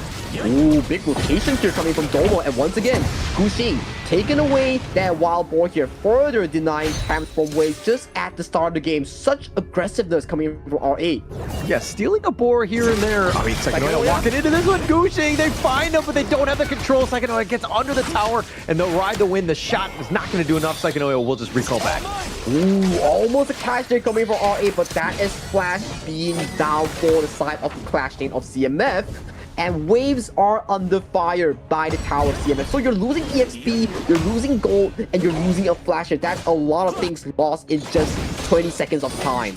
Yeah, but you didn't lose your life. That's the biggest thing, right? Not giving up first blood is actually huge. Staying alive. Mijoj, I don't think was level 4, and that's why they didn't have suppression, but they got it now, and now they're going to burn Tamid. They're looking to just take him in. Looks like he's all in charge. The Umbrella Outburst turning it around. They got Doma under the tower. He's going to be picked off, and first blood is going to go the way of Wei, and they're going to continue on. Mijoj actually has to flash back. He gets the safety. Wei continuing to fight, trying to go for Gushing. They're going to just try to get the stampede on him, and Gushing running for his life. He's going to be picked off as well, and CMF with 2 early kills. That's a great start.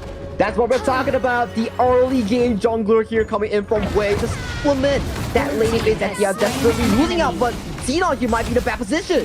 Yeah, he went all in for that one. The Blazing Brilliance on a sheer. It's a personal thing. When you're going up against the mid, it's like, hey, I died, but I took the other mid with me, so I'm going to be okay with that.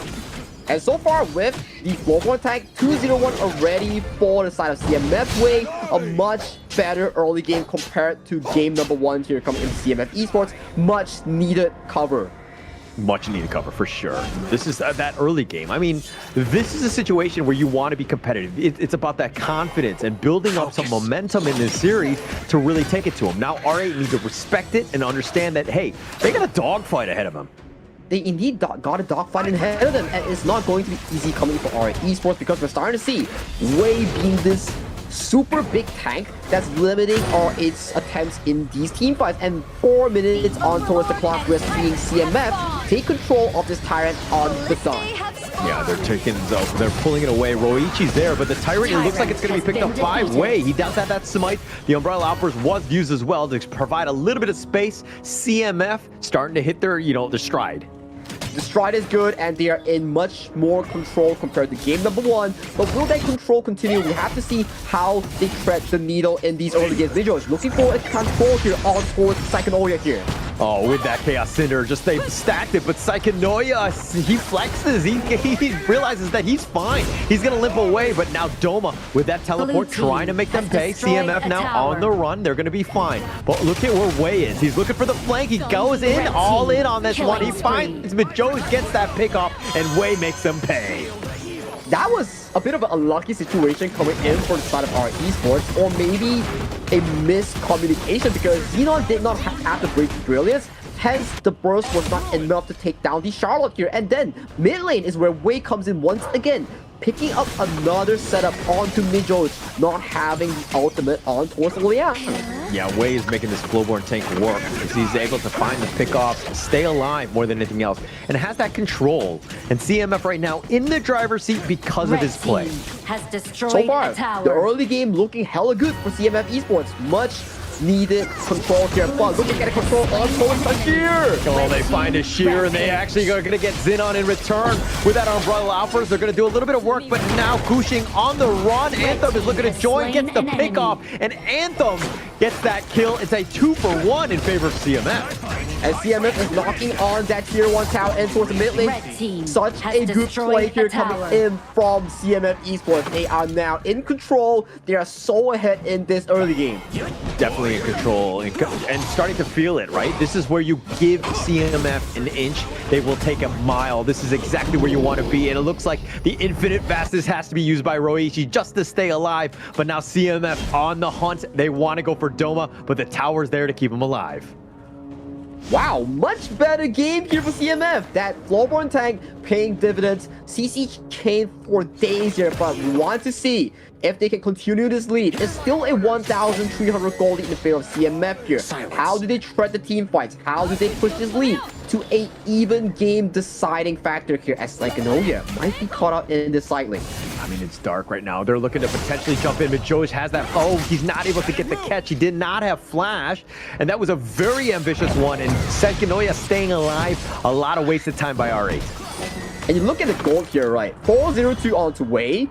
A lot of these gold is funneled towards this 4-1 tank, and for the side of R8, you currently don't have enough damage to realistically take down this big, beefy front line here, so they need more time. But more time goes in favor of Psychonoia and Anthem on these late game scaling heroes. So the game plan is falling in place for CMF Esports for that late game potential. They're giving themselves a chance, which is the biggest thing. I mean, I thought the R8, like Xenon on this Angela, I thought would be more than enough for Gushing to burst them down. But Wei has just been this very tanky boy. And, you know, with Anthem and Ashir there to kind of just help and support and doing all that damage from the backline as well, has made it tough for R8 to kind of get anything going. It's really tough for RA right now after this position, but the jungle, at the very least for RA Esports, is still allowing themselves to funnel the goal into Ryoichi, into Gushing. So that is a bit of good news here. But look at the rotations here. We are starting to see more control going to CMF Esports as they are taking control of this Crimson Golem here. But look at Doma, he's finding a flank. No, he's looking for the fang. The Razor Cavalry is just going to be used on the Psychonoia. Not too much value. He decides to go all in way, that is, and they're bouncing him around. And Doma was all by himself. I mean, he's the general of the army, but there was no army following up with him. Bounce house for days, Doma's locked in, Doma gets locked away, and he gets taken down. The horse is unable to do horse things, so that's a bit of a win for CMF as they continue to push this lead to an even bigger control for the Bangladesh squad here. Very well placed thus far. Yeah, Doma's like, hey, my horse and I were there. Where was the rest of you, right? I mean, even my horse is there and you can't be there with me? Like, do you remember how you tell me, Sagi, break a leg? This is exactly what it means by breaking a damn leg, because look at Wei. He's just going in. He's going all in, and he gets the pickoff, finds it on, and just like that, he's been down. Roichi has to take to the skies, and he will get back, but Gushing is going to be killed as well, and CMF making them pay with this Wei Flowborn tank. Such a good play here coming in from Wei here. The moment Ninja goes to somebody, you will see Wei here disengaging for that person here. And so far, it's proving that it works so well. Every Psychonoia going for the back line. Oh, finds Roichi. No dragon, no chance. Psychonoia on the back line doesn't really care. He's going to eat some tower shots, but it's all about the kills. The Blazing Brilliance is just tickling them at this stage. The crystal is wide open. They have the minions that are crashing in. Wei is looking to end this game, and it looks like he's going to be picked off. But there's no minions. Oh, but they have enough. And CMF will take game 2 off that last hit. Below 10 minutes is CMF's game here. They did it decisively and they did it cleanly here. Much better game 2 performance coming from CMF. They make the game work so well in their favor.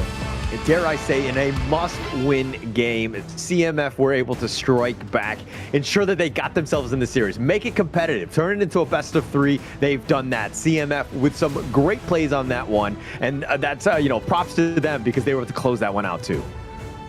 Gotta say, they really proved us wrong. They played so well in all these laning phase, and Wei was that anchor in finding disengage and engage on that floorborne tank. We were thinking like, okay, this floorborne tank, does it really work? Does he find those angles? But it's as what we discussed during the pick and bans. It is for that early game tempo. It is for to cover his team when his team is lacking in that laning department, and it is proving to us that it worked out super duper well for CMS Wei. Yeah, they were able to just kind of exert dominance, right? Using that Wei flowborne tank, completely catching everyone off guard, just isolating and just getting the pickoffs. And he was tanky enough where he could not be focused as well. R8 didn't seem like they really had any answers. I mean, the Liang was kind of underwhelming, wasn't able to get any sort of pickoffs with that level 4. It seemed like they were just mistiming it, or, you know, his flash was on cooldown. There was a lot of different things where they didn't get a true value out of the Liang pick. And so they paid with their lives. CMF took the fight to them and took this game. They took a game very cleanly out of R8 Esports, who just breezed through scars yesterday. So this is something very deciding coming from CMF Esports, because if they take the series, they push their hopes of making it out of Group A to a much more reasonable level. Because before this, we were expecting, oh, it's gonna be easy for R8 Esports. It's just gonna be a walk in the park. But CMF not backing down, showing signs of life and vital for their hopes for that Group A spot. Yeah, and they need everything at this point, you know, and dare I say life support on this from this series. They need to pull this one out. They need to figure out a way. CMF, though, find a way, and they're able to close it out. Again, if we're looking at some of the draft on this one, I mean, it seemed like it was more execution more than draft issues. What do you think, Sagi? I think it's a bit of both. For the side of CMF, they have the MVP player, which is Execution God, CMF Wei on that floorborne tank. He had a fantastic game, fantastic start, and then we start to see when you don't get your Liang going with those early pickoffs, it doesn't provide as much value compared to the Zhang Fei, because once the floorborne tank goes in, there's always a disengage coming with the form of the Zhang Fei, with the form of the Charlotte here, so they couldn't really burst down that first target with the Angela and also the Liang. That leads to a draft difference here, which really led them to their demise. Yeah, and look, I mean, the control, but he's by himself. Where's the damage? Xenon is now showing up, but he gets killed as well. And the stuns that they have, you're talking about Tommen's Umbrella Outburst. He had that. Then you had Wei jumping in with those all-ins and just knocking people around. It was tough. And Doma, yeah, you had that nice little razor counter, but it's on a 1. Where's the rest of them? Gushing is like watching you die from afar. He's not able to help support. So the team, if they want to make some sort of initiation, they got to be on the same page. And this is the thing as well, you're talking about being on the same page, but for R8 Esports, it's always a 4v5, it's always a 3v5, and then things just fall apart for them, and then they just start losing control of the game, start losing even more of these team fights because of fighting at odd or irregular numbers, and that is how CMF capitalized on the mistakes and taking this game under 10 minutes. What a dominating performance. Dominating performance. I mean, just being able to come back, that speaks volumes. And this is why CMF Esports were here, right? They need to continue on that momentum. It seemed like their confidence was shaken up a bit in the rank week. They weren't able to kind of play the team that we wanted, but this seems to be the team on the rise. We're going to see if they can continue on with this, but after the break here.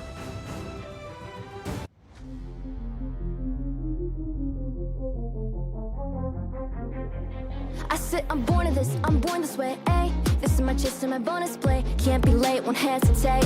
What do you say? Race to find my face, scars to find my skin. I can't convince them, can't please them unless that I'm the one that you hate. H to the E-R-O, doing it for real, locked on my goal. From the ashes, I roll the game. Flow with a rumble, make them crumble, make them run. Cause baby, it's go time. Knocking you down's how I rise. An inspiration, I know I'm the one who will fill them up, no lie, we gon' do it. Facing our fears, we don't think we just move it. No, we the best and we don't gotta prove it. Somebody test me, I swear I'm gon' lose it. I got a trophies on this boom and illuminate. The truth within, another day, another win. You got the power to turn around. Inside a champion, take to be found. It's my war cry, oh, crawling out for the game. There's no time to hide, oh, won't you yell out my name when I sing on top of our lungs? Where I belong. It's my ride or die, oh, won't you yell out my let us begin. Crush the foe, look at me now, ready to go. Power within, we're standing tall. Fight for your name, ready to give it all. It's prom time, gather around for everyone 1, 2, Z on my grind. In disguise, we bring you to your knees. We kick it, smashing down the walls of enemies. Hit it with the boom, then we get him with the beat. Punch it with the power, then we serve him with defeat. I ain't never missing a day, missing a night. I'm on my way, I'm holding my pride. Fill up the game, top of the show, we're not the same. Flaming the blame, same on the aim. When you reminisce on this battlefield, it's on my silhouette that you see. We gon' do it, facing our fears, we don't think we just move it. No, we the best and we don't gotta prove it. Somebody test me, I swear I'm gon' lose it. I got a show fuse on this boom and illuminate. The truth within, another day, another way. You got the power to turn around. Inside a champion, take to be found. It's my time to fight, oh, calling out for the game. There's no time to hide, oh, won't you yell out my name when I sing on top of our where I belong. It's my ride or die, oh, won't you yell out my name. Let's begin, crush the foe. Look at me now, ready to go. Power within, we're standing tall. Fight for your name, ready to give it all.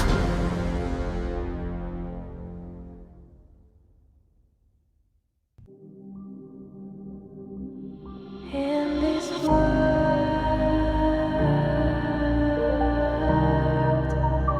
only ones in this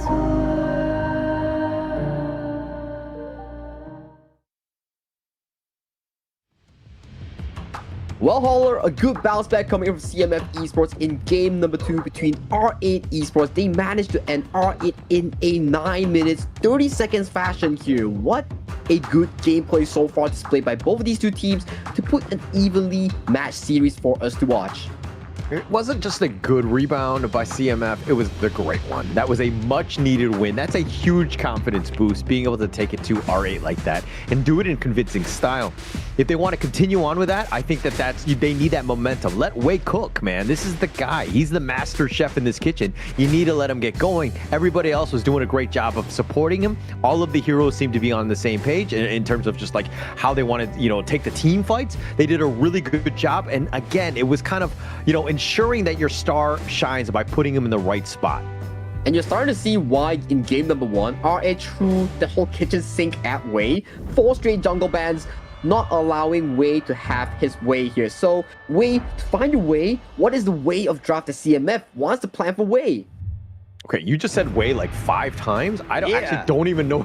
I think they need to find a way to win. Let's just go with that, okay? Let's simplify it as much as possible because he is clearly the win condition on that team. I think that they're going to do a great job. Again, just ensuring that he gets going. R8 obviously know this. They need to do a better job of containing him as much as possible, not feeding him any sort of kills, and as well, just taking out what the enemy team is giving you, but not letting Wei get going. But so far, I think in the drafting department, CMF does seem to have much of a better draft coming into these series. R8 is just winning these games solely based on mechanics and team fights. So coming into this game, CMF, they are allowing Pei to be going on towards the hands of Wei in that jungle here for R8. Potentially, we might see the Musashi and Dolia combination that does them so well for the hands of Guxing and Mijoj. And look at how CMF right now, they're starting to feel it. This is that one time. You win that one game, you get that slight edge, and it looks like they're going to go hot and heavy with Wei on this Pei and just go it fast, right? But R8 looking to, I'm not going to talk about the heroes. They haven't locked it in yet. Well, they have locked in the early and the Byron. That is on the side lane for the side of R8 Esports. To scale towards the early, towards the mid game, that's where they spike the most here. And Guan Yu being hovered for Psychonoia along with the Xiao Xiao that does extremely well against the early in these sort of exchanges we've seen so far. Those are locked in, so that's a early counter secured for the side of CMF Esports. Yeah, Guan Yu in the last game by Doma wasn't played to the top tier, the level that it should have been. There was definitely some moments where you're kind of, question mark, was that the best play? But, going into this one, Guan Yu, a lot of control, a lot of potential. Yes, it doesn't really add as much in terms of the laning and the fighting prowess early for this Pei Wei, but it's all about that mid game, right? When things are starting to happen, now you have AoE control, you have that pushback with that Razor Cavalry, and then you've added in the Zaqiao, and you have a lot of, wombo combos of potential stunts. Potential Sun wombo combos. We'll see Midgeorge if he can find those angles, or will CMF that Guan Yu on towards Hana Second Oya find those success stories that we've seen so far. But coming to the second stage of the draft here, R8 is targeting more bans over to Anthem in towards that farm lane here, removing the counters for the early from the hands of Ryoichi. Yeah, it's a good way. Just got to protect it as much as possible. At the same time, CMF are looking to ban out Guxing's potential counter picks here by the Musashi, which could just be an absolute menace, as we've seen throughout the day today. But the Lian Po, the last pick by R80 Sports, this is something to take note of. Majoj plays it, the Zhang Fei as well as the Lian Po, both very well. The control that they provide and getting on top, because CMF want a team fight, Lian Po kind of negates a lot of that. It does negate a lot of teamfight potential here. It goes on the aggressive side. It can mark down the Guan Yu. So it is a much more flexible pick here that Midgeorge actually has in favor with. We've seen how well he plays the Zhang Fei in game 1. So maybe in game number 3 with the Lian Po, he will have a much better performance here. But same treatment here going into Guxing's head. Banning out the Musashi and also the floorborne tanker, that might default Guxing towards the likes of a all-ground pick here. It makes sense too, right? And then it kind of adds to what the team wants to do. And yeah, you have the Guan Yu, you got to worry about that. And your jungle might be invaded by the Pei, but I think in the end, I think that they would be comfortable and it kind of fills that role. But another thing is that R8, if they're going with a lot of frontliners, beefy dudes with the Lian Po and Byron, isn't that too much? And it looks like they're going to pivot. They're going to go with the Nuwa instead to just kind of have that long-range artillery. I like the Nuwa as well because it secures the late game coming in for Center R Esports, because you cannot put all your eggs in one basket if you rely a singular carry being Ryoichi on the early only.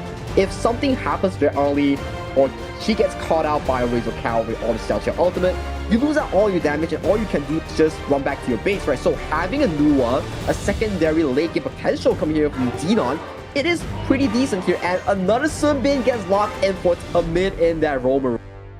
Well, if they're going to go for, it's the perfect thing with the Guan Yu, right? You have that Razor Cavalry pushing them away right into a potential time lapse. That silence, that's like a team fight you're guaranteed to win almost, right? So it's just adding to this wombo combo. Plus, once they're all together, you have the Marco Polo to just get on cleanup. But R8s are like, no objectives, nothing for you. We're going to go with the fade for Guxing last.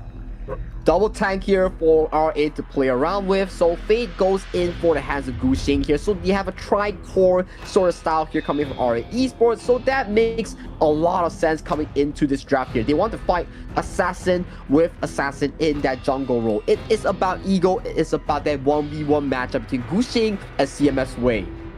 Actually, going into the draft and just checking them out, I kind of like both sides. I don't really give a straight up edge to any of the teams. The R8 side, there's a lot of potential, but this Fade, it's all about that one, right? How much is he able to control? Is he going to have a good early game? Is he able to kind of, because once those objectives and the Tempest Dragons and those likes, it's going to be tough to take anything from him. Only time would tell, right? Because you need to see the setup here coming in for Psychonoia and also wait in the early game. And also whether Guxing can find those key moments along with Midgeorge here, because these players will be the pivotal ones in finding the tempo for their team. Because if you were to look at all these carries, all these laning phases, it matters until that Tyrant spawns. Yeah, it's going to be huge for that one. So let's see. I mean, this is going to be game 3, R8 Esports going up against CMF Esports. We're in Group A now to see exactly who's going to make it and take on one of the Titans from Group S. This is going to be an interesting game. It will be an interesting game. It is regarding the playoffs hopes and dreams here as we going in for that early game invade on towards Guxing here. But I think he didn't really get that steal, so it goes still in favor of Guxing towards the jungle.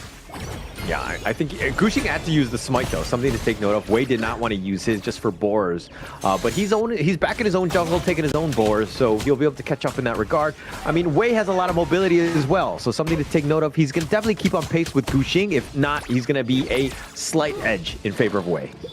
Still slight edge in favor of Wei, right? But that is in terms of the jungle clear tempo that will fall in favor of R8 Esports, because right now, you see on your screen, Guxing is already level 3 here. He's already working his way towards the Azure Golem here. So he will exit the jungle level 4 much faster compared to Wei. And he will try to just kind of I mean, do you want to just keep on pace Gushing as this fade, or do you want to be like aggressive? Do you want to be looking to just like, you know, take the team fights? Like, what are you looking to do as fade to kind of counter this pay? Assassination, finding the key engages here. Look at this 4-man stack here. If Wei doesn't tread this carefully, he might just be caught out here. But you see his Nissa brain here. He is smelling danger because he sees no one on the map. So he plays the reactive side. Good stuff coming in from Wei. It's because R8 are very smelly and they're easily smelt out, I would say, right? Huh? Okay. It's getting to that stage. Yeah, it's getting to the stage. He's throwing to me at that dad jokes already. I can feel his age creeping up to me, guys. I'm sorry, but yeah, it does seem to me that Wei is playing really well in this series so far. All of these plays are being dodged very well thanks to his prowess in the jungle. Imagine if you were Pei and you get caught at that moment, that could have been disastrous.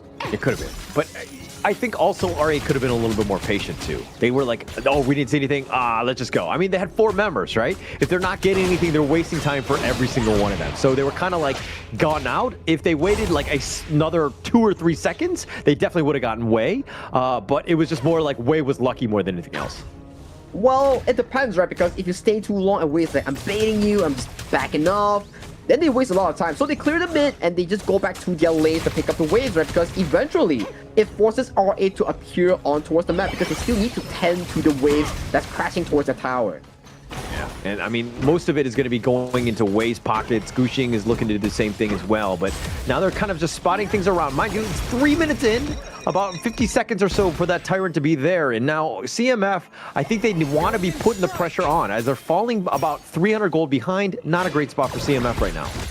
It's still decent, right? Not as worse as game number 1 where we see CMF explode towards the early game, but still, the concern is still there. What if they lose that Tyrant? What if they lose control all towards the jungle here? That is not what you want to see, especially where CMF, they always play around Wei's tempo here. If Wei were to fall behind, that may spell doom for CMF. Yeah, and they find him. Look, they get the knockup and they find Majo just prancing through the river. He's going to pay with his life, and first blood goes the way of Ashir. Very good catcher coming in for CMF Esports. That is what they need to supplement CMF's early lead with the pick here. More of these catches will definitely allow them to have that lead that they really need in that early game tempo. And now CMF looking to turn their attention on this Tyrant. Quickly bursts this down. Majo's is not going to get there in time, and there's really nothing R8 can do. First Tyrant goes the way of CMF. Very good early game coming for CMF. Punishing Majo from this positioning, getting that Tyrant away without contention. That is what you want to do. Avoid these fights, get more scaling for Ashir, because eventually Ashir on the Xiao Xiao will start to counter Yoichi here as more poke goes in towards Majo's face. Yeah, the Honey Sweet Freeze eaten up by Majo is taking a lot, but Ashir taking it as well, and the Annihilation, and he just gets smashed out from the mid lane. Beautiful Annihilation to snipe down Ashir here, not even making time for that flash to react to that play here. So good stuff for R8, punishing the over-aggressiveness here, but Doma might be next to fall. Yeah, force field suppression, keeping him alive. He doesn't have that flash, and it looks like the rotation from Psychonoia. They almost caught him out. Wei was waiting as well, but Doma just too tanky, especially with that force field suppression. That is a good thing about Byron, right? The force field suppression in that early game provides so much shield value here, but look at Gushing here. Might be catching out the mid. Oh, he's looking to die for this one. Tom is so low though, but Gushing is actually going to be the first to fall. The Fever Barrage is on point, doing a decent amount. He sacrifices his own life for that one, but they get Majo's as well. Roichi is low, and the rest of R8 are going to just tuck tail and run. But look at the mid lane, though. Wei also gets a return kill on towards Doma under tower here. Things are going extremely well for CMF. For that R8, however, they are starting to lose control once again, just like game number 2. Yeah, they're forcing it. They're just really trying to force the action. Gushing just thought he had an advantage. I think it would have been better if he were just kind of constantly farming. Tomid so low on that one, eating an Annihilation. But the bottom T1 being taken away, CMF, another good start for them. And you can see CMF will start to come online when Wei is in control. He's currently 1.3k up against Gushing in that jungle department, exactly where you want him to be. Where you definitely want to be. I mean, R8 doing a great job of just trying to slow the game down more than anything else. CMF have that lead, right? And they're just going to continue to just play with their food, but Ashir gets taken out in the mid lane. This mid lane has a lot of things going on, right? One moment you see Doma getting caught out, the next moment you see Ashir getting blown apart here, so definitely a point of contention here coming in from both of these two teams, as mid lane is the essence of every MOBA game. Yeah, and it looks like R8 right now. I mean, this is a moment. Ashir is down, and now Roichi in the top lane with that top T1. Doesn't want to lose that blue buff. That would have been close, but Wei smites it. Good smite coming in from Wei. If not, it will go over to the side of Xenon here. However, Roichi might be caught out here. Oh, the silence, the time lapse, and now the emergence. They're trying to go and turn this around. Xenon is now going to be joining. They have the creation blocks. They find Tame, so they got the return one, but Roichi's already been killed. Triple kill going the way of Gushing, and it looks like he wants to potentially go for more, but no minions. They have to stop. Backline for backline, but that is a big kill here going in towards the side of Gushing here. You do not want Gushing to be getting kills on top of Wei and traversing the gorge and getting all these farms here. This is a much better team fight that we need to see in that replay of what exactly happened to Anthem, to Ashir. Yeah, and checking out the replay here. I mean, looking to go in, it looked bad for R8, and Roichi did get killed on this one, but with that nice little burst ram, the tremor smash as well, and now Gushing just on the back line doing some serious work, and Gushing gets picked off. You show a highlight reel of him, and he gets killed. It's just a battle between Gushing and also Wei here. Kills trading back and forth between these two members, and this is the concentrated matchup that we keep talking about. It is not about the other members. It is about who is playing better towards that jungle tempo. And so far, CMF is playing it so well, following Wei in all these attempts. They're definitely feeling it. I mean, getting Gushing in the Joj, absolutely huge for them. Now they're turning this into a bottom T2. CMF just invading the enemy jungle as well. They are looking to take the fight. The fight is so far so well for CMF here. Getting the towers, getting the jungle, getting a Tyrant as well. The second one going into their favor here. The control for our esports is starting to slowly slip away into CMF's favor. Yeah, it's starting to. I mean, but the net worth, I mean, 1K up. It's not the most. R8 definitely have avenues of attack in terms of getting back in this one. But Roichi needs to stay alive. He's been pushed back with that heroic charge. The light step back, time lapse onto him. But now it looks like CMF on the retreat. Forced to retreat here, but allows Gushing in towards the mid lane to put some structural damage on that mid-tier 1 here. So mid-tier 1, exceptionally important here. Are a forced to rotate to really protect this tower here. And you're starting to see Ashir on that Xiao Xiao doing so much damage towards Doma here. This is also one of the late game carries here coming in for the side of CMS Esports. Oh, the road charge pushing him back. The nice little knock up on Doma. The force field suppression. He's tanky, but now Wei comes in, gets the pick off, and finds Doma. Wei just doing a drive-by, taking a kill onto Doma here. Doma has the flash and pure strike here, but doesn't get to use it until the very last moment here. So a good pick off here once again from Ashir using that knockup. Now with the numbers advantage, CMF looking to just kind of put pressure on the outer lanes at this point. That mid T1 is still standing, so R8 right now doing a great job. But now Xenon, he's finding he's in a bad spot. Psychonoia looking to just run it down, not able to chase him. Gets it, gets the silence, and gets the heroic charge, finding Xenon. That's 10 minutes before the objective here. Losing Xenon, your mid lane primary damage dealers, not what you want to happen here. Losing tier 1 tower towards the mid lane. Potentially losing out this Tyrant as well. Things are going so bad for RA right now. CMF in total control. Total control, and it's all because of the, the shot calling, dare I say, from Wei. When he's going, the rest of CMF are there to help support, and the Tyrant taken out, the Overlord about to be bursted. The Heart of Jade Sail will ensure that they do get that one. So Xenon is going to have to do the walk of shame back into the mid lane to group up with the team. Oh, wow. Where did this CMF miss out from? They were not this dominant coming into week number 1, week number 2. All these teams are starting to evolve and adapt to their teams and players here so far. Blue team R8 was dominant against Scars yesterday, and today CMF's trying to pick up games against that dominant of a force. What is going on here? Well, this is kind of why they're all in Group A, right? There were definitely some inconsistencies. They were making mistakes. And, you know, both of these teams have been able to kind of expose those. CMF doing a great job, though, of exposing R8. They need to defend this Crimson. Tomid still going up in front. The time lapse is going to be used. It looks like Psychonoia has to get the pushback, but pushes him into the Tyro. And now the Razor Cavalry's on point with that Fever Barrage, doing some work, gets the double kill, and he's somehow still alive and gets the pick off on him. Majoj, 5 members, that's a team ace going the way of CMF. Team Ace goes over to CMF with a clean 5-4-0. One is left to kill for R8 here. CMF clean with it, and I think for sure got taken down by one of the Vanguards here by accident.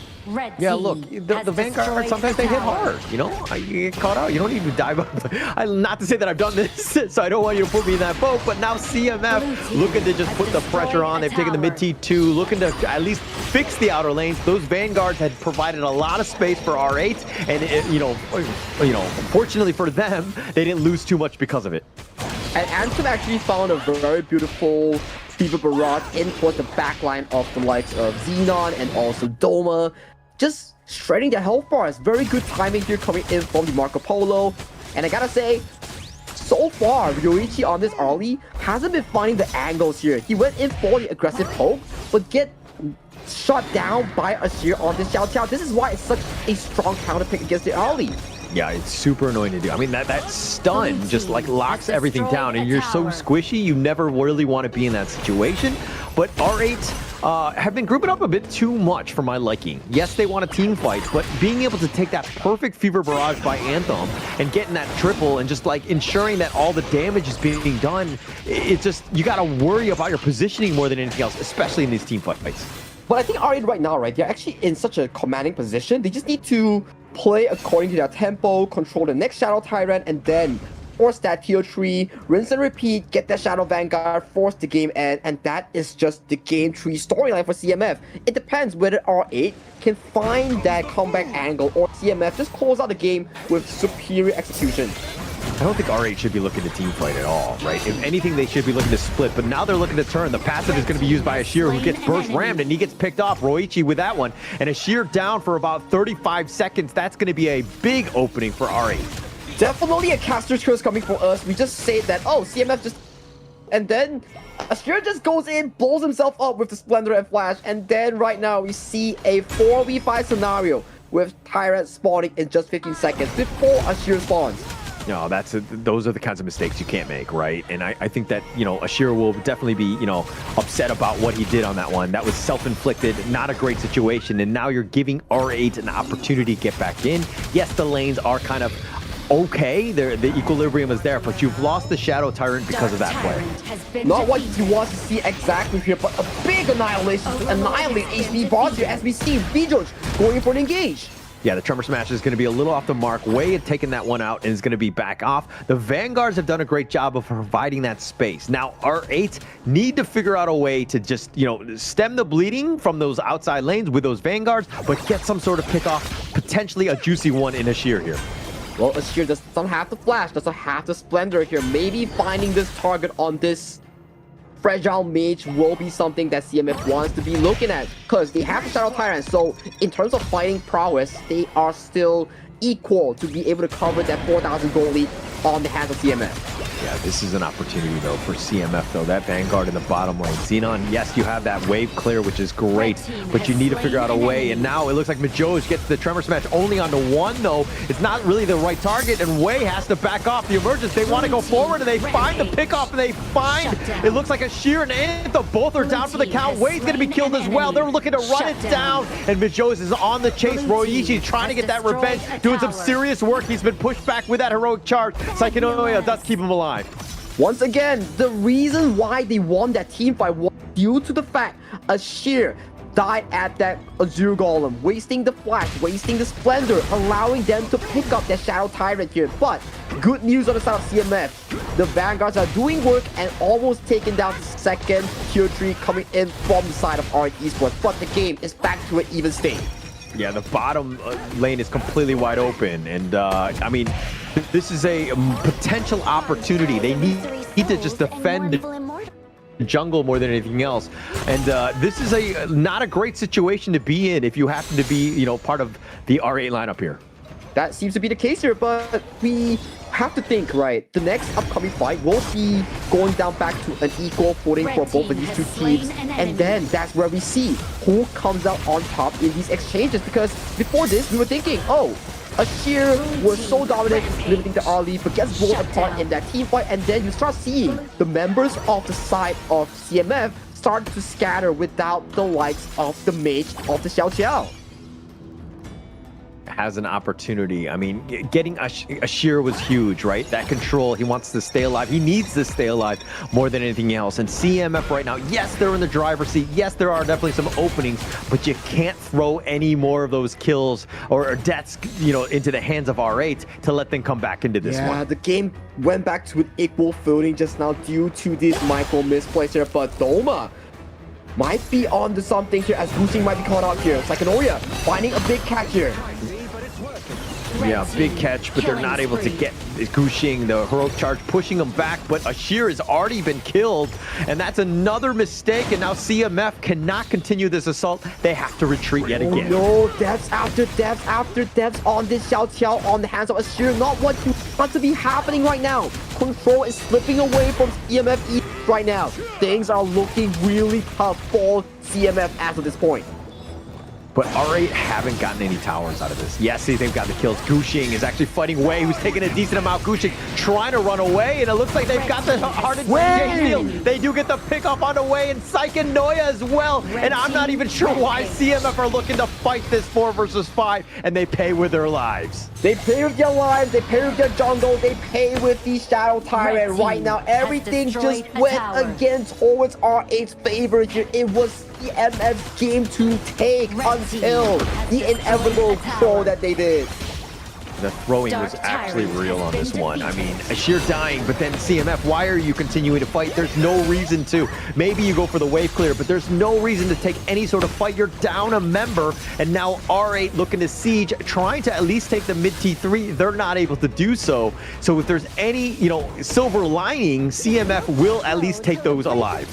And right now, it gives them the focus to also do double objective that allows them to really push on the lead that they got back from the hands of CMF. They were, losing like 5k gold until that very point whereby Ashir got blown apart 4 times in a row. And right now, you start to see control is no longer in CMF's hand. It's back to R8's favor here, so you cannot afford 4 of these misplays here coming in from CMF. Yeah, cannot afford to make any sort of mistake. The next big one, it could be just game losing in that regard. So both of these teams understand that the game is on a knife's edge. They need to ensure that, hey, if they're going in together. It's a call that everyone seems to be making, because it seems right now they're kind of scattered and not doing what everyone should be doing as a team. But they find Psychonoia, they do a decent amount, who actually gallops away. No, he gets picked off, and Xenon makes him pay. The top T3 is somehow still standing, and now Roichi playing with fire. He has to back off, but there's no minions here. In the bottom lane, Gushing trying to fight this 1 versus 3.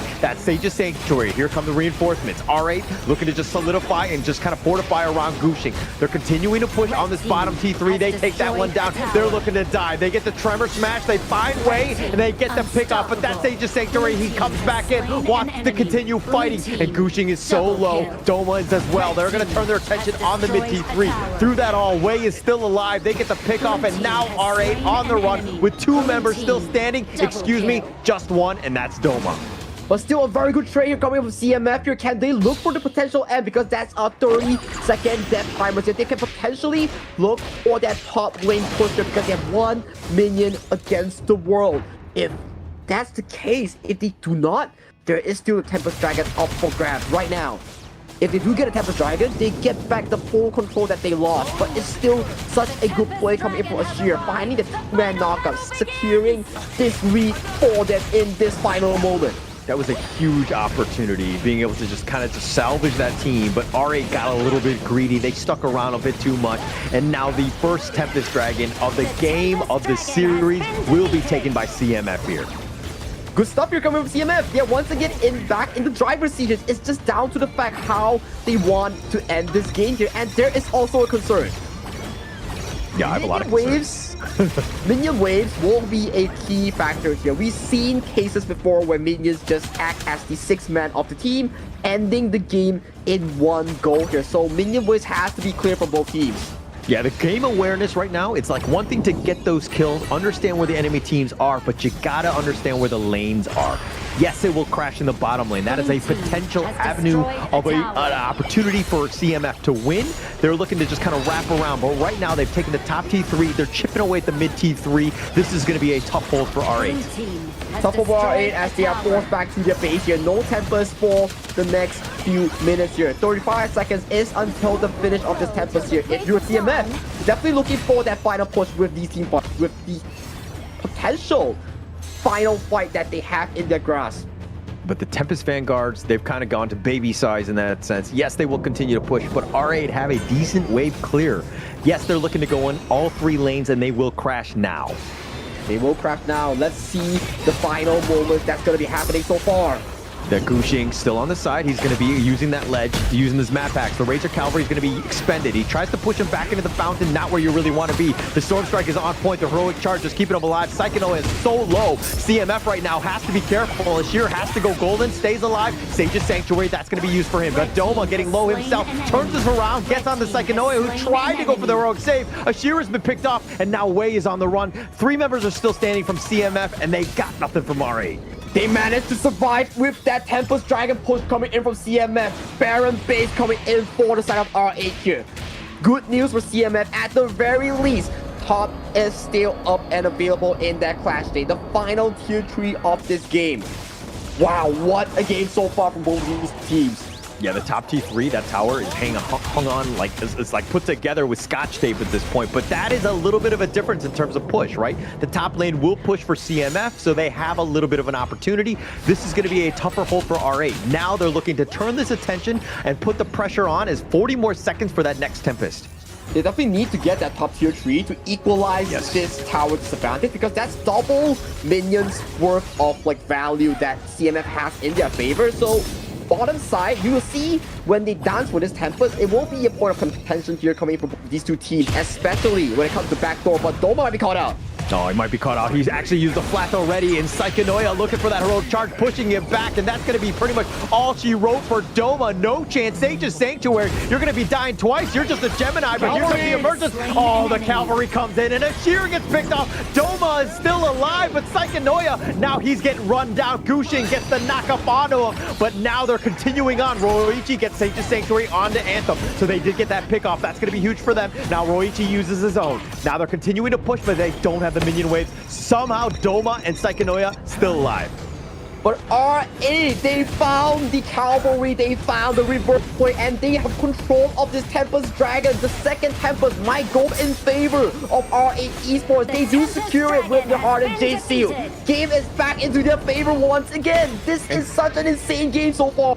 Insane game. Trading Tempest Dragon for Tempest Dragon. Now the push is going to be onto CMF. Somehow being able to hold on. We were talking about Gushing, and on this fade to take those Jade Seals and to take all those late game objectives. They take this one, the most key one, dare I say, at the 24-minute mark. Doma really played a key factor that he stayed alive for so long for the members of R8 to traverse from top side all the way to bottom side to assist him in taking out Ashir in that exchange. So this puts them in the situation where 4v5, giving them the Tempest Dragon and giving them all 3 turrets here. Both teams are with a Baron base, but Tempest Dragons are marching right now. Yeah, minions on minions. I did not expect that going into this game 3, but now CMF have to somehow hold. The Tempest Vanguard are looking to push. They've been slowed down, but R8 with this last one, very weak one, mind you, but here's the Heroic Charge, tries to do some damage. The Crystal, again, is exposed. They need to be careful, and now it looks like R8 are looking to dive into Sage's Sanctuary. They get the pick off, and Gushing slicing and dicing it off of his teammates. R8 will take game number 3. What a crazy way to end the game. Gushing, quadra kill, crucifying 4 members with his ultimate there. What a dive coming in from R8's Gushing. 2-1 goes in favor of R8 Esports. Double Tempest Dragon leading towards this endgame push. as R8 Esports, you're in the chats and you're just saying, GG easy, right? This is the time, right? This is where you flex and you just like let them have it because, I mean, look, this is nothing but easy. This was a barn burner on both sides, a really back and forth tennis match of a game, if you will, because there were so many different opportunities of these volleys, like Tempest Dragon for Tempest Dragon. What a crazy game in the end. Wow, that was such a roller coaster. You will never know who would win until the end of the game, but that is where things start to matter, right? You need to have the APM in changing items from your Sage Sanctuary to your Destiny or to your items such as Splendor, Moon Goddess. That is the basics of what you need to do as a pro player here, but things really started to shape when that one deciding death of Ashir started to snowball, started to give objectives over control to the side of our esports. That is the start of something new for the side of R8.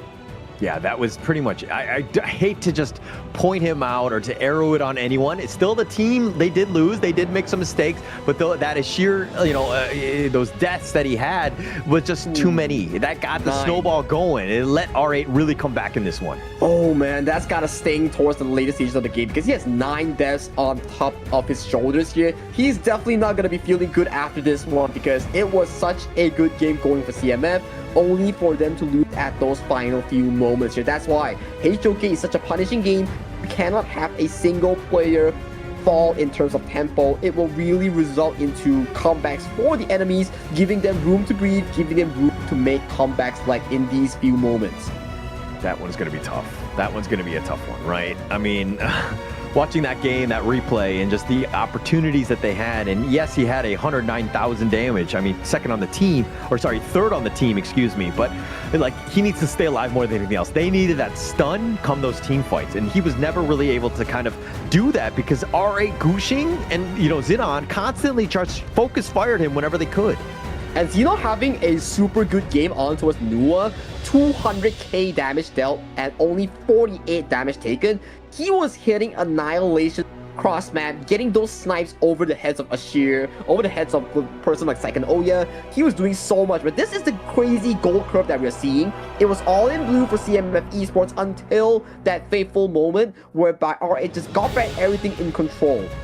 This was like my blood pressure for this entire game. Right? Just all over the place. I don't know what's going on, but the MVP, Xenon, he was an absolute sniper with those annihilations, but he was 7, 4, and 16. Wow, stayed alive, did all that damage, 35%. This is exactly what you wanted from the mid lane. Only 9% damage taken out of a 24 to 25 minute game. Do you know how crazy that sounds? It means that he only died in the early game, and towards the late game, he was basically untouched and positioned perfectly in those team fights. But let's check out the replay here to break down things for everyone in the chat. Yeah, absolutely crazy game. I mean, just like the early game, I feel like it was really back and forth even to kind of start. You were thinking that, Gushing was kind of getting going, but then they were kind of pushed back. CMF definitely had the lead, and there were like moments where you're like, CMF are going to close this game out. They're going to figure things out. But then just too many mistakes, right? You cannot let your team get back in this game.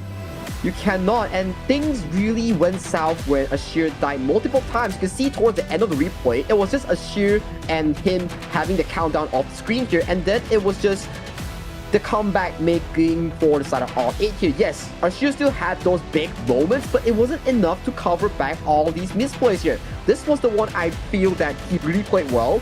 Check out this team fight, right? So it went in favor for the side of R8 here. All the members were going down for the side of CMF, and then we started pivot towards this team fight, the final Baron base defense that made it so important for R8 to keep their tournament of this BO5 alive. Yeah, but like even then, Ashir was in a bad spot. He used the Sage's Sanctuary just to stay alive, and that was the amazing play by Gushing, right? Oh, just on the back line, absolutely perfect here. And that game could not have been better in terms of just like a back and forth barn burner. What do we want to see, especially in the KME? I mean, this is the way the games are, right? You want to watch some great games? Tune into the KME. You want to see some terrible games? Check out the KMW. Well, KMW is just OG and 6 other teams, so snore. But okay, that's game number 2 between these two teams. Let's go a bit of a breather before we come back to the next series.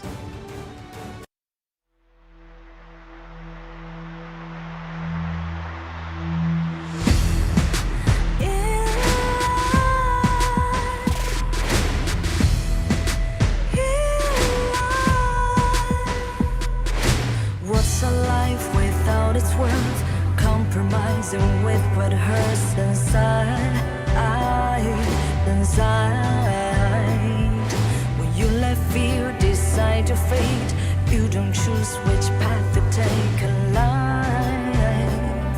In life, I'm finally letting go of everything that still holds me. I'm against all odds, but I won't give up, 'cause it's my time to shine.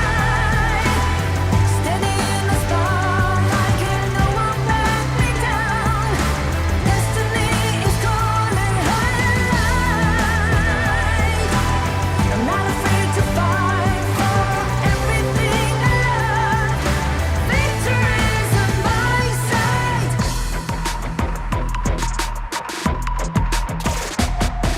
The more we lose, the more we gain. The more that nothing stays the same in time.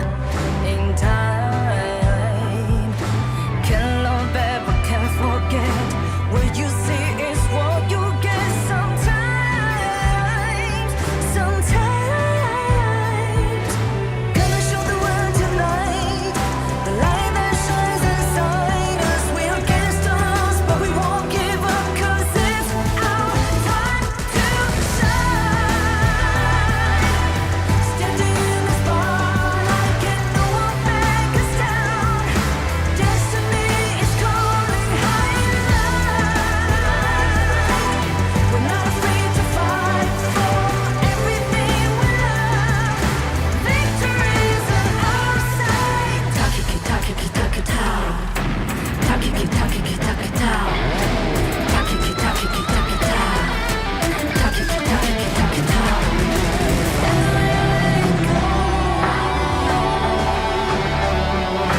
Everything still holds us. 'Cause it's our time to shine. Standing in the spotlight, can no one back us down. Destiny is calling higher. We're not afraid to fight for everything we love. Victory's on our side. It's our time to shine.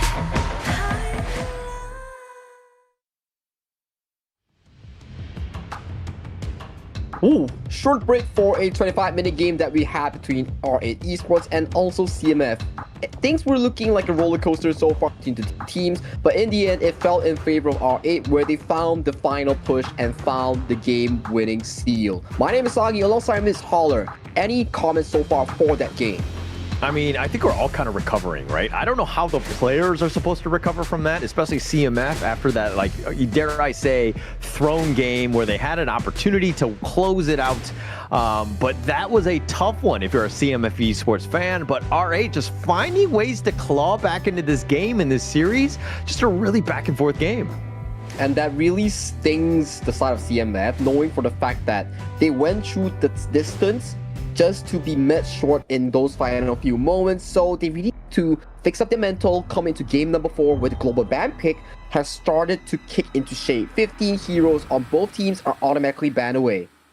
Yeah, and I mean, going into this one, now global ban pick, I think that this is going to be interesting, right? To see exactly how these teams respond. More than anything else, like CMF, when you have a game lost like that, like, how do you recover? Like, what do you do? Because that's got to hit the mental psyche, right? Gotta hit the mental psyche, because when you go through such a long series, when you know you have to lead from the start to finish, maybe not the finish, but 80% of the game, just to fell short in those final few moments, you gotta feel bad, especially Ashir. He was the one who found plays on Mijoj in those early moments. He was the one who set up his team for success, just to be met with, those lacking moments in the end. He's gotta be feeling kind of bad here, so if you're his teammate, you gotta make sure his mental is in check for this game number 4, because this may lead to tournament elimination. Are you looking at, dare I say, kind of telling him now, be like, hey, Ashir, step up? Or is it more of just like, just forget about it? Like let's continue moving? Like, what is your thought process there? I think the main moment is also, okay, it works like this, right? Because you need to tell him like, okay, It's fine. We understand you just want to make plays. It's fine. It's cool. Just play your best for the game number 4. We got your back. Just go with it like how you used to. Because you cannot tell him like, bro, don't feed, don't do this, don't do that. It will definitely kind of sting him, right? So you just gotta say we trust you. Anything else, you do your review back at your base or at your house where you are set up and everything, for that review session. Yeah, that makes the most sense, right? Just be positive about it, especially in the situation, right? You guys are like in the trenches together. Right now is not the time to be finger pointing more than anything else. But now we're in the Game 4 draft here. Fatih, Musashi, and Yuhan, all meta picks, I would say, looking very strong already for R8. I'm loving R8's esports draft. They are drafting a very lone counter heavy composition that makes it very difficult for Anthem to play in that farm lane. So we have to see how CMF really formulates that draft in that 4th to 5 pick here, because we know out of 3 games, 15 heroes has been automatically banned, 3 junglers are defaulted out. So for Wei in this second stage, 2 junglers are banned out already here. Maybe more will be targeted towards him. Who is the Lady Jeanne, the moats kind of deal with Musashi if he's looking to dive you, but as a jungle pick, who are you looking for Wei in this second phase of the draft here? Wei for the second phase of the draft here. Monkey, one of the counters has been removed from the draft here. Wei has spent the Ogren, Wei has spent the pay. He's also used the Floorborn tank here, and I believe R8 will also invest in one more ban against him, so his option seems to be quite limited. So I'm still thinking here, potentially the Yao. Okay. I'm just very underwhelmed by Yao at the end of the day. I know it has potential. Theory crafting is great for him, and he has that, but I just feel like whenever you see him on the big stage, he really doesn't shine. He doesn't really kind of showcase his skills or, really take over the game. I think it still remains like a undiscovered or experimented pick to the fullest, right? Because we've seen the strong regions like KPL, MKL, they bring it out, they fight the Lung or the Yuan using it.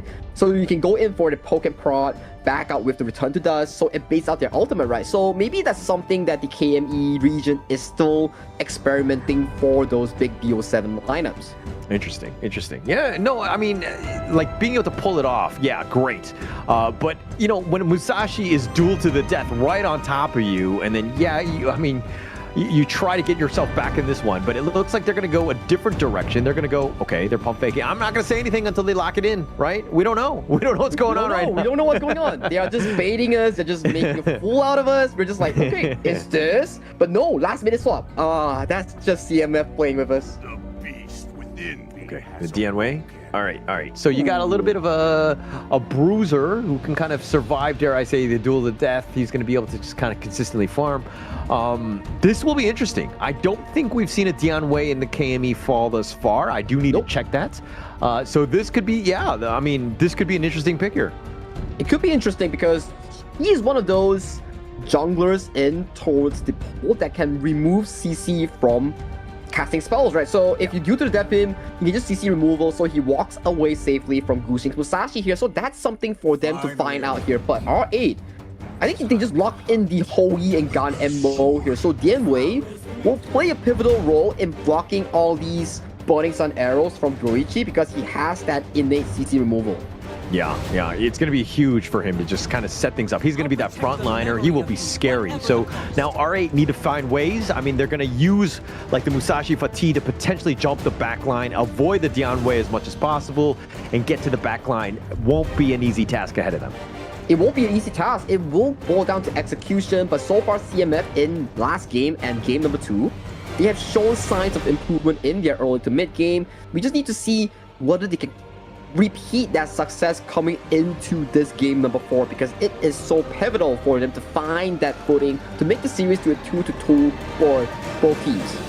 And this is, the R8s were probably thinking that they would just roll over, CMF, and CMF right now have answered the call. They've definitely been, tested. They've tried them, that game 3 was not an easy one. They had to dig deep, but going into game 4 now, we see this draft. Who are you giving the edge to? The same thing I told you 3 games ago. I gotta say, it's still a 50-50, and I'm loving the DM Wei pick so far coming in from Wei. I think this pick will make wonders happen for the side of CMF here. But in the end of the day, it is still a battle between junglers. Whoever gets control will have a smoother game for their team. This is Game 4, R8 against CMF Esports. Yeah, Gushing, Wei, those are the main two, the targets if we were looking at. But if we had to look at some other matchup, like who else needs to step up on both teams? Maybe the roamers here. We keep talking about all these roamers here. Whoever gets the advantage will find the opening for their team. But let's check out the fun fact real quick. Did you know that the mid laner and roamer dude, Xenon and Mijot, are actually twin brothers? Wow. Yeah. So yes, yeah. So I mean, they're twin brothers. They have that's why they have that chemistry. They're always on points. They're always like going in together. They're like one hive mind in that sense. They've always been great, and they've been playing together for quite some time. It's been an interesting ride for these two. That explains why they have these like naming things, right? It's like Xenon is like NON, and then Ninja is like JOJ. So it's like, you know, you see the naming pattern I'm trying to tell you? Okay. Yeah. I mean, we're gonna have to see exactly what they were thinking. Like, to be like, it'd be awesome to have a twin brother to just play, you know, Honor King Esports like as like a pro player together. Like, that's amazing to have that. I just wish I had a brother in general, man. Sad face. Am I not your brother? Like, you don't consider me as a brother line in this caster field? I feel so betrayed right now. We're friends. We're acquaintances. Friend zone. God damn it. I'll call you. Don't call me. All right. Oh man, I'm just someone you find when you're feeling low. I get. And not even when I'm lonely. I just need to start a stream. Yeah, this is why, right? I hope you still miss him. Not so much anymore. Meanwhile, Kin at the end of the corner here already banished the KMW. But this is RA versus CMF. Let's not talk about those two. Yeah. Actually, from what I know, he wasn't banned. He chose that life. Oh, right? He sacrificed us instead? Oh, man. Yeah. So, he's dead to me at this point, right? But here's the Burning Sun arrow. It's gonna connect with those blades, and the reforged blades make quick work of his shear.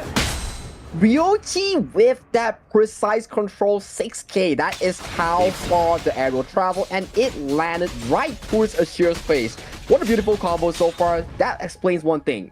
Only Wei can tank the Burning Sun arrow from the side of CMF. Yeah, no one else wants to do that, right? But I think to CMF's playstyle, they need to ensure that Tamid is up front, always providing vision and seeing where Roichi is at all points, right? Because if he throws out that Burning Sun arrow, you got to make that call. You got to be like, hey, watch out. So it's coming in mid lane, whatever, right? And so somebody needs to be there to provide that, and Tamid needs to be that guy. Yeah, Tamid needs to be that guy, spotting out all these arrows, going for those aggressive cannon blasts to set up his team for success, because this round, Wei is not on an enabler like the Pei, like the Augur, like the Floorborn tank. He's on this tempo-heavy jungler that needs a lot of resources to keep himself relevant in these games here. So the purpose of these engages fall towards Tamid and Saiken Oliga's shoulder instead. And I think CMF are going to do a great job of just ensuring that the Burning Sun arrow, okay, all right. It actually hit somebody else who was just walking right by. It happens to be Saiken OL, who was just like taking a leisurely stroll, but apparently, you know, you got to watch out for the arrows as you cross the street. Man, these arrows just traversing towards the gorge like some random pigeon, and then you get hit by one. It's like, ah, my eyes. There's bird poop in my eyes. Actually, in some cultures, getting pooped on by a bird is actually a form of good luck. So it might be, but here we go. Gets the kill, the return one onto Xenon for those blades. Yeah, not a bit of a good luck here coming from Xenon, but that gives CMF control over this tyrant that they need, because losing out your mid lane right before the objective, not what you want to happen as Wei go in. Yeah, look at Wei, just bloodthirsty as ever. I mean, he probably should have just started the Tyrant here, and now with everybody up from R8, it doesn't look like they're going to go for that steal. Majo's just scouting it out, but Gushing, no smite, he's going to be backing off.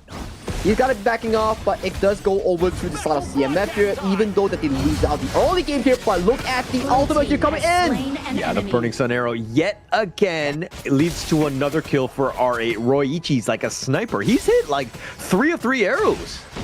3 to 3 arrows so far, 2 of them led to a kill here, but Gushing going for the 1v1. Yeah, he's trying to just invade, right? You want to contest. You want to make Wei a little uncomfortable, especially since you have that numbers advantage. And now that Crimson Gold and Gold in the way of Gushing, just a little bit more farm. That buff is going to be huge for R8, though. It won't be huge, but look at the position coming in from Wei, though. He's looking to converge on towards his farm tower to Ryoichi. Might be in trouble.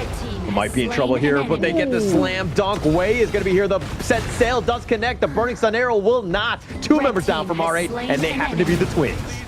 Happen to be the twins, but look at this. They are trying to once again attack on towards his bottom side here. Getting 2 kills, getting 1 tower. They bail out, and they call it a worthy day for Harbors.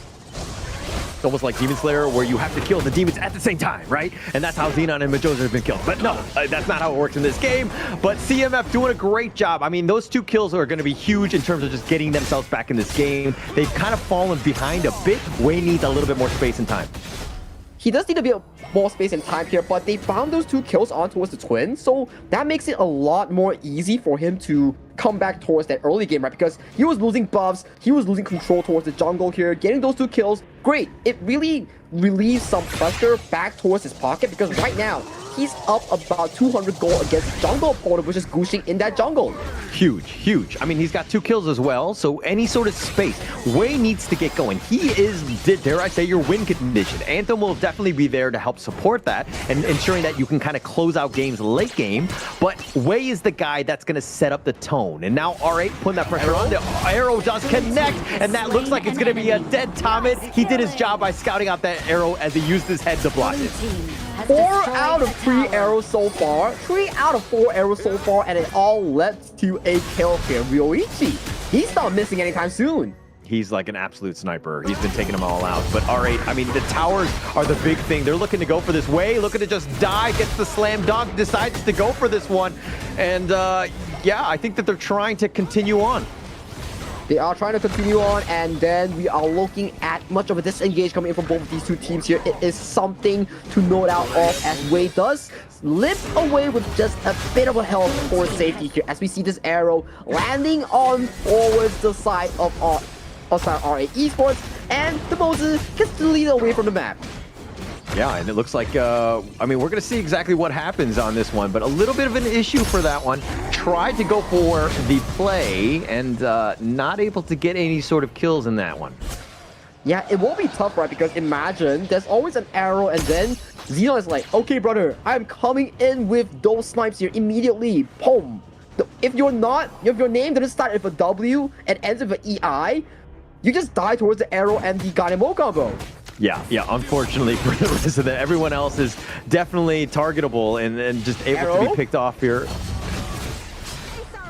Oh, that's painful. My goodness. Like Anoya, he's like a semi-tank here. Has destroyed a tower. So far, I gotta say, Caller, mid lane is off limits here coming in for the side of CMF. Every time you just casually walk by, oh, a bird flies over. Oh, it's not a bird, it's actually just a birdie's on arrow. It's just taking you down left and right. And now Wei, I mean, his jungle is starting to get invaded, so a little bit less space for him to kind of get going. This is a little bit worrying if you're a CMF fan, right? Because you obviously need to get Wei going. He has not been able to kind of get that space. Yeah, space is not created. Space is allowing you to do things like this, and Wei is going in. He's looking to go in for this one. He decides to get the slam dunk. Wei's been turned around, and it looks like Gushing with that duel of death has that control. Anthem has to go use his infinite fastness. He's going to be back, but now R8, all they've traded away was Doma for 3 members of CMF. That was 4v5, and RA still came out on top. That shows how far ahead they are in the network curve. Imagine your marksman is not even in the fight, just casually throwing out bursts and arrows, missing it completely, and you still came on top. Yeah, still came out on top. I mean, he had a 2-level advantage. Anthem just hit another one, but the arrow, I think, will miss on that one. That is going to be one of the first misses of Ryoichi, but Gushing taking the bottom T2. He definitely has to make sure that he gets away to re-engage onto his Ashir, he has to go golden, but now Gushing is fighting him versus the world, and it looks like Majoj wanted none of that action as he was looking to retreat. Gushing will die. A bit of an over-aggression here coming in from Gushing. He could have just backed off, but he's like, nope. you're coming in for me, I'm gonna be jumping onto you. It's called due to the death, not due to escape. So for Ashir, he baited it perfectly with that Splendor. It was actually, he hit the button duel to my death, right? And Gucci went in for that one. In the end, it lived up to its name. 11 to this name is due to the death, but the death goes over to Goose Shing's side, not towards the enemy he expected to be, but the jungle control needs to be consistent because, ooh, that does go over to Xenon. Actually, that was huge. Being able to steal that one away, that's got to be frustrating for Wei. He just wants his jungle to be untouched. Let the man farm in peace, and he needs a little bit more time before he comes online. It will take some time for the side of Wei here as another warning shot cruises through the river here, forcing CMF to back off away from their Shadow Vanguard here. This leaves the Shadow Tyrant completely uncontested from the side of R8, as currently they're sitting really comfortably with that 4K goal lead. Yeah, they're sitting definitely comfortable, but they're putting pressure on, right? And they're looking to go. Psycho decides to back off. He thought about going in for Xenon, who actually uses Garter Grave to ensure that he stays alive. But now Roichi will look to chip away this bottom P3. As just staying alive. Those blades are doing some work, but there's no minions to continue on. CMF will go back to the fountain and heal up, but R8 haven't even taken the mid T2. That was very close there, and I was gotta say, I thought Syken could have just one-shotted Xenon in towards that approach, and that could bought so much time for CMF to get that scaling that they desperately need here. And right now, we see Syken going in. He's thinking about it. It was pump making, but those reforged blades, that's gonna do some work, and they do some serious damage. Xenon is slicing and dicing, gets the double kill, taking them out, and now R8 taking the top T3, and they might just end it here. And that is probably game period. Ladies and gentlemen, go type in YouTube Xenon tutorial and he will teach you that nasty GAN ammo that he just did. Because my goodness, so much damage that is still being delivered. Boichi with the setup with those Burning Sun arrows, and then Xenon just taking him down with those blades. That 1-2 combination, just too much for CMF Esports. They go down 1-3. Well, good performance still from the side of CMF. Not what we expected comparing R8's performance yesterday against Scars, because R8 was like, what? 3-0 against Scars, and all the games was under 10 minutes. So coming into this series, everyone thought like, oh, it's just gonna be a walk in the park for R8 Esports 3-0. But CMF definitely showing signs of improvement, pushing games towards enemies' limits. Yeah, they definitely played a much better series here. That was probably the most competitive that we've seen CMF Esports on stream, going even back to the ranking week. That was a good bounce back game, but being down, what, 0-2 now in both of the series that you played, CMF, is this the end? Or, I mean, they still have a chance, but it's going to be tough. It will be tough because think about the remaining games that they have. As a double round robin, they have 3 other opponents, so that is about 6 total games here, and for the side of R8, they're already 2-0 on the leaderboard here. They definitely need to force something like a 4-2 finish for them to be actually relevant in those standings here. But this is 3-1 R8 Esports, currently 2 series wins so far in Group A, making them the first team on Group A. They're going to be definitely on top right here. I mean, off of the play of R8, Xenon just really stepping up. Those blades have been on point. But Roichi, Majoj, all of those guys just setting it up for Xenon. Gucci, yeah, he had a decent game, but I mean, he died that one time trying to go aggressive. But it was really everyone else that really stepped up, Xenon especially in this one. Are you sure that Majoj and Xenon are twins? I'm seeing the combo come more often from Yurichi and Xenon, because these two, one arrow into one sword, one arrow into one sword, they have so much chemistry in that combination. All right, Roichi was adopted. No, I'm just kidding. I don't know. It's Xenon and Majoj, of course. Those two, they've been on point. But yes, to your point, Roichi's been like really gelled well with the twins in that sense. He's been really next level and taking this team to the next level. Yeah, you can see from the damage chart, right? It was always just Ryoichi landing those arrows. He doesn't need to be physically in those fights. As long as the arrow hits, then you see the swords come in on top of the enemy's face, which led to the GAN ammo just continuously stacking that passive, getting more magical power damage, and then the rest is just history. Look at this goal chart. Smooth sailing in the hands of R8 towards the endgame victory. And it was just like slow increase, right? And just throughout. But okay, they're going to go with the Roichi, setting it up with those Burning Sun arrows. I mean, if you're hitting them left and right and you're setting up the kills for Xenon to just, again, get those couple blades to take them down, obviously your team's going to do well. And clearly his impact was there, an MVP for Roichi here. he definitely deserves it because so many of these early game plays to set up the likes of Xenon in that mid lane was coming in for this player known as Ryoichi. He was sending down all those arrows down towards mid lane, hitting a few of them, hitting them on top of characters like Ashir or Tamid, really allowing the Gan MO to play towards their full potential. And this is the first one that we've seen so far on towards Ashir. Immediately, poof, you're gone. Yeah, first of many. Like, look at this. This is like the Ryoichi highlight reel. Like, if you need to do a show reel of just like how well you play, watch these arrows. Boom, another one. So like, this is like literally the same game, and they're like 5 minutes from one another. And this is the moment where Gushing, I think he tried to turn this around. It gets the kill on the way. I mean, this was an all R8 game. It's an all R8 game. You can see that Ryoichi is not even physically present. He was just like, what, chilling. And as of this point, you know, it's so fed. Look at his damage, right? Spear into another one, silencing Tamid, flashing in because he knows he's such a boss at it, and then he just takes everyone down with him. And oh my god, Anthem taking a full load in front of his face. Yeah, just taking everyone down and just bursting them. I mean, R8 Esports, all of the guys that were like doing so much damage, but they're able to kind of, you know, stack on top of one another. Like the spells, like the Wombo combo was real. R8 Esports finding their groove. I mean, they won the series 3-1 against KME Esports, but of course, that will be the end for those two. We're going to go to Nongshim and Genji coming up.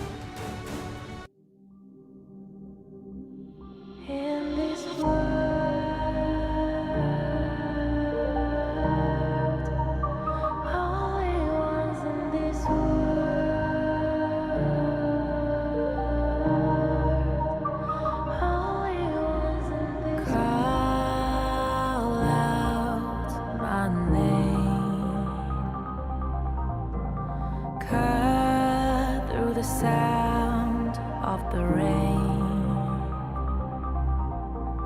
No matter how I feed the flame, you know I feel the darkness and the pain. All of the ways we tried to break free from the night. You know we made it out, we found the light. I fly so high,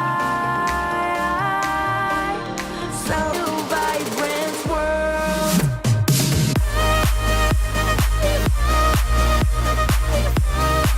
Like we're the only ones in this world. Like we're the only ones in this world. Now I see that I got everything I need. It's alright, I'm on fire, I'm alive, 'cause now I fly so high, so high, light up the skyline. Let's do it this time, like it's a whole new colorful world.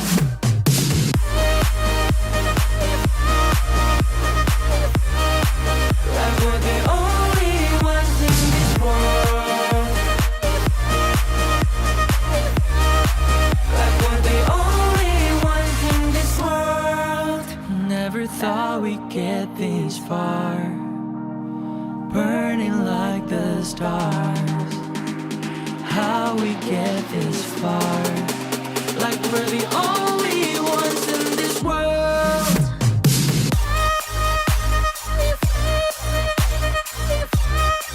Like we're the only ones in this world.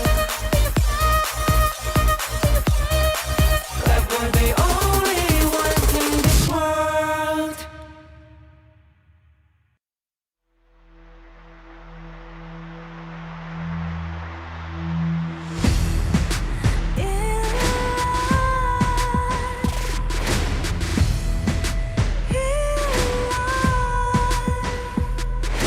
What's a life without its worth? Compromising with what hurts inside. When you let fate. You don't choose which path to take in life. I'm finally letting go of everything that still holds me. I'm against all odds, but I won't give up, 'cause it's my time to shine. Standing in the spotlight, can no one back me down. Destiny is calling high. I'm not afraid to fight for everything I love.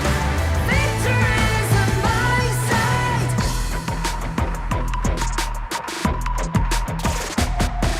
The more we lose, the more we gain. The more that nothing stays the same in time. In time. Can't love ever, can't forget. What you see is what you get sometimes. Sometimes. Gonna show the world tonight. The light that shines inside us. We're against the odds, but we won't give up, 'cause it's our time to shine.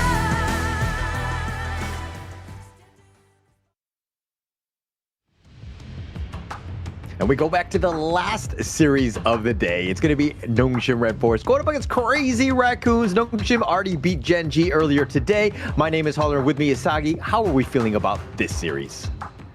Wow, I still haven't really digested the last series. But if you were to ask me, seems like Nongshim has found back their groove coming into fall.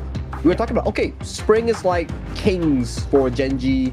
No, sorry, kings for Nongshim. They were, okay, undefeated, chill with it, really just battling out through.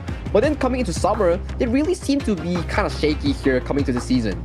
Yeah, and I mean, look, what's coming into a new season, a new version arrives on September 24th. Unleash your spirit, enter the game, and enjoy new heroes and a new game mode. So that's going to be an interesting one to kind of play throughout. But the last one, again, is going to be Ultimate Awakening, super thrilling mobile combat, 15 awakened heroes, Ultimate Awakening of all skills, September 27th. That one will be coming out. That's going to be an interesting game mode. I do think it's going to be interesting because when you talk about like playing normal HOK in Heroes Court, you'll be like, oh, I know the thing. But you go into Ultimate Awakening, it's like, whoa, what just blasted me away from my full health bar? Because that's not normal. And if you're not looking for something not normal, you can always check out Ultimate Awakening. That's just going to be coming in about next week. I'm excited to see it. I want to see how it is, especially give me a little bit of a break from the rank game as well to kind of just change things up in terms of just like tempo and like, just, casual play, I would say. But if we're going into this one, nothing is casual about this game or this series with either of these teams. Nongshim Red Force going up against Crazy Raccoon, who surprised us and jumped into Group S here. Yeah, Crazy Raccoons did pull off some miracle plays, especially they were one of the few teams to push Nongshim Red Force in that ranking week to a best of 3, almost taking the entire series away from them. But we're talking about a different form of Nongshim that's not the same compared to that ranking week. Currently, Nongshim, they just breezed through Genji. We thought it was going to be 5 games, but 3-1, Siri, Haku, Illusion, Kyung Knight, and also Faye, super duper on form in the survival week. They were very clean, right? I think that was the biggest thing. I mean, they played last night as well. So this is, two teams that have been kind of getting very familiar with one another. And you're kind of seeing Nongshim just stepping up a bit, understanding that the competition has gotten much better. So they need to improve as well. And they really stepped up today, at least in the earlier series today.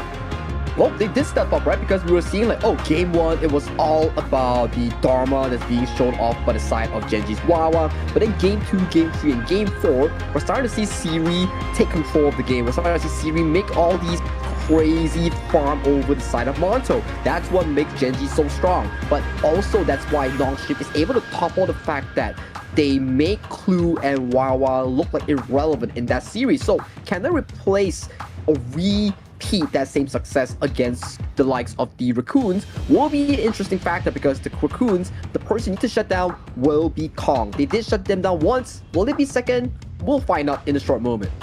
Yeah, and that was actually the biggest thing. They came in with a strategy, Nongshim against Gen G, and they were trying to, limit what some of those, players were bringing. Wawa, Clue, and Monto had stepped up to certain degrees, but they kind of shut them all down, right? And they were very focused with specifically, in terms of like the laning, of just kind of limiting what they were bringing. This is a tougher battle in the sense that Crazy Raccoon, you have a guy that had 8 MVPs in the ranking week. The guy has been an all-star, basically shining because of him. Dare I say his name? His name is Kong. And King Kong is here, and he wants to take out Nongshim Red Force. Yeah, King Kong is definitely here, but will he get limited once again by the crazy boys in red? Or will the Crazy Raccoons really fumble the dumpster and then put that dumpster right on top of the greatest red here? So it will be interesting because the last time they faced was just yesterday in that first series. It was what? 3-0, and every game was so dominant coming in from Nongshim. But coming to today, I believe in storyline changes. I believe in terms of different teams being once again up and available. So for the Raccoons, maybe they found a different win condition aside from Kong.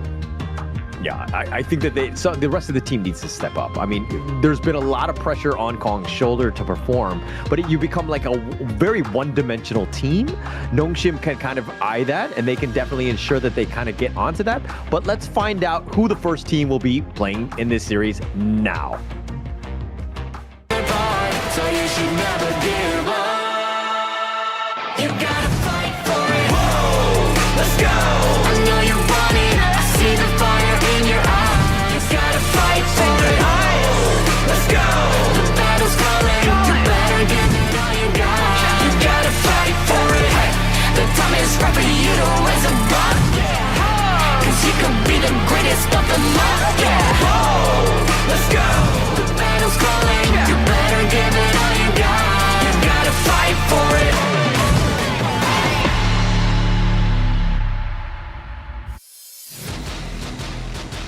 Nongshim Red Force, the greatest red. They're going to be made up of Kyung9, Haku, Illusion, Siri, and of course, Faye. This is a team that's starting to gel with one another. They've had definitely some success from the KME spring, carried over, dare I say, into the KME fall. This is a team that has high expectations going into this series here. I think it definitely has repeated success coming in from spring all the way to HOK S3, but going to KWC, going into the KME fall, they are starting to show signs of being able to be cracked and bleeding. But on their opposing is a crazy team known as the CR Nation. So you should never give up. You gotta fight for it. Whoa, let's go. I know you want it. I see the fire in your eyes. You gotta fight for it. Let's go. The battle's calling. You better give it all you got. You gotta fight for it. The time is right for you to raise a bar. Cause you could be the greatest of them all. Let's go. The battle's calling. You better give it all you got. You gotta fight for it.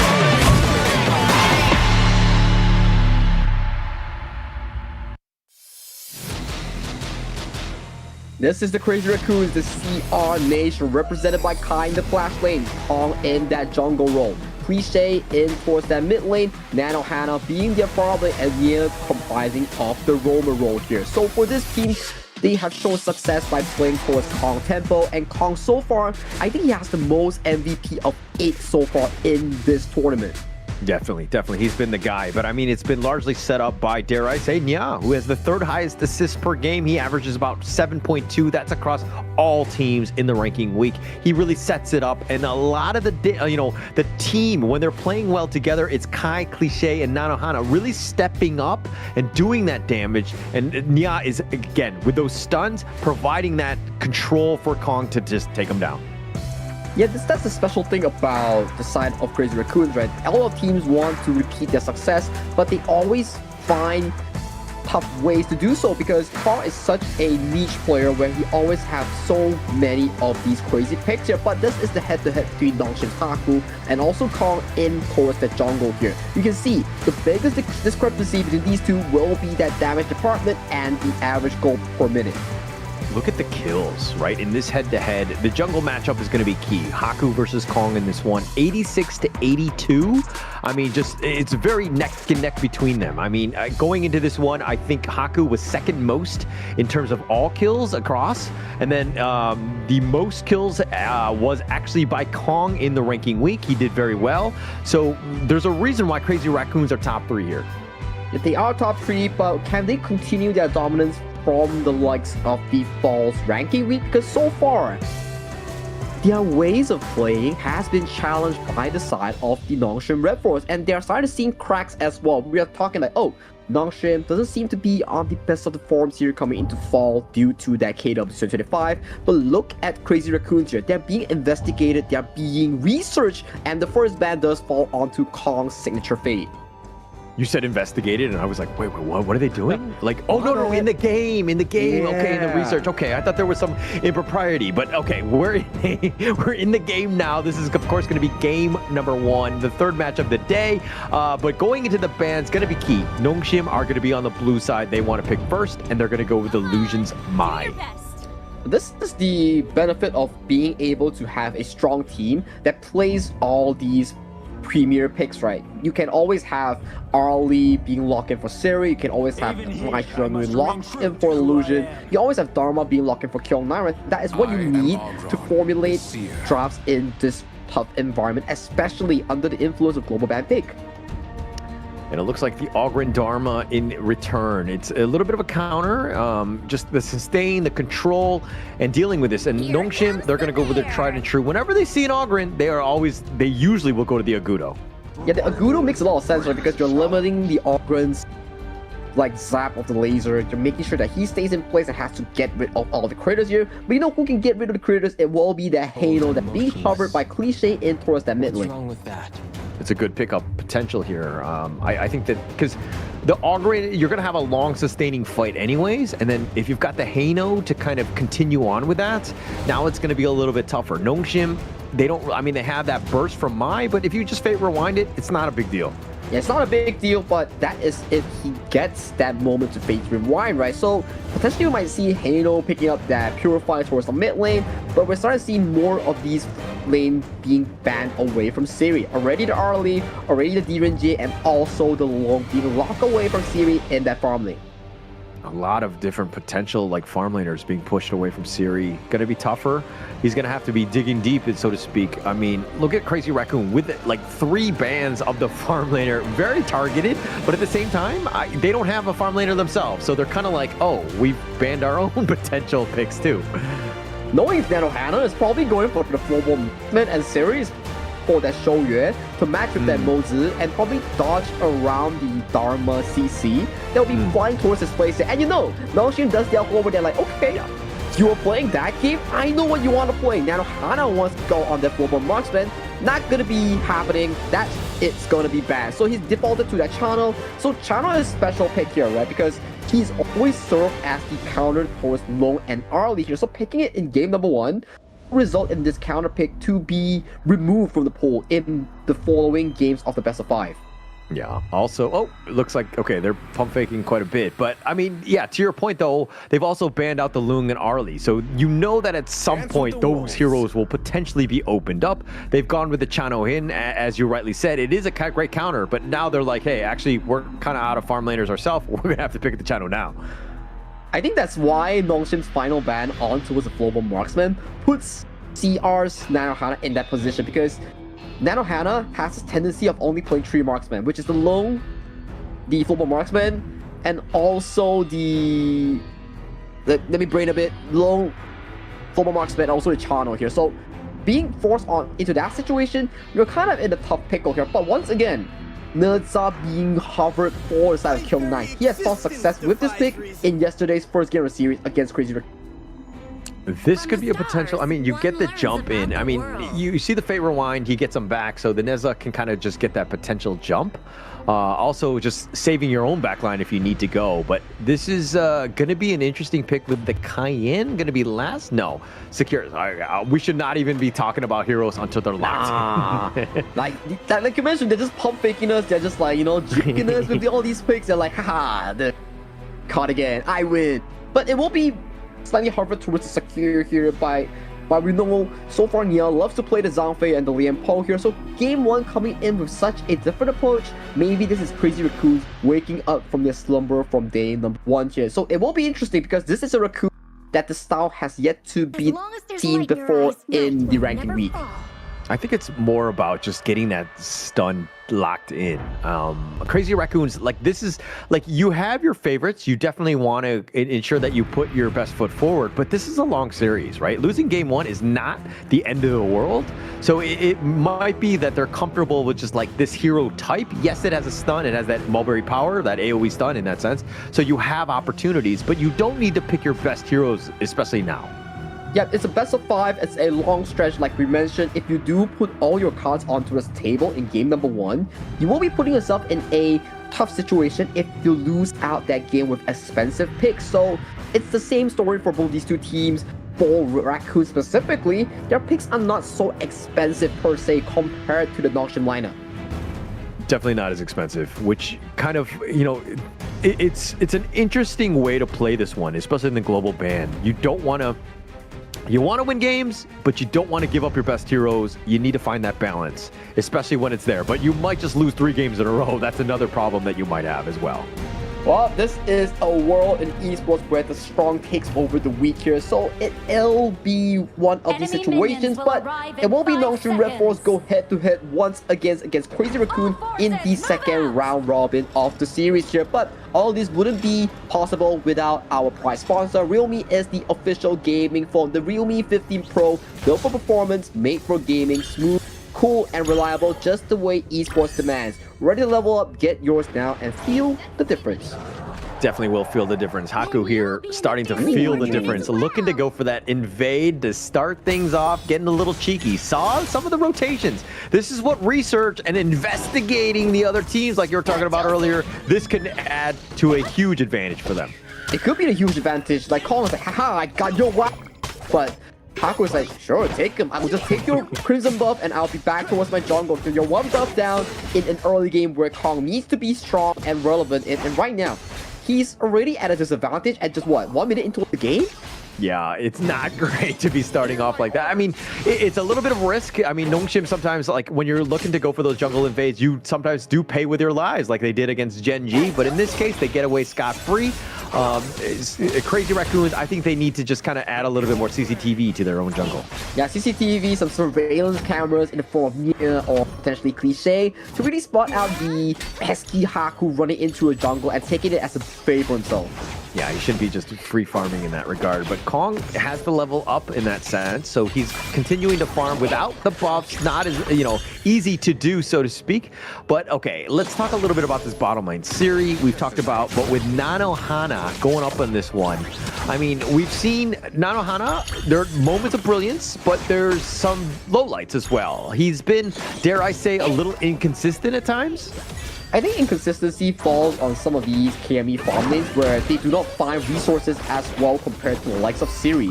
This happens with players like Monto, Nanohana, or even the likes of ASD from Scar. So this seems to be a repeated thing that they have to fix going on against stronger teams, even from the KMW, NKL, IKL, even PKL. Okay. It's interesting that you say that, because you're just like, I mean, they're kind of similar in that sense, right? I think that even in the different leagues, you'll see definitely, you know, play styles and just the way that they kind of play, especially in the farm lane, right? There's only so much you can do in that regard. But it will be interesting seeing how Nanohana just like levels up. We've seen the rest of the team kind of level up. I want to see more out of Nanohana. Same, I want to see more out of Nanohana. I want to see him share the burden away from Kong's heavy shoulders here. Oh, the pushback! Oh, the fade rewind. Oh, he gets on out of there. He goes 88 miles an hour, just fast enough. That was so close. Almost getting a speeding ticket was Cliche, and he were ready to pay the price there, but Kai almost getting the punch. But that's the movement you want! Oh, he gets the nice little mulberry power. The Conductor of Souls and Haku gets devastated. He's going to be executed, and Kong, King Kong, remember the name because he's going to get a double.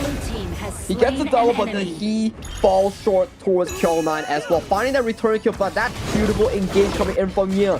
The 2-man flash mulberry power was the deciding play to steal Haku and Kill 9 towards that grave. Yeah, and a lot. I mean, he got the 2 kills, but this bottom T1 is under siege, and they're going to take a lot of damage as they teleport. Wow. But still, it's a Secure. Secure's healing in the early game is so darn it falls thanks to that Bush ultimate coming in from Nia. Yeah, a lot of damage. I mean, the healing, it can be super annoying from Nia. He needs to ensure that he just keeps Nanohana topped up at all costs. The Spike Tail's looking to be taken away from by Crazy Raccoon here. He's going to just work around it. But it's been leashed, and it's going to play with our souls in that sense of just kind of, you know, taking up a lot more time than it should. Yep, and we see Blink Health Bars coming in for the side of Nia here. So he have to back up just slightly here, charge at the path to really heal himself up here, as we see Haku taking control of this tyrant here for this moment. Yeah, but Kong is nearby. And this is a 50-50. This is awkward, but it looks like they're going to give it up. Nongshim just takes that out. They want the Azure Golem more than anything else by Crazy Raccoon.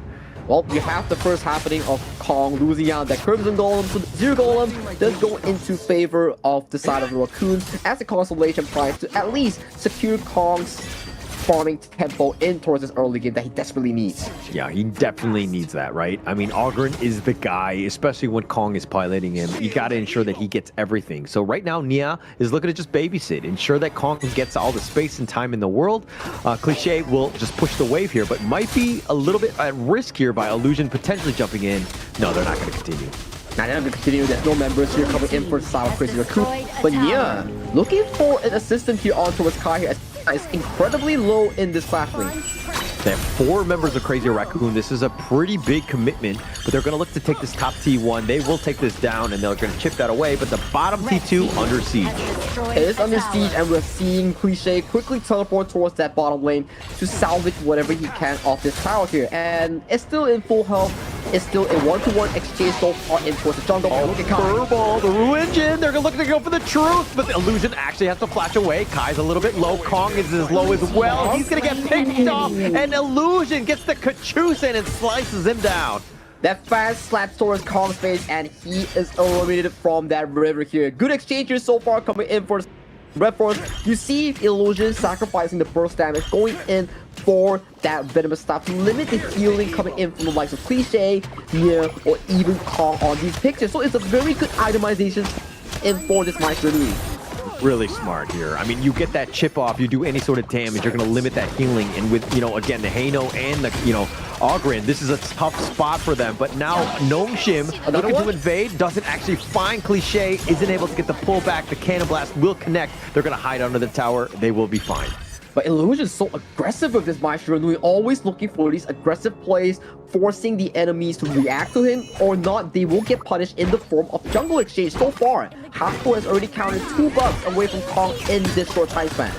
Yeah, taking things away, and this is what you want to see. This is why Illusion is so deadly on the Mai. Kong is potentially just going over the wall with that path of passing. Siri's going to eat that. He's going to hide at this moment. But again, Illusion patiently waiting in the wings. Patiently waiting in the wings. He's just scouting out vision, allowing Haku to further take these forces without any worry. He need vision on the enemy team for these side lanes to really push up the front. Going up in front, but Crazy Raccoon securing their own red buff at this point. And now it's all about Kong and just how he just gets all this farm. Let the man just, you know, devour everything. Let him be your carry. Yeah, let him be your carry, let Nanohana, let Kong soak up all the experience and gold. That is what you need to do. And this is why we prize Siri so much in that farm lane. You can see every little game we see him play in the KME, always leading in gold about 1.5k to almost 2,000 over his opponent. Actually, that's a huge number at this stage, right? I mean, it's 7 minutes in and being up about almost 2k. That's that speaks volumes about his play and his ability to find, farm, and extract it across the map. Exactly right. You need farm as a farm laner to hit that item breakpoint, especially the Daybreaker at 10 to 11 minutes. That's where you start dealing extremely high damage against the likes of tank like Kong, against the likes of Kill 9, for example. If let's say you're Nanohana, you don't have Daybreaker until like 12 to 13 minutes, you're starting to feel a bit of the low damage with Nanohana. Ooh, that's dangerous.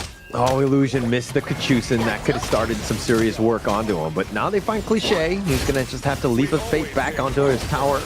You know, this Haino is going to be kind of annoying. His wave clear is good in that regard. Nongshim needs to kind of... They can't put too much pressure on the mid lane because, again, the waves have just been cleared. without just being clear. And you can see, you start starting to see, like, when you have gold on the marksman, Kai is just like, oh, the rolling rates are so annoying. I'm getting pulled down extremely hard. I gotta burn a flash to avoid dying here. So, gold per minute is so important for marksman. That's something you need to learn as a bottom lane player. Yeah, and it's not always about the kills, right? It's being able to do damage. Now he feels a little like at risk. Faye, speaking of which, Siri needs to back away. He rolling raids gets back to safety at this point, and Crazy Raccoon will hold, but again, just space created elsewhere, and it looks like the top T wanted to take it down. And this comes from the side of Illusion and Faye, just throwing Cannon Blast, Kachusen, and then Millie is like, oh man, so much stuff on towards my face. I can't hit it if I rotate. This mid tower is going to go down.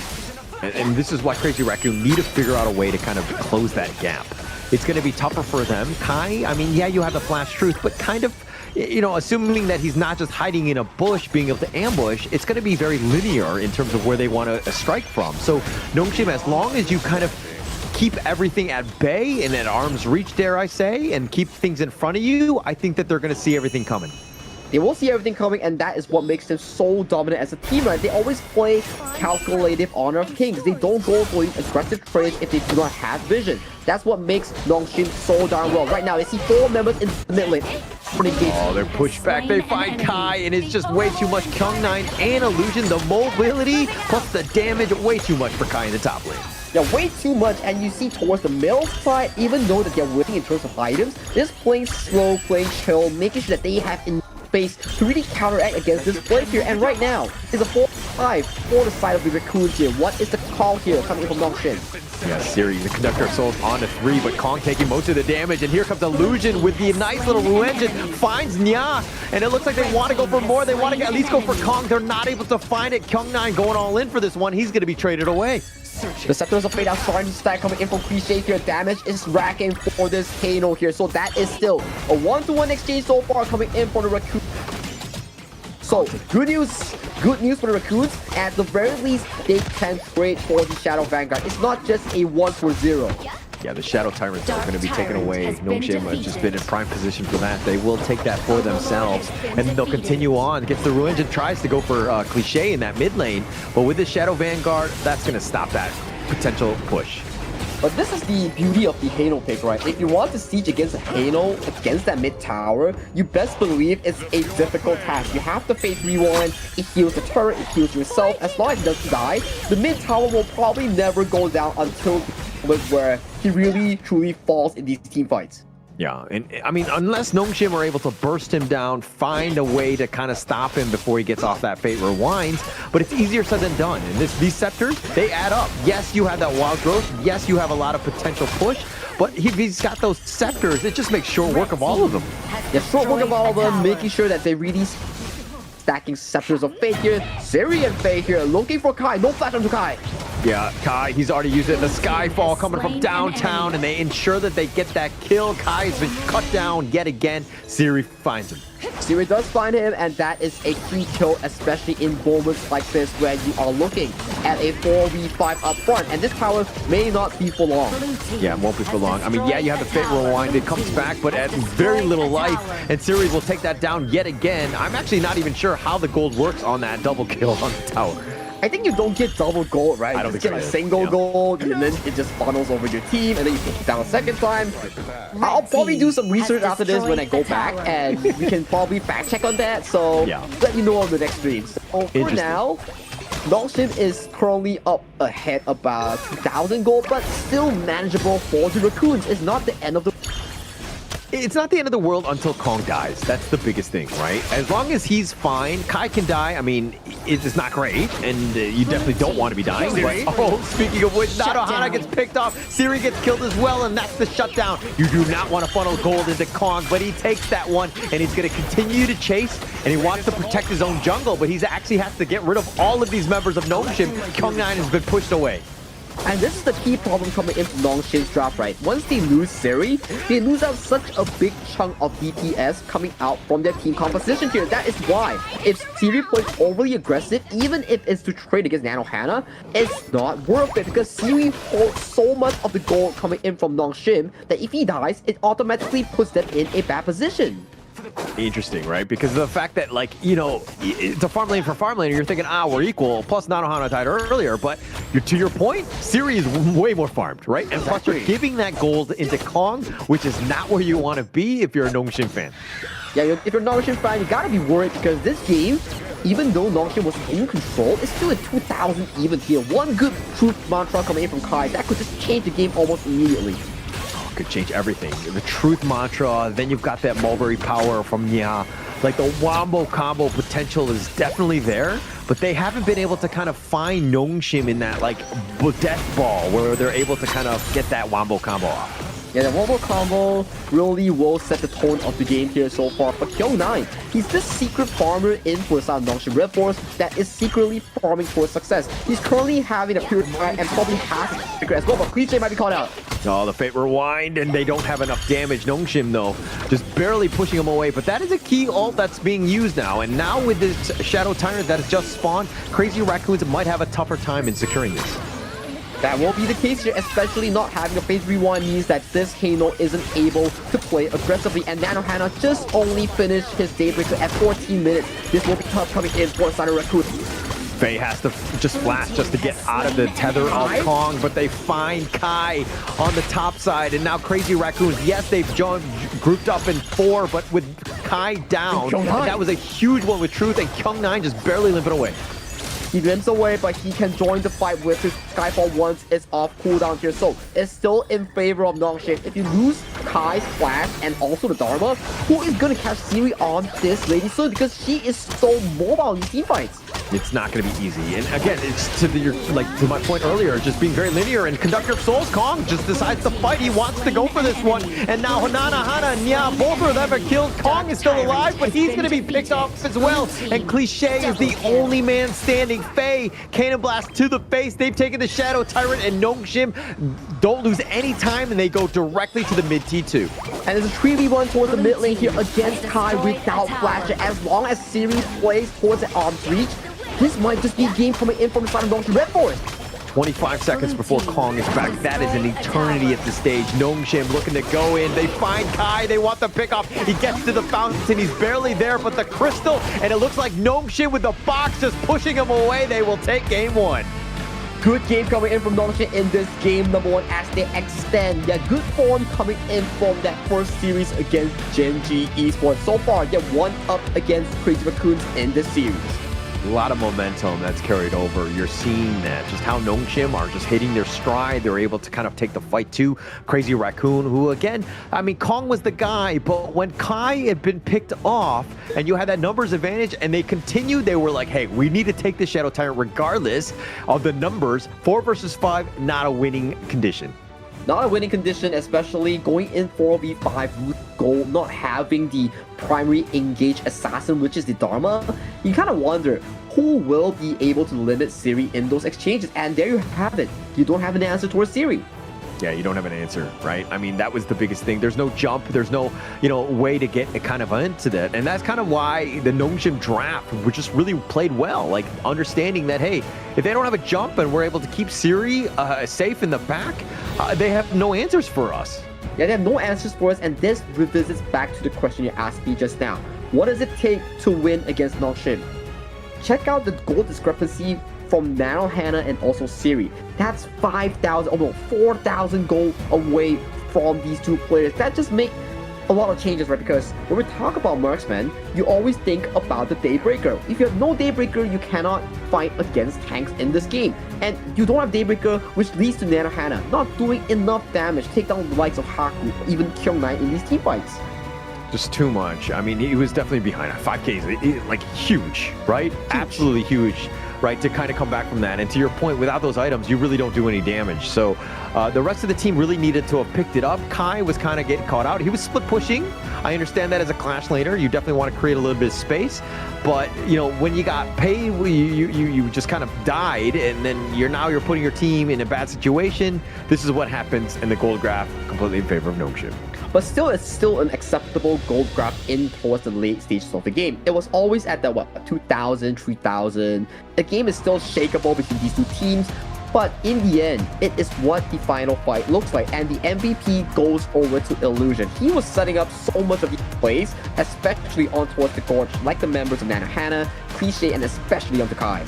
Yeah, and Illusion just kind of with that early game, like spike, the presence, the pressure in the different lanes, just always kind of sticking around, right? Making things uncomfortable, and why Illusion is very scary on a Mai, and you'll see a lot of that in the highlights here. But the highlights are exceptionally well coming in from Nia, finding these early catches here, setting up the tempo for Kyung in this early game here. Kong does die here, but the kills and the damage has been made. That's what made Nia such a good player. And coming into this fight here, this was the game-deciding fight where Kai is already down, which led Illusion finding these key plays here, even though that you are looking at trades left and right. But fighting a 4v5 is not what you want here. And this is the one I'm talking about, right? So Siri falls, Nanohana falls, but 4,000 gold into the drain here. Not what you want, right? Definitely don't want that. But taking a fight without Kai, which is like all of the control, that flash truth is just so good, right? You can win team games around it. This is a moment where you're like, hey, we should not have fought. There's no reason to fight anything 4 versus 5, you know, and especially when we're behind, right? That's a very difficult fight to get into. Everything needs to work out perfectly, and Nongshim were able to out-tank it and just out-survive it because you didn't really have any control. You have no control and you don't have any flanks coming in from Kai, the Dharma that you put first pick on, but that's game number 1 between Nongshim and also the... Let's go to a break before it comes to game number 2.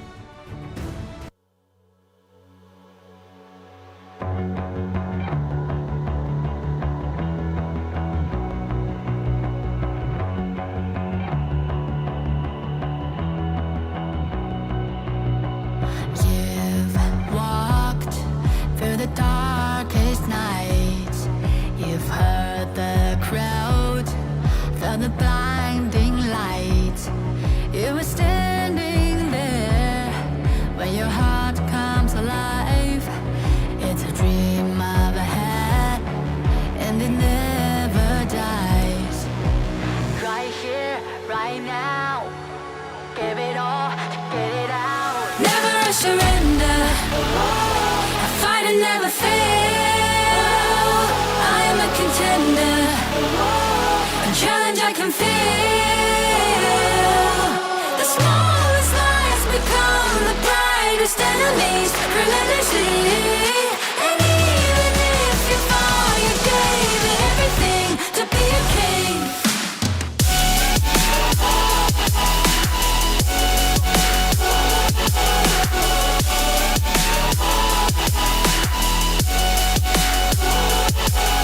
The smallest lies become the brightest enemies, relentlessly. And even if you fall, you gave it everything to be a king. You carved your way with a sharp attack. You watched it all burn, and you never looked back. There will come a day when your fears will rise. You protect your crown, so it never dies. Never surrender, I fight and never fail. I'm a contender, a challenge I can feel. The smallest lies become the brightest enemies, relentlessly. And even if you fall, you gave it everything to be a king. On my way, find my way, find my way. On my way, dream my way, dream my way. Never a surrender, I fight and never fail. I'm a contender, and challenge I can feel. The smallest lies become the brightest enemies, relentlessly. And even if you fall, you gave it everything to be a king.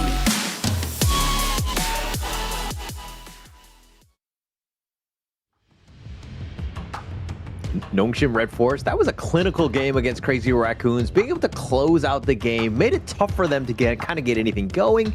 And plus, there were some questionable calls by Crazy Raccoon. Sakaki, your thoughts on that one? My thoughts is that they didn't really respect the overall 5v5. They really needed the likes of Kong and also Kai to find those crazy engages, especially when Kong is on the front line. It puts a lot of these responsibilities on players like Nano Hana and also Kai in finding those crucial engages. But so far, with the priority of putting Dharma as the first pick, we're not seeing the value of this player on Dharma finding those successful angles, especially on members like Siri. I don't mean to point out onto Kai. I do like him as a player, but it just seems like he hasn't been the Kai of old. It's been very weird because he actually had the second most deaths in the ranking week with 36. That's a lot, especially when you're a top 3 team. I understand that he's been split pushing quite a bit, but even in that last game, he got caught out too many times, and then now your team is fighting 4 versus 5. You're not putting your team in a position to win.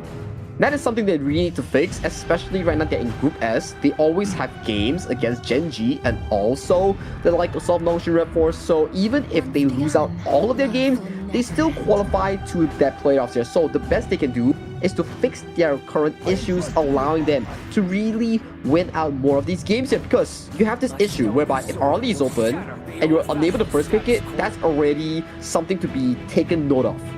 Yeah. And actually going into that last game's draft, they were trying to attack Siri, but in the end, I think they hurt Nano Hana more than anything else, as they took away a lot of the farm laners, like the Lung and the Arlie, like a lot of good choices, right? So it's going to be an interesting one going into this draft to see how they, decide to go.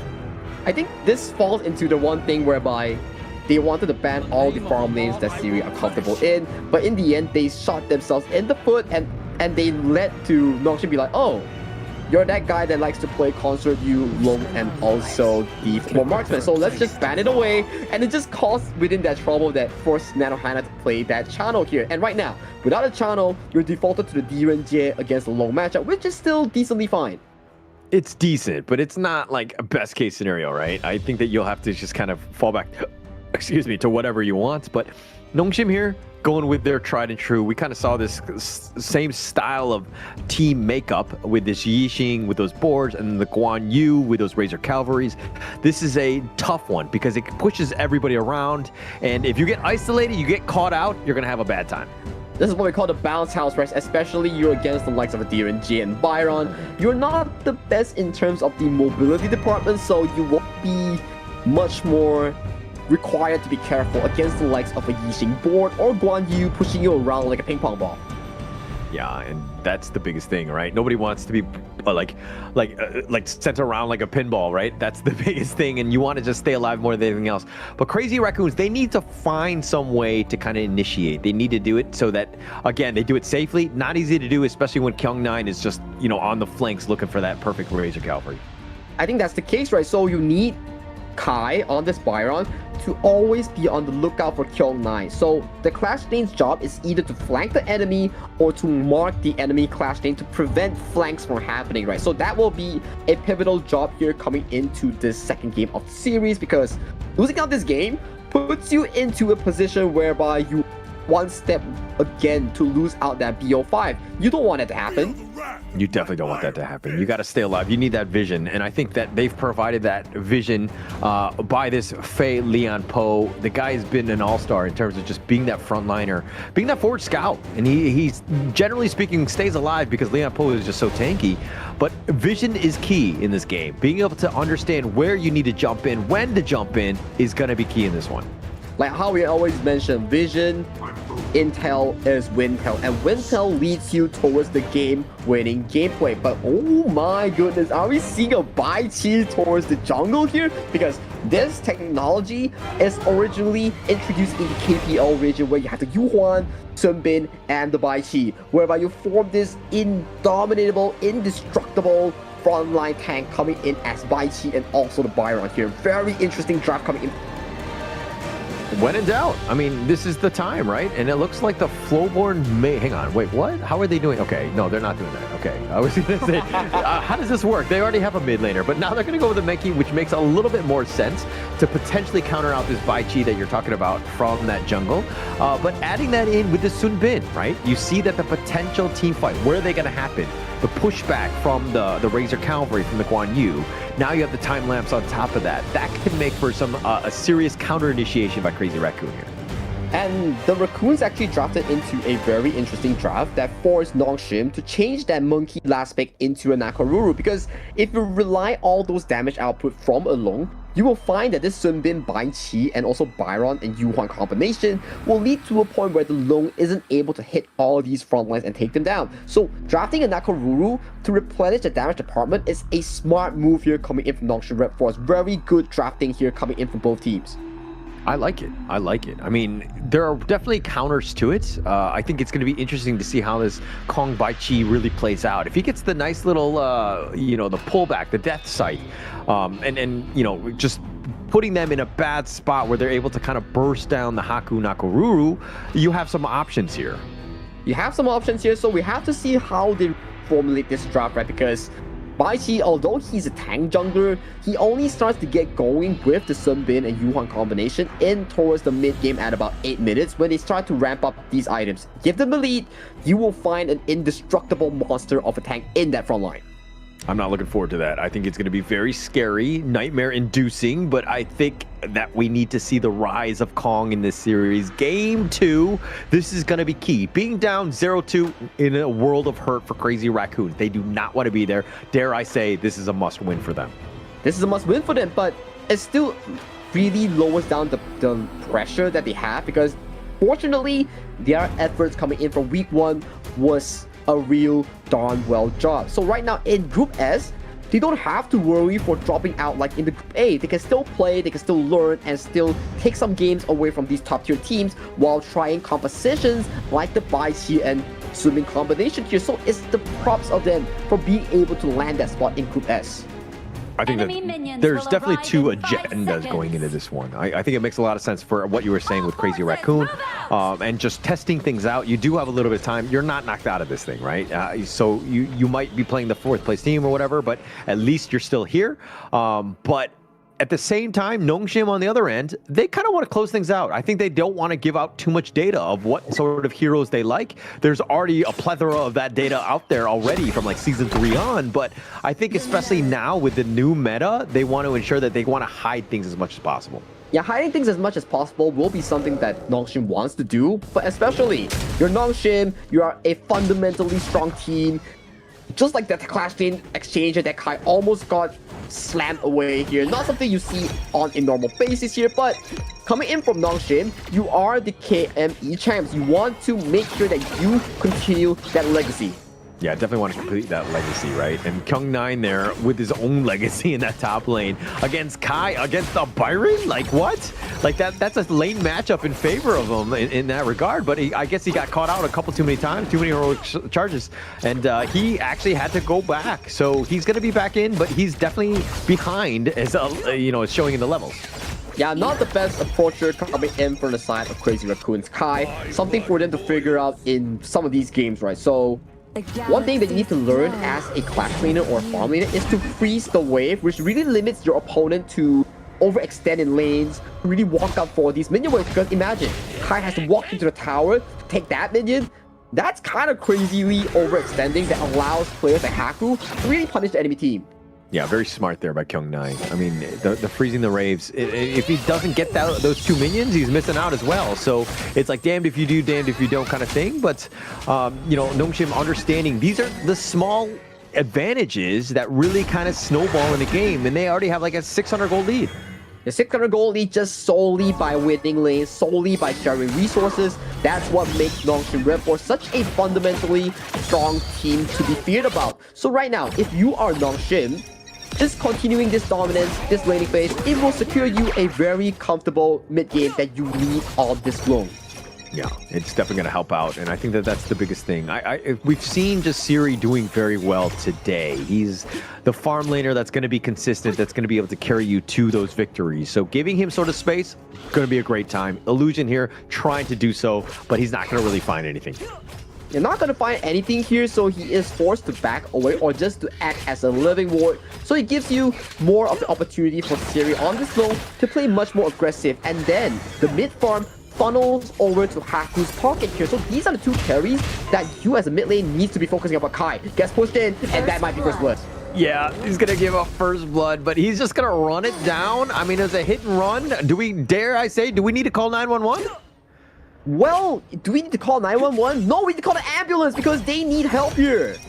Well, I was gonna say call the police first because Kyung9, I think we just saw, a hit and run by onto this one, but Kai just getting run down under the tower of all things and letting the tower do it. But Kyung9 pays with his life. They get the revenge tour in that top lane. Yeah, top lane is done, and right now more focus comes towards the bottom lane where I see so much pressure coming in from Nongshim. Just a blink of the eye, but towards the top side, Kyung9 does get exchanged back in the 1-to-1 exchange as we see the replay of what exactly happened. Razor Calvin push Kai, and Kai does not have the flash to the level 1 exchange. As of this point, you're like, bounce, get bounced, get bounced, and he gets sent towards the grave. Yeah, unfortunately for Kai, that's a feels bad man like in that top lane. But now the Tyrants, this is going to be the key one, right? Nongshim are like moving around. They're not going to give this up for free to Kong. It actually gets tethered back into its lair though. It does get turned back to the layer hill, but both of these two Crash Lane has arrived for this objective. But once again, back to the question, you are the assassin jungler.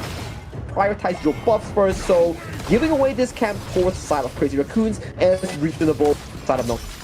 Yeah, I think that they're going to be okay with that. I mean, Haku was nowhere nearby. You were talking about that red buff being picked up. Probably more key for him. Haku needs to just get his farm. I think on the other end, Kong, yeah, he's going to get his farm, but he's definitely more about that control setup for like the Kai, Nanohana to really just kind of pounce on the potential Death Sight pull. That's what you're looking for, right? Because if you are the Nongshim Red Force, you don't want to fight the enemy team when they are in their priority, right? You want to make sure that, okay, Haku, get your Starbreaker, you get your items like the Siegebreaker, then we're looking for these fights. But right now, don't seem to be in a comfortable position to fight. And look at the mid lane. Oh, they're looking to go. The board has been set up. The mid T1 hasn't just been barely taken out the Tremor Smack, but now Crazy Raccoon on the run. Kyung9 is joined, but not able to get any sort of catch. Haku's not able to find anything as well. Crazy Raccoons take the mid T1 and they get out safely.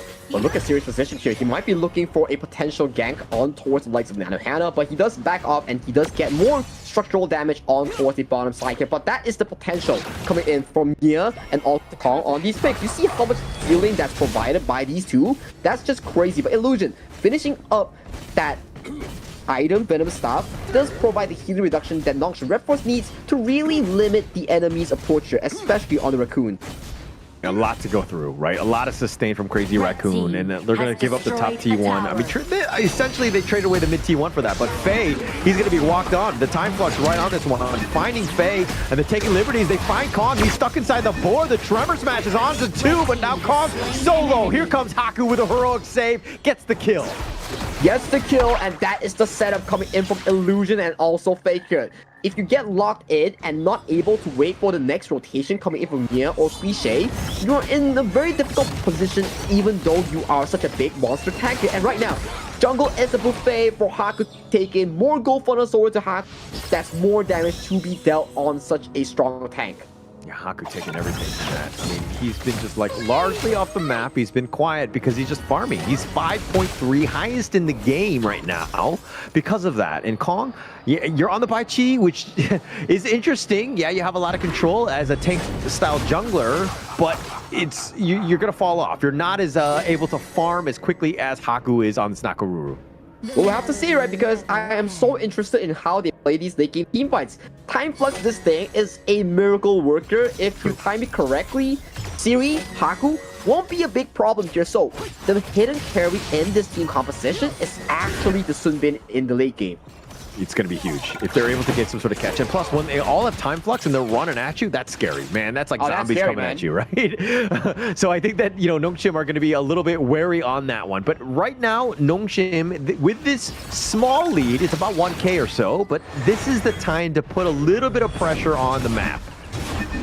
A little bit of pressure needs to be put on the map, especially against the likes of these teams here, because we're starting to see Time Flux, Time Bombs being trolled randomly in towards the bush as they are desperately looking for vision as the engage goes through. Oh, the nice little burst ram. He's looking to turn this, and now the Razor Cavalry, and Faye is still alive. Haku is doing some damage, finds Nyan Nanahana as well as Kai, and they've turned this around. And now Crazy Raccoon, they have 2 members that are still standing, but Nongshim looking on the prowl, not looking to give up at this stage. What a beautiful team fight coming through for Sam Nongshim.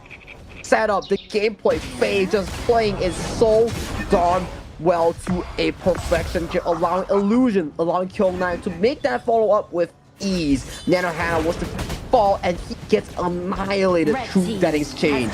And Faye, it looked like he was bait, right? And he was all the way up in front. Crazy Raccoon was like, all right, we got 5 members. We should be able to take him down. And he was just literally there just to waste their time, get the nice little tremor smash, and that board was flawless. And Nongshim on the cleanup with Haku just doing some serious damage. That was a great team fight for Nongshim. That was insane team fighting coming in from Nongshim. They played it to perfection. They knew the task here. And Haku here, this is the first thing you need to do as a pro player. When nobody's on the map, don't reveal your position. Wait for them to reveal. Only you go for that secondary clear. Yeah, and plus he saw them, right? When they were going for that minion wave, so he knew that there were about 3 members there. Faye, though, is going to probably face check this one. I don't think he survives this. The burst ram, at least for now, and now Haku, he's looking for the heroic approach, but not able to get anything else. Well, good vision score here coming in from Faye. That's how you spot the enemy. That's how you the vision game for your teammate. Imagine that was Haku. Even Siri walking into that board, that could have been huge for Crazy Raccoon. Yeah, Faye doing a great job, and this is why he's great on the Lian Po. It's all about that vision, being that tanky frontliner, and it provides so much. Kai fighting 1 versus 1, but here come the reinforcements. Haku in not a great spot, the time lapse, and it looks like Haku is dove way too deep. There's no way that they get help out. Nongshim now on the retreat. They have only 4 members. Good catcher coming in for that Crazy Raccoon, punishing Haku, being overly aggressive, going in for that 1v1 under tower against Kai here. Not the best target you want to be facing because we know for a fact Kai on this Byron, so tanky, so much shielding, so that really makes sense to me that why Kai can stall until the members of Crazy Raccoons to come in for that Razor Cavalry save. Yeah, and diving into the bottom T2, that was very, very, like, ambitious more than anything else. Haku trying to get that pick off, but they're looking to go. The Razor Cavalry with that tremor smash on it too with the infinite fastness right on top. They have the pick off. They find Nanohana as well as Nyan. They'll turn this and they'll continue on, but Siri trades his life away. They've gotten cliche. Nongshim not able to get anything else. 3-for-1 exchange in favor of the Nongshim Red Force right now. They sacrifice Siri. They do get 3 kills in favor as a return, and right now they set their sights on towards the Shadow Tyrant. Right now they are once again in control here. This is thanks to Kyung9 and also Faye finding that perfect initiation, allowing them to get control of this objective. These 2 players are very scary, right? Kyung9 with that Razor Cavalry, Faye with that Tremor Smash. But Siri, I don't like it when I see Lungs go aggressive with the Infinite Vastness. I think that you need to use it as a get-out-of-jail-free, very defensively, just to stay alive more than anything else. He was still in position to do the damage, and that AoE is kind of mitigating, especially when you have skills that you can still cycle. I think this comes to a point whereby how you want to use it, right? It can always be used aggressively, but check out the replay here. Razor Cavalry into the stun, into the bounce hunt coming in from Faye. After this point, Siri's in a decent position until Kong landed that ultimate on towards him. And right now, back towards life, Kai is really pushed into Oblivion as well. Yeah, he's going to be in the afterlife. Again, split pushing, and this is why Kai kind of dies a lot. He tries to force it, create a little bit of space, but now they're down a member in 25 seconds. Kind of a long time at this stage. Yeah, kind of long time, right, for Kai here. So definitely something to look out for. Ooh, nice dodge here coming in with Kong. I mean, on the side of Haku, dodging away from Kong's ultimate here, so that's going to be a cooldown down for the next few upcoming moments. We are seeing more of these plays here coming in for South Nongshim as they are trying to break these tier 3s alive.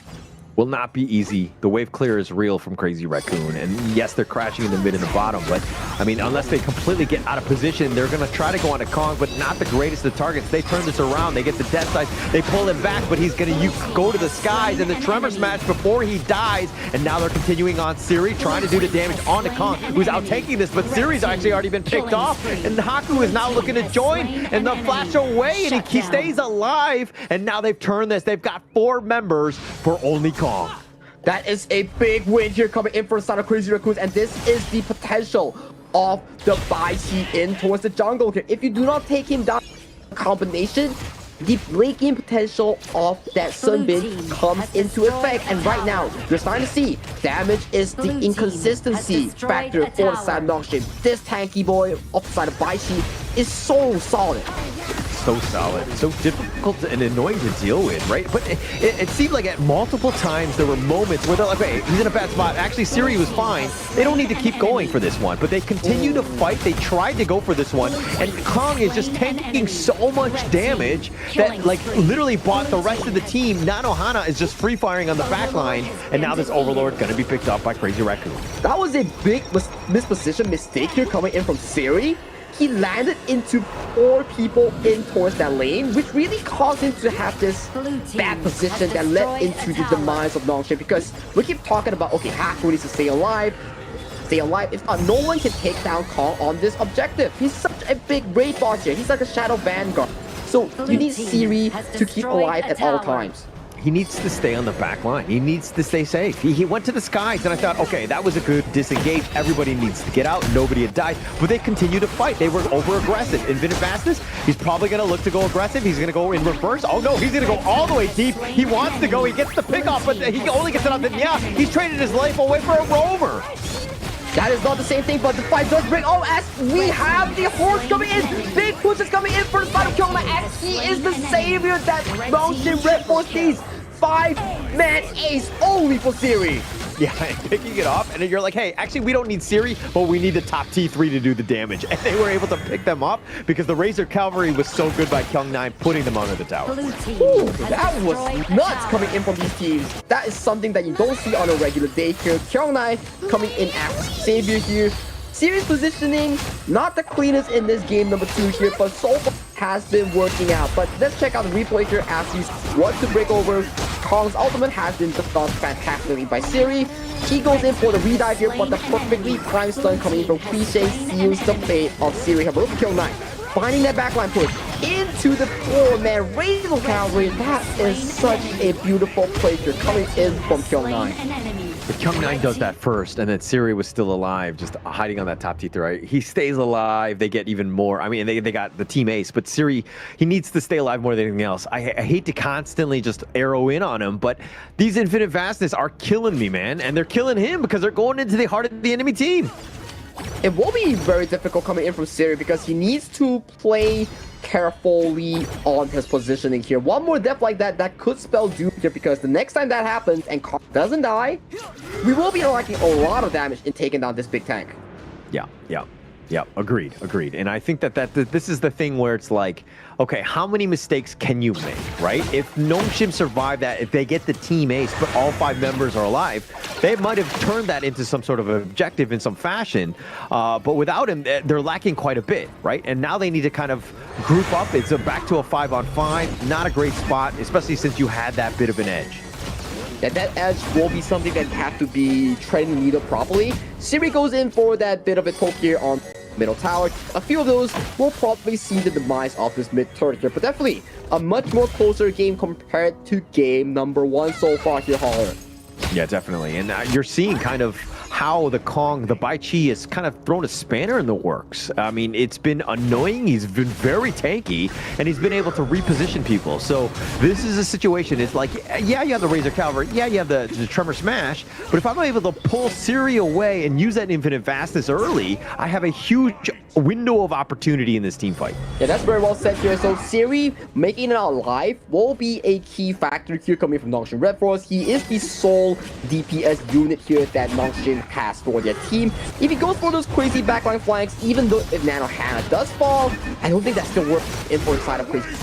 Oh, they're looking to go. Yeah. Nice little burst ram. And here comes the Razor Cavalry on the back. They've got the board. They've got him locked in. And now Siri looking to stay alive. He's going to go aggressive as he always does, but they've already got Nanohana. That's a lot of the damage. Siri, though, is at about half-life. Haku is going to be going down. Sage's Sanctuary. The heroic charge right on top, and Haku is not scared. He's continuing to fight. Gets the pick off, but he trades his life away. They have the Flaming Palm, and now Kong on the run. Cliche is alive as well. He's being chased by Faye. But right now, look at the cavalry coming in from side Noxian Red Force here. They do not want Cliche to come out of alive here. 3 members chasing on towards this low mid here. Cliche has the ultimate here. Can he output his 1-3? I mean, this is a 1 versus 3. This is an impossible ask, I would say. They have just so much damage, and they're going to kite him away. Taking liberties, Illusion snipes him out.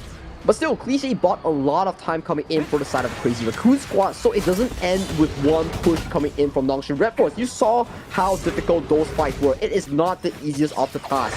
Kong is still, what, 4 HP after the entire fight? You can see how icy he is once it scales over to the late game. And this could go to that late game of a Tempest Dragon, potentially there for about 2 more minutes.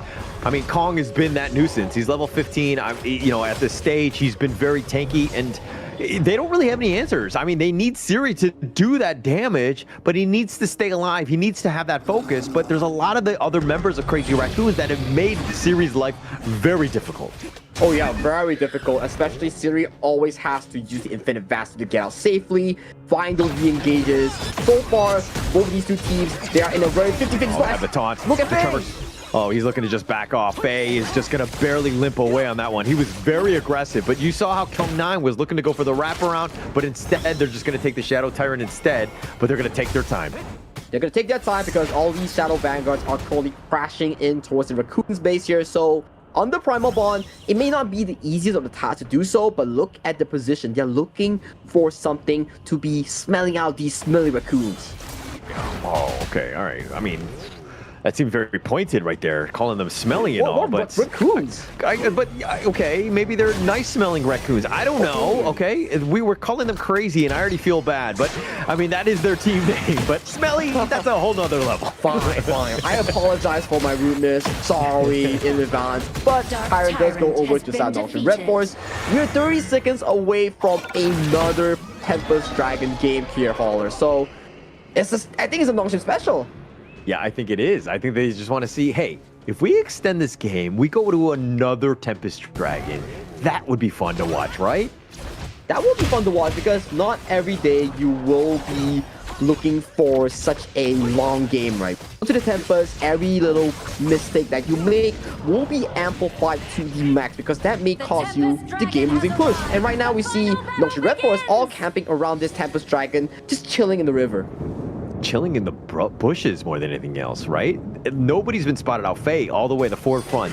He's like giving intel. He spots it out because obviously the minion waves give that vision, but they're deciding to go. Nice little first frame on the 3, and here comes the Razor Cavalry. The board has been set up. They've got him locked in, and he's stuck inside. Haku is doing some serious work, but the Unending Sorrow keeping him alive. Nanohana is going to be right back up. The Infinite Fastness has to be used. He uses that defensively, but Nanohana is not left for long. He's going to be killed. Haku is on the run. He's trying to stay alive, and Crazy Raccoons with 4 members, though, it looks like they will at least try to take this Azure Golem. But you see how difficult it is to even fight Crazy Raccoons in this stage. Scaling that Sunbin in towards the late game is what seems to be so special about this team composition. That time flux allows that 15% rewind, making Noxian suffer in these games. So far, I gotta say, Sunbin playing a pivotal role, and Kai may be caught up. Might be caught out. So they're taking liberties with that pushback, but they're not going to get anything more. The Tempest Dragon is going to be potentially started here, but again, look where KME is. Nanohana is just up. Nanohana is just up. It will be a long walk of shame to reach towards Tempest Dragon. It is a 4-4. They find Kong. They're deciding to go for this one. And nice little knock-up again. They've got the tiny little board. They do have him locked in. They're taking liberties. They have the Sage's Sanctuary on the Cliche. That could be huge for him. He's trying to get away, but they've taken out Siri. Haku has been picked off at least one time, and that's the second. KME has been killed as well. And Crazy Raccoon somehow coming back from this one, and now they want to go down for Illusion. And Kong has been this menace. The flash away, trying to push him, trying to slow him down, but I think it's going to be the end end for Illusion. He has that passive, and he will die, but Nya gets picked up by the tower. 3 seconds before Siri and Haku come back alive. Can Faye buy enough time to stall for the double carries come alive because he desperately needs to, but Faye does fall down. 10 seconds. Timer. Currently 4 non-stream kill for Haku and Siri. What is it? Will it be the game-winning push? It looks like it's going to be the game-winning push. Yes, Siri is up, but the minion waves is so slow. It's been slow. The infinite fastest. One last time to go aggressive, but it's not going to be enough. And Crazy Raccoons will take game 2. They are crazy with it, and they get the comeback win. That Bai Chi and the Sunbin combination paid dividends in countering this low extremely hard. Yeah, extremely hard. That was just a really well played. I mean, the Bai Chi, again, it was just not enough damage. No real way to chink into that armor. It was just way too tough at that point, and Crazy Raccoon made them pay, right? That team fight of just, yeah, things did not look good, but they were like, actually, late game, we're going to be fine. Yeah, late game we're gonna be fine, and that was the thing we discussed about during the pre-game draft. When you have the Sunbin, it's never about the early game. It's about the late game potential where using the time flux, getting back the HP that you lost from burst damage, especially the Flaming Palms coming in from the long, will be a bit of a not big factor, especially these heroes does not have enough DPS to realistically take down giants like Kong on the Bai Chi, like Kai on the Byron. Siri needed to have stayed alive. Again, those Infinite Masters were killing me, man. Going aggressive like that. Like the AoE damage from that dragon is not a whole lot, right? You're not going to be able to do that. You do more damage if you just kite them, stay from afar, right? But I ain't no pro player. I don't know what's going on, right, in that sense, but he's 4-4-9. Died the most, I mean, tied with Haku, who is literally trying to carry this one with 11-4-3 on his side. But the Crazy Raccoons, yes, like their KDA's not great, but it's all about the victory and getting those objectives. It is about the victory, and the perseverance that they saw in that game was really crucial in the game-winning push against Nongshin Red Force, because you see in that damage tank department how much Kong and Kai really put in focus. 200,000 damage tank and also 163,000 damage tank from Kong and Kai. Yeah, they had that opportunity. I mean, the damage just is on point, right? Damage taken by Kong, 211,000, absolutely just a beast. And wow, look at this gold graph all over the place. You think that it's there, but that tiny little blue in the end is the only thing that matters. That was just enough for Crazy Raccoons to pull out this one. It's enough. It's not about how much gold you have. It's about being able to end games. And not being able to end games was the demise of the side of Nongshin Red Force. And of course, MVP goes over to Kong with a 339 KDA on Bai Chi with a 32% damage taken. What a monster of a stat. Monster of a stat, just tanking so much. But the control, the death sight, right? Always pulling them away and just kind of controlling them. It's, yeah, you have your board, yeah, you have a Rage of Cavalry, but if I pull everyone to me and to us, we have all the damage that we need. So this is why you're seeing the true power of this Bai Chi here. Yeah, true power of the Bai Chi here. So this still is the mid game where team fights go in favor of Kyung9, goes in favor of Faye, finding the perfect wombo combo. But this is the start of Siri finding these not so great engages in and sacrificing himself, and this was the turning point for the Raccoons. Siri gets engaged on, force the Infinite Bastards away, but look at his landing here. He landed right into the hearts, forced the Flash to go back, but lands into the warm embrace of Cliche Yuan. Yeah, I mean, if he flashed over that wall, it might have been better. This is the situation where you're like, oh, okay, now Crazy Raccoons are throwing a bit. I mean, look at how Siri going diving deep. Gets that pick off onto Nya. Not great considering he died there. But here comes the heroic, charge, so to speak, by Kyung9 all the way from the back end with that Razor Cavalry, putting them in under the tower. And that's pretty much a tough situation for Crazy Raccoon as they lost that team fight. Yeah, they lost that team fight, and these are one of those moments that Siri actually played towards his hero strength. Even though he got engaged by Kong, Infinite Bastards towards Sky, goes down for the reposition, still gets to play the game very safely, right? So these are the moments where we actually need to be that DPS that we keep talking about. But we'll check back later on what exactly happened in that last team fight, because I believe Kai single-handedly removed Siri from the game because he not have Infinite Bastards at the good point. Look at this. So Siri goes in, trades with Kai, but gets singled out by Kai in this exchange. No flash, no infinite access. This Long is no different from a minion. Yeah, nothing, right? I mean, Kai was just able to just clean him up, and I mean, with that amazing skin and just taking him down, like no real chance on that one, and that's why pretty much Siri struggled in this one. Let me be very honest, and allowed Crazy Raccoon to kind of bounce back into this one. It is a team game. Obviously, everyone else could have kind of had a better shot, but we're gonna have to see exactly how they bounce back. But it's gonna be a little bit of a break right now.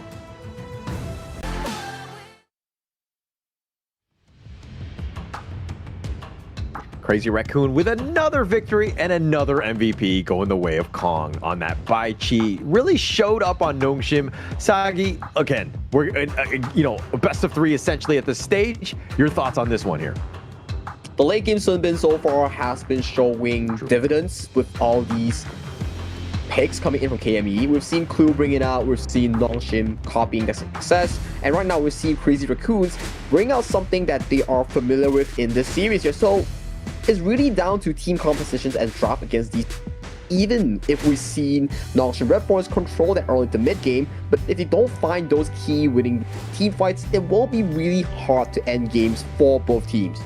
Yeah, it's about, I mean, like we kind of, I don't want to beat a dead horse at this point, but with that, the Siri play there, but I think that, had he played a little bit cleaner, stayed alive, they might have been able to close that one out, but they just gave too many opportunities. It was all him to just do that damage, not able to do it, but if anything, maybe they need a better draft, right? I think the Bai Chi completely caught him off guard. They did not have enough damage to deal with him. But still, it is still a global ban pick.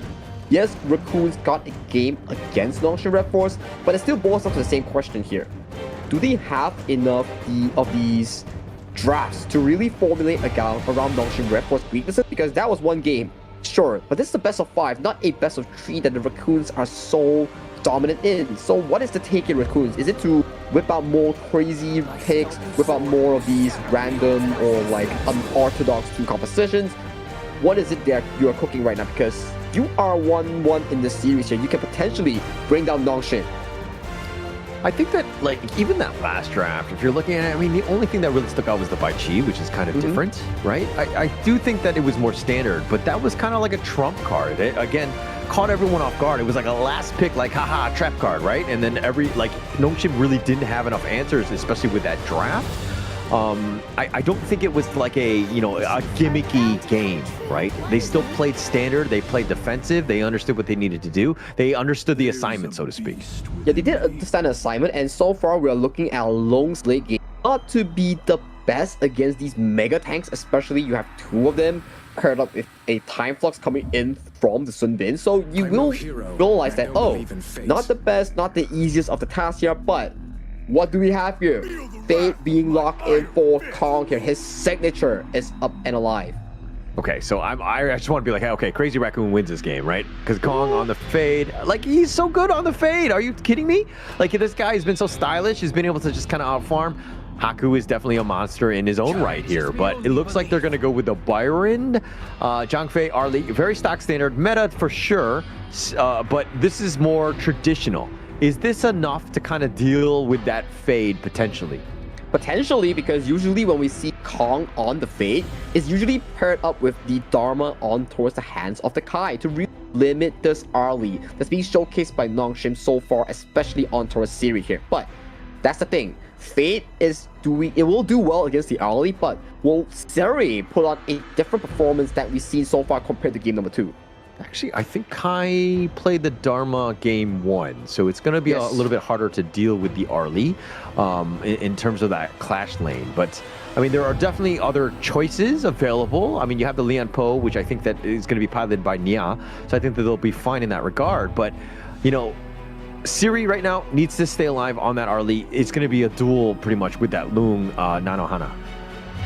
We will have to see, right? Because Long or Nanohana is one of his signature picks that he always falls back onto. So we have to see how he really performs. But I'm loving the ban coming in from both of these 2 teams. Nongshim banning away the Fatih and also the Liu Bang. Both these two picks will put a bit more pressure against the early end towards the backline.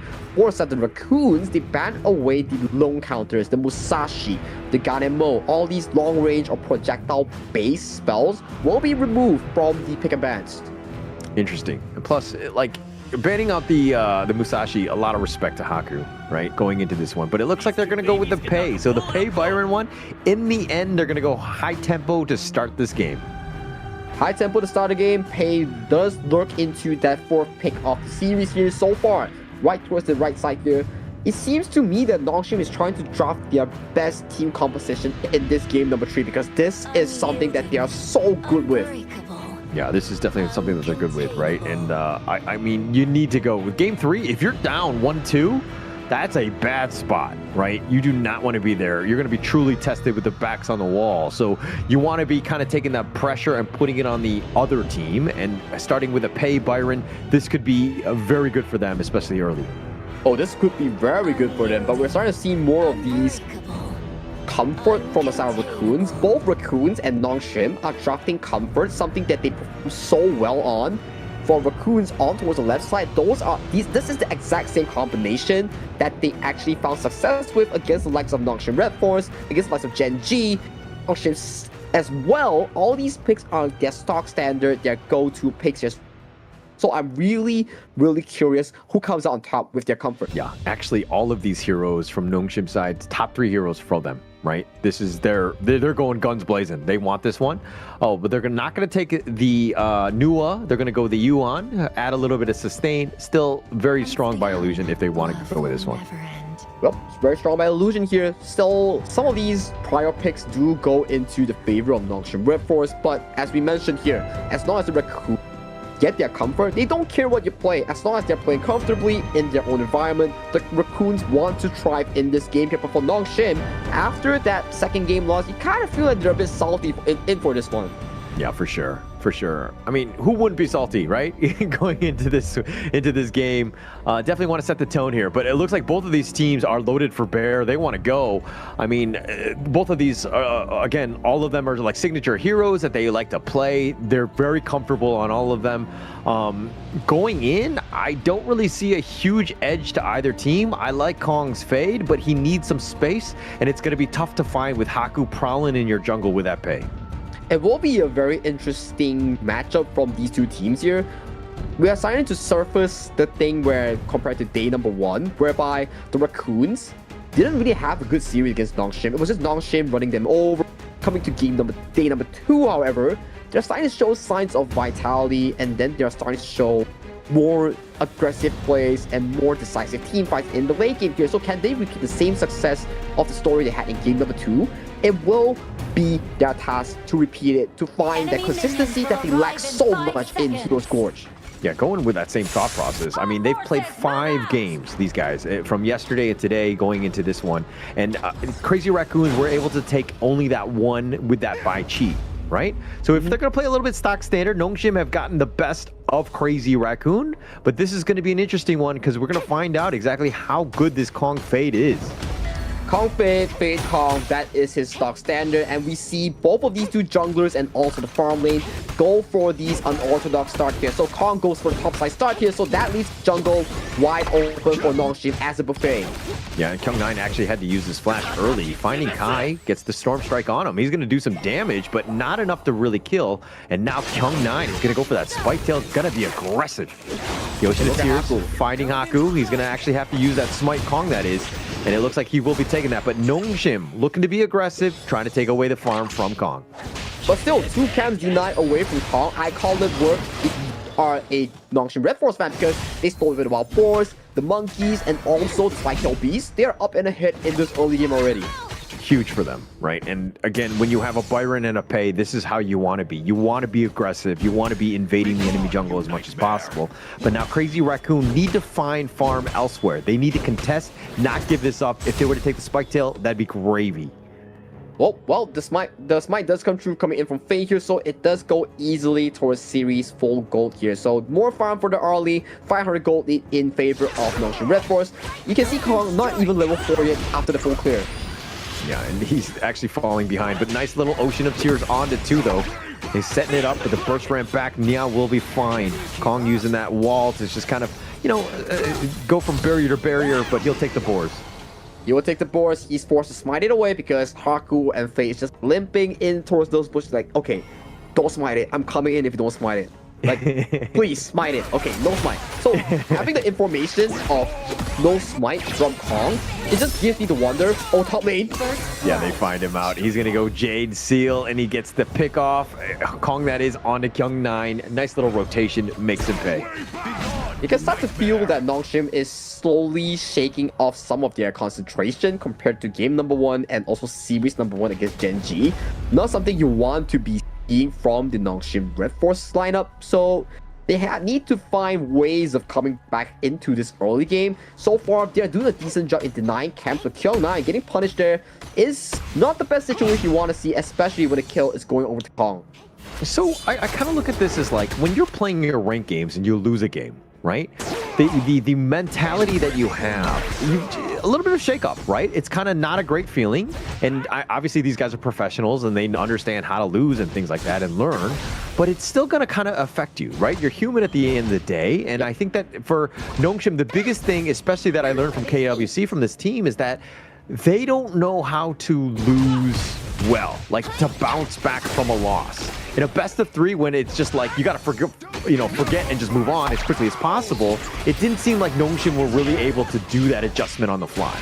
Well, you have to really dig back deep on why this is a recurring issue, because look back to the HOKS3 run where they only lost back to KME Spring where they didn't lose a single game at all. That's why going into that KWC, you start seeing signs of this team having issues in that BO3 against stronger teams, the KMW region, from the MKL region, and that is what really affects them as a whole, because they are not losing coming in from such a dominating KME Spring and also HOKS3. And as weird as it sounds, this is why you need to lose, right? Yes. Because you need to be able to just like, oh, okay, how do you shrug that off? How do you kind of, react to a situation like that? But now with this Tyrants, they don't want to lose this one. Nia's at half-life phase, still up in front, has the Unbridled Outburst if they want to go, but space was already created. Haku taking that one down.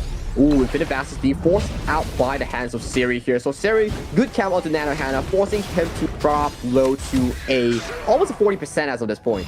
And Faye with another smite steal, just being a nuisance on this Zhang Fei with those smites. And now they're going to put the pressure on this bottom T1. Nongshim have been making some moves and have a bit of a lead to start this game.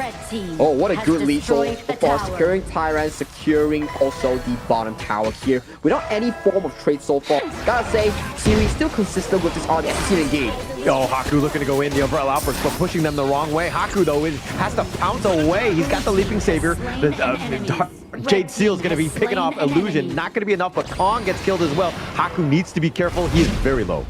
But hey, Kong for Illusion, if you're a Nongshim Red Force, we take that any day, especially Illusion also added to the injury of stealing away the Crimson Golem here. And right now, mid is under getting flanked by this angry Kyung 9. Oh, okay, so angry. Storm Strike.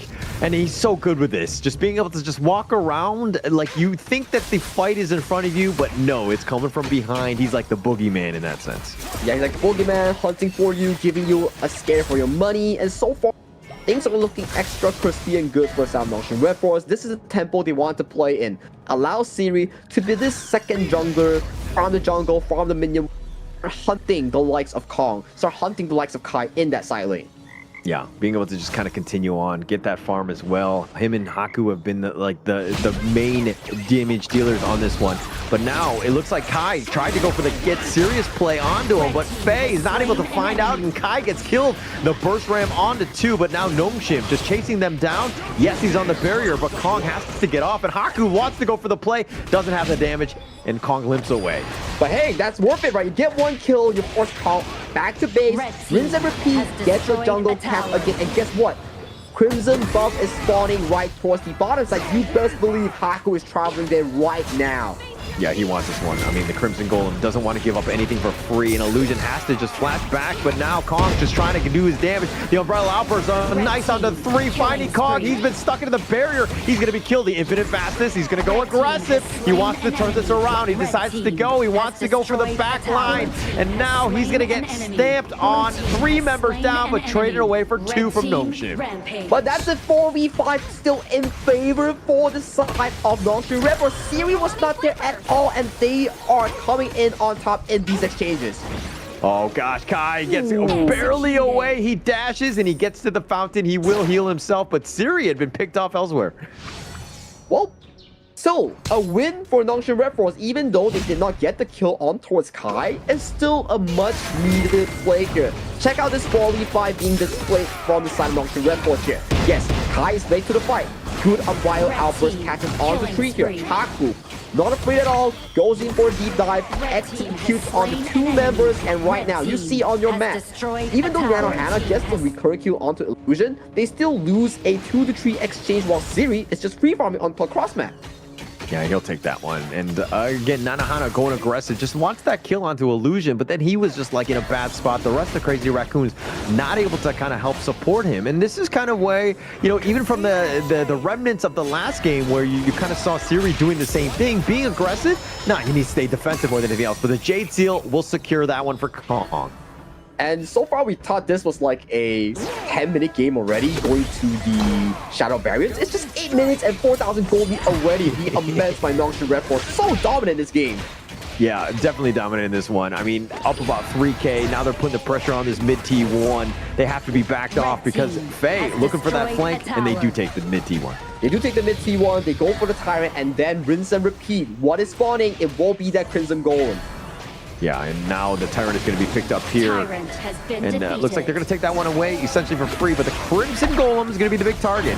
And they do have to stun. Nya has to just try to get back to safety. Kai is going to be there as well. The Crimson Golem getting a little bit low, and Faye will smite that one, keeping that one alive, at least for their team.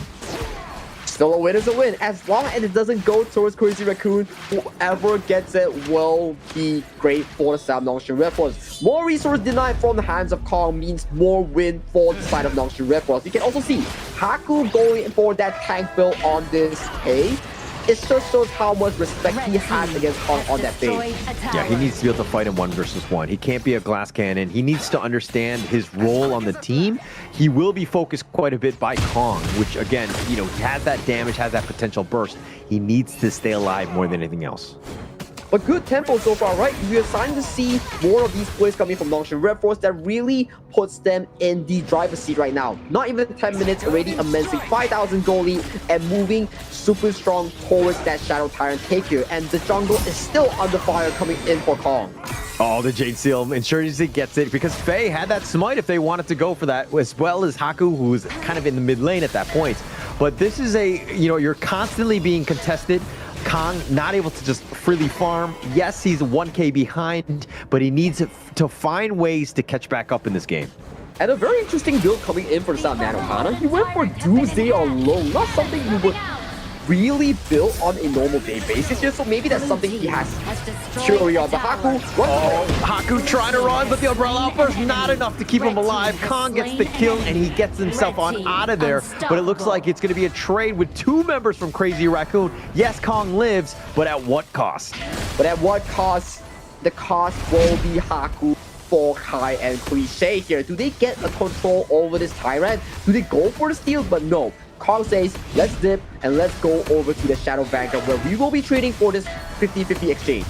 Yeah, Kong had just used the Jade Seal as well earlier, but I mean, going into this one, it would be risky. I mean, Haku was down, so they had a potential smite if they wanted to go, but they decide they're going to go for the Overlord instead, and Kong9, again, another Jade Seal. These are going to be so tough to take, but Kong9 is so low, he is being chased. Nongshim are trying to draw him out, trying to get to him, but they're just too slow, not enough speed to catch him. Bye-bye, I am out of there. Kong with that Jade Seal, running through those walls, escaping towards safety here. But that leads to the question, top lane, that wave will set in for that success story. Oh, the Umbrella Outburst is going to be used. They've taken the top T3, which is going to be huge for them. They have the freeze on him. And now the Infinite Fast is Nanohana looking, circling for his prey, but Cliche has already been killed. He's going to U-turn, realizing that he's a very low, but now the mid T3 about to be taken down by Nongshim. Ooh, top tier 3, mid tier 3, that is a price to pay, and it is a big one. 8,000 gold in favor of Nongshim Red Force. They just need to clear out that bottom Vanguard. They can continue this reign of terror. Yeah, but I mean, the Shadow Vanguard is there. That's going to be a bit of a problem. Nongshim, I mean, have to just deal with that. The bottom T2 taking a decent amount, but Nongshim with that, essentially those kills and opening up of the map into the sense of this mid T3 and the top one, it's going to be huge for them. That's a lot of push coming forward. Oh, that will be a lot of push and a lot of waves that you have to handle as a Crazy Raccoon lineup here. And Faye, once again, stealing away another Crimson buff here from the hands of Nanohana here. I think if you're Nanohana, you're like, man, where will I get my Crimson buff this game? Well, you need to like aggressively go for Faye. I mean, he was just kind of sticking around and finding him, and it looks like Kai, he wants to fight, but he gets serious, but he's going to get picked off. The Umbrella Outburst finding Kong, the stampede on him, and that might have been a disaster, and Kai had opened it up, and the Tremor Smash used in return, just covering the retreat. Nyaza on the run, but now Nongshim on the prowl, wants to go. They don't have the minions, so that's a bit of a problem, but they find Nya. That's going to be a big one for them. Now they have the mid lane that's going to be pushing. Can Cliche and Nanohana somehow hold? The Flaming Palm is going to be used on him. He tries to use his passive. Cliche is going to get under the tower, but the Crystal is going to be under siege, and it's going to go down. Nongshim take game 3. Easy peasy for Nongshim Red Force in this game number 3 as they show class in all these rotations here. Not sure what Nanohana was trying to do with that Doomsday build, but trial and error coming into the series here. Very well played by MS to really secure that game-winning lead. And it comes back to that Kai, that one, like, he should have ran. There was an opportunity where he could have, but then he decided, hey, let's go. Let's go. The team wasn't there. I mean, Kong was behind me, got a little serious, and then Kong was like, oh, crap, are we going? And then he was in a bad spot. Then he got caught out, and that was pretty much all she wrote. It's like literally one team fight, you lose. Yeah, one team fight, you lose. He wanted to try for that full burst onto Siri, but Siri still had a Parasol at the back. So going back, baiting the likes of Kai into an all-in, which left him to really dry on the ground. Yeah, no real chance on that one. I mean, there were moments where Crazy Raccoon could have done well. I thought he would be fine with Fade. Just like extend the game, just wave clear, don't look for any sort of picks, and then just take all the big objectives. Because how can they Jade Seal, you know, outduel you when you have Jade Seal, right? So you're just able to just take those fights, and then you eventually get back in that game, especially since you have a Loom. But unfortunately, that was not the case, and Nongshim just were able to prevail in this one. I'm not really a fan of the Nanohana build on that Long. Doomsday into the Shadow Ripper. It removes the identity of Long being this burst marksman, looking for the targets like Haku and Siri or even Illusion. So maybe it's a trial and error coming from Nanohana, but probably didn't work out as he expected in this case. Yeah, and the damage is showing that, right? I mean, 44,000, like, pretty minimal. Kai and Nya are a little bit lower than him, but still, you needed to have helped support, right? If you're looking on the other end, Siri on this Arlie, obviously Arlie's going to do a decent amount of damage, but Siri with 70k, the most in the, on the side of Nongshim there, so, completely carrying at this point. They're completely carrying, proving to the point that you give him gold, he's gonna deliver in terms of the DPS department, and this is all red, the greatest red in your screen. It's just a smooth sailing curve all the way towards Nongshim's Red Force draft. Yeah, just completely in control, Nongshim. This is when they're the scariest, so to speak. And it might have been like, hey, they got frustrated, impatient that is, and why they decided to push it, but the MVP in this one, Kyung9, 5-1-5, he was on point with those Storm Strikes. He was really on point. He was finding those flanks, finding those key engages, and he was always on the front end looking for active plays in when the side of Haku or also Siri are on these carries. And that's why he's such a valuable player in Nongshim's Red Force team lineup. Yeah, definitely one of the best, right? And you always need to kind of understand where he's going to be. And we're going to check out some of these highlights to see some of them because he was making moves, right? And nice little Tremor Smash here. Just the Jade Seals were on point. But the disengage and when to go back in, it seemed like Crazy Raccoons, most of the fights were dictated by Nongshim. it was dictated by Nongshim even in this 4v5 scenario. Series just like chilling in Clash lane, not wanting to rotate for this buff. In a 4v5 situation, Nongshim still made it on top and getting those kills that they really need to seal the deal for the game. It could have went south at all costs here, but still, it was Nongshim finding those key moments. And it was just the tiny ones. That was all you really needed, you know, just to kind of turn this around. And I mean, once one member died, and this is not the end, but Kai, does he get killed? Yeah, he decides to turn around. Yes. And then Kong is like, okay, what do we do? With the Umbrella Outburst, perfectly slowing him down with that Stampede, and Kong just got completely caught out because Kai decides to go, right? That was just not the right call there. Yeah, Kong wanted to jump in to help, but then he got dismounted by the Unbridled Outburst, really sending him a warning signal there to not help Kai in these desperate attempts here. But that is game number 3 between the likes of Nongshim and also Crazy Raccoons, with Nongshim currently leading 2-1 in the series. We'll go for a short break before the final game.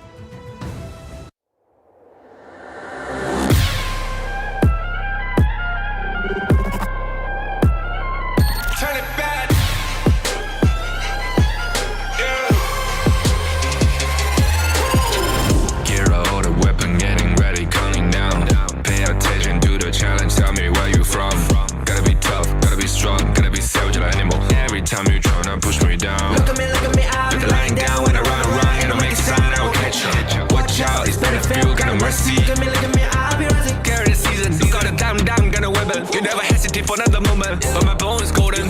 I'm invincible, just let them know. I can show you all the glory I own. To the drunk, go find a way to the pad. It's how we did. Go, different market we go.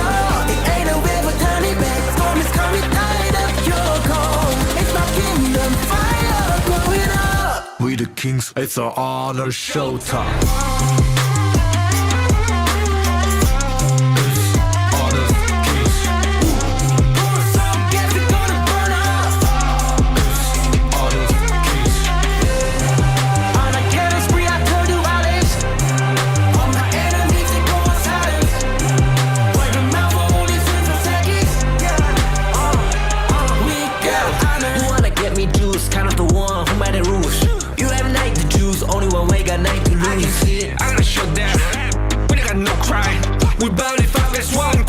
You can cheat. First blood, double trouble, then I take a pen, I kill. All you do is sweat and look at me stay with the rain. Say.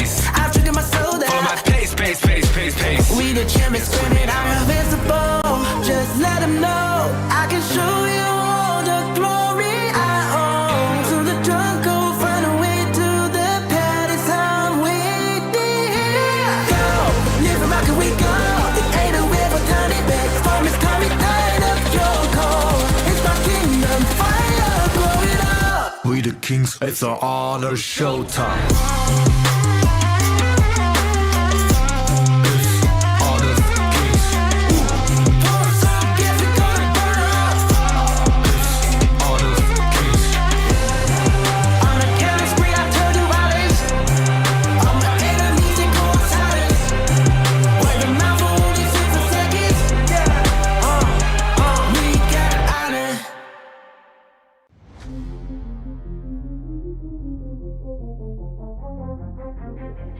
I said I'm born of this, I'm born this way, ayy. This is my chest and my bonus play. Can't be late, won't hesitate. What do you say? Race to find my face, scars to find my skin. I can't convince them, can't please them unless that I'm the one that you.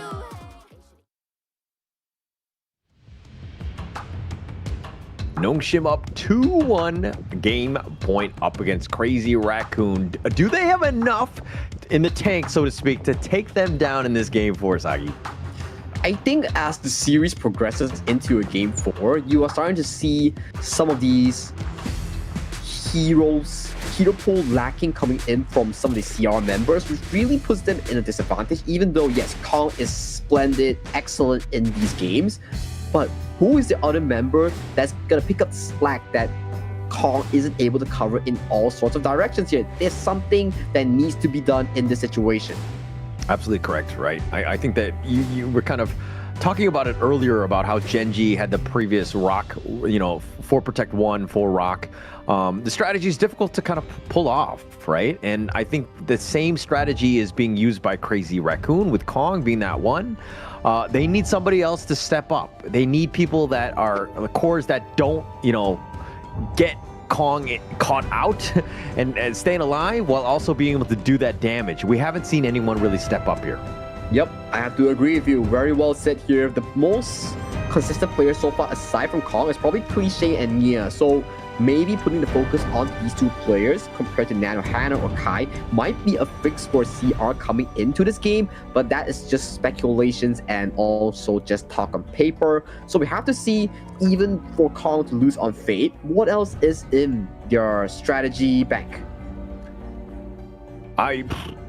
I mean, we're gonna have to see, right? I think that looks like they want to go with Pei. They want to dictate the pace. They're like instantly, insta-pick, first pick, we're going for this one. At least they're hovering over it. No, they're gonna go for it. They're gonna go for it. So Pei being locked in for the side of Crazy Raccoons here, but that leaves the counters of such of the picks like the Elaine and Dolia being picked up. Not something we see on a regular basis here coming in from Nongshim. Interesting, because it kind of opens it up. Obviously, the Dolia, the Celestial Melody on the Elaine's Death at Sunset, you just have that nice little play that can be very aggressive and get to that back line. Crazy Raccoon now, understanding that their back line is potentially at risk. And, oh my gosh, these are terrible people. Why am I giving analysis when they're just going to go a different direction? I had the feeling, I'm thinking like, oh, I don't think we've seen a lot of Fatis today coming in from Nocturne reference. There we have it. Of course, they're gonna pick the Fati up. And then for the side of Crazy Raccoons, they're denying the Princess Frost away from the hands of Illusion. So the Princess Frost and Liang, not gonna be a combo available for side of Nongshim. Do they pick up the Ogran here and the third pick for Haku in the jungle? We kind of saw the lackluster performance of the Liang in the last series because it didn't have somebody who can... I mean, you had the lockdown, but you didn't really have the damage burst. And if you're looking at this Nongshim lineup, you got damage burst. Luna and the Fatih, you got that covered. Yeah, you got that covered. You got Liang, you got Fatih just hitting that front line here. And to be honest, there's no Crazy Raccoon strong front line to really tank the Liang ultimate compared to the Floorborn tank and also the Zhang Fei that CMF has shown us to be finding those successes. And Nongshim Rappers, they know, so they're banning out the Zhang Fei right now. They're very smart. They understand. I mean, that could be like any sort of way to kind of lock down or to counter initiate once Liang gets that suppression down is going to be key. And Nongshim, that Zhang Fei, that's definitely a target of theirs. Plus, you're limiting what Nya can bring as well. I mean, how deep are these guys' heroes pools? We're going to have to find out as the moats get spanned as well. Omotsu does get banned as well here in this edition here, so that's lesser roamer heroes available for Nya in that poll. Potentially might whip out the idea to really limit this Luna in these super mobility type of gameplay. So that is still an option to be explored for Nya in that roamer position. A lot of opportunities, right? I mean, you need to figure out a way. I mean, the Chano is going to be picked up here. I don't know which farm laners are still available for Nanohana, but... Flowborn Marksman.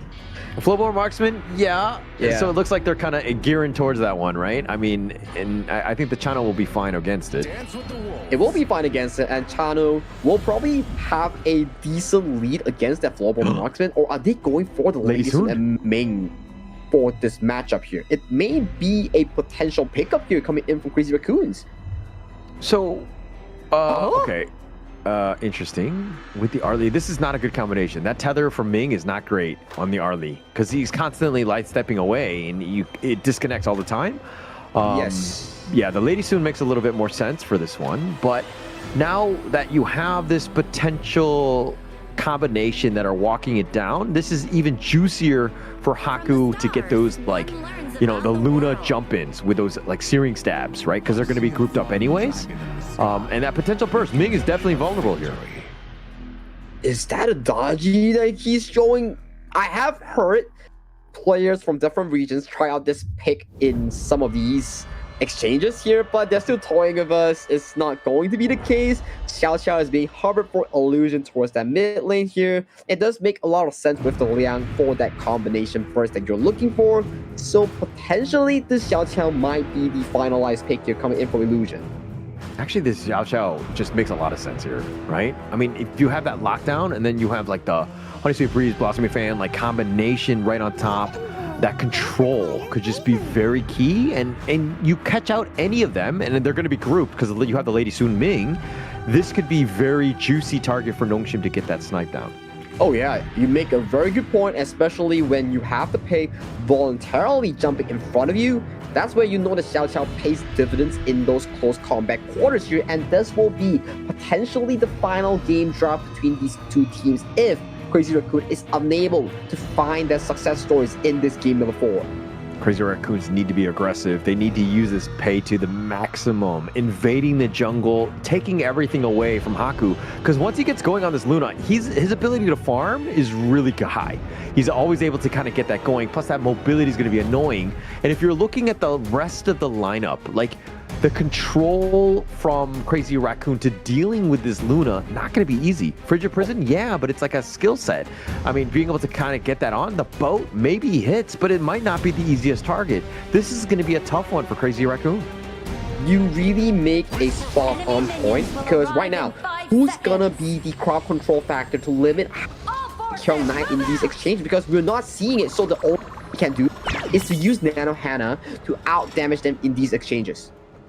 Assuming that he survives, right? Yep. Because once Haku gets the jump in or illusion with a Honey Sweet Breeze, I mean, he's not very tanky, right? He's very squishy in that regard. And Faye is going to be looking from level 4, he's going to be looking for the jump. And, you know, I was talking about being aggressive and Kong looking to be aggressive. He bounces forward, finds it, and now Kong actually smites it, but he loses it to Haku. But Haku is taking a lot of damage. He needs to get back. He's going to heal. He will be fine. But that was close.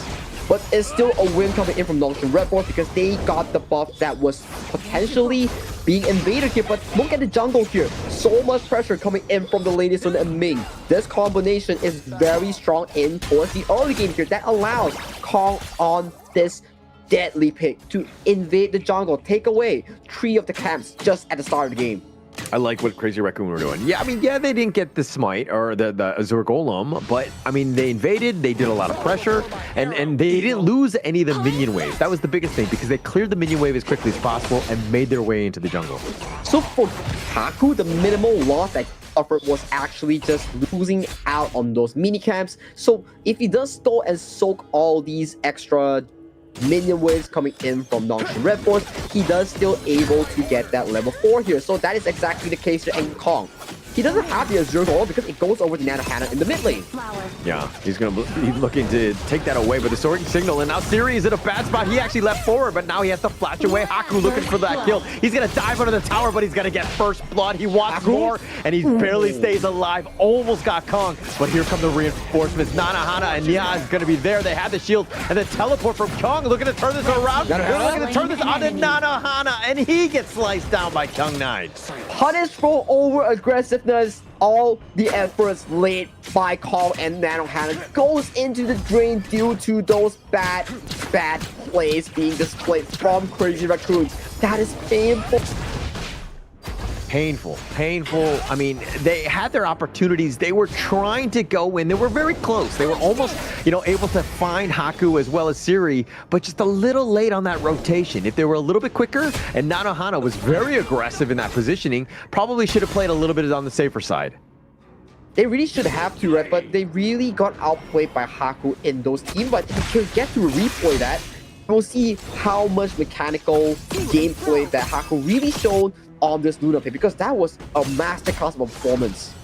Just being able to just dodge in and out. I mean, he's aggressive and the control under the tower with that Honey Sweet Breeze, and he says goodbye. Goodbye is the name of the game coming in from Illusion. Another drive-by here. He set up Nano Hana, he set up Kai, and right now, 0-3 already in that early game for Nongshim Red Force. Nongshim started to feel it, doing some great rotations and getting conversions out of that, right? That's the biggest thing, is that when you rotate, sometimes you don't get kills, which is a feels bad, man, but you're getting something, and that's going to be huge for the rise of Nongshim, especially since that member is down. They're not getting XP or any sort of gold. And this is the key thing that you need to do as Liang, right? We keep talking about like, oh, R8 in got the Liang, but it got countered extremely hard by these multiple tank team compositions. But we come into a moment where CR, they have 0 tanks. That's where you know no one can tank this Liang ultimate. No tanks, no way. I mean, this is Glass Cannon. It's all in on this one. It's all about that damage. And are they able to outburst them? And Nongshim waiting in the wings. They're deciding to go. They have that tether though, but they've been spotted out. They've been spotted out, and the Tyrant has spawned for both of these two teams here, but I think the focus here coming in from Nongshim Red Force, they seem to be wanting to contest this. They are going to stick around. They don't want to give up anything, but Kong, he's going to actually find Kyung9 just waiting in the wings. He's got the slashes, got the nice knockup, but the Tyrant has already been taken. Faye needs to be careful. He's going to be picked, and Kong with that damage, and now they want the return. They find Kong, and Haku is looking to go, finds Nya as well, but he trades his life away, and now Kong with those slashes just barely staying alive. He somehow survives. Wow, what a play coming in from Kyung9 here, playing towards his limits, collecting kill on towards Kai here. I gotta say, Haku, he was pretty clean. He went in for that deep dive, finding Nya, finding Kong towards that escape here. So, in the end, it still was in favor of the side of Nongshim Red Force because they got Tyrant and they got even more kills on the board. I mean, 3-2, they'll be happy with that, but the Tyrant was the big one. But checking out this replay, like, there was a moment where, like, look, Kyung9, look, somehow surviving. Yeah, he gets knocked around, but now here come the reinforcements, and Haku with this play all the way, gets a nice little 3-man pull, finding Nya. Yes, he trades his life away, but he got 2 in the process. Got 2 in the process, and Kyung9 limps away just so happily, saving himself from further danger here. But that Frost, this spot out Illusion and Faye camping towards that brush. So right now, game is about a bit even, but just a slight lead towards Nongshim Red Force. But look at the top side though, Kyung9. Oh, he's going to trade his life away. Haku has showed up, but a little too late. He might get Kai in return, and he does get him. So they've traded Clash Laners. The Jungle Assassins, this is the matchup we're talking about. Whoever gets going, that is the main gig of this game here. For Seri, going aggressive, spotting out Cliche in that exchanger. So that is vision provided for this channel. Using those traps to kind of provide that vision. But Crazy Raccoons with 4 members. They want to go, and Siri's going to be spotted out, trying to get out, but no, it's too little too late at that point. And the Tiger prowls, catches down, and cuts down the Wolf. That is a bit of a overextension here coming in from Siri, just casually walking towards the bush and then taking too long to clear the wave, right? He's like, okay, I need this ballista, but it caused him to be like, oh, okay, the enemy's here. I'm just gonna die, you know, I'm just gonna die. Yeah, I think he was okay with that. But now the Searing Stab, he's going to look to just kind of go in and out. Haku just trying to be aggressive. And yes, you have the Ming that can kind of out-heal this, but it's just like, you don't want to give up anything for free. You want to kind of contest. You want to kind of contest, but that's like ultimate control. They find Kong, they get the pick off, and that's a perfect recovery, a kill for Nongshim to get back into this one. Huge, and taking down Kong. Liang by Faye is really something. He's so decisive with these flash ultimates, and it always pays so well towards the pockets of Nongshim Red Force that really puts Haku in the lead against the likes of CR's Kong. Yeah, and just being able to do it. Oh, they find him. Oh, the boat. Oh, he tried to intercept the boat. Haku just going aggressive on all fronts, on all pieces of terrain at the end of the day. If we can see the heart rate of Kai, that's going to be pretty interesting. That's probably like a jump scare. It's like, oh, I'm out of the boat. It's like, whoa, why is this one in front of me? Yeah, what is going on? Why is he jumping in front of a boat? Is he mad? But Kyung9 kind of mad, diving in front of 4. That's like diving in front of a bus there. So, for viewers who don't know, it's currently 11:18 p.m. in Malaysia, Singapore, where they are playing. So, they're probably a bit sleepy from their stage right there. They just want to be like, I need to end this game so I can go back and take a good night's sleep.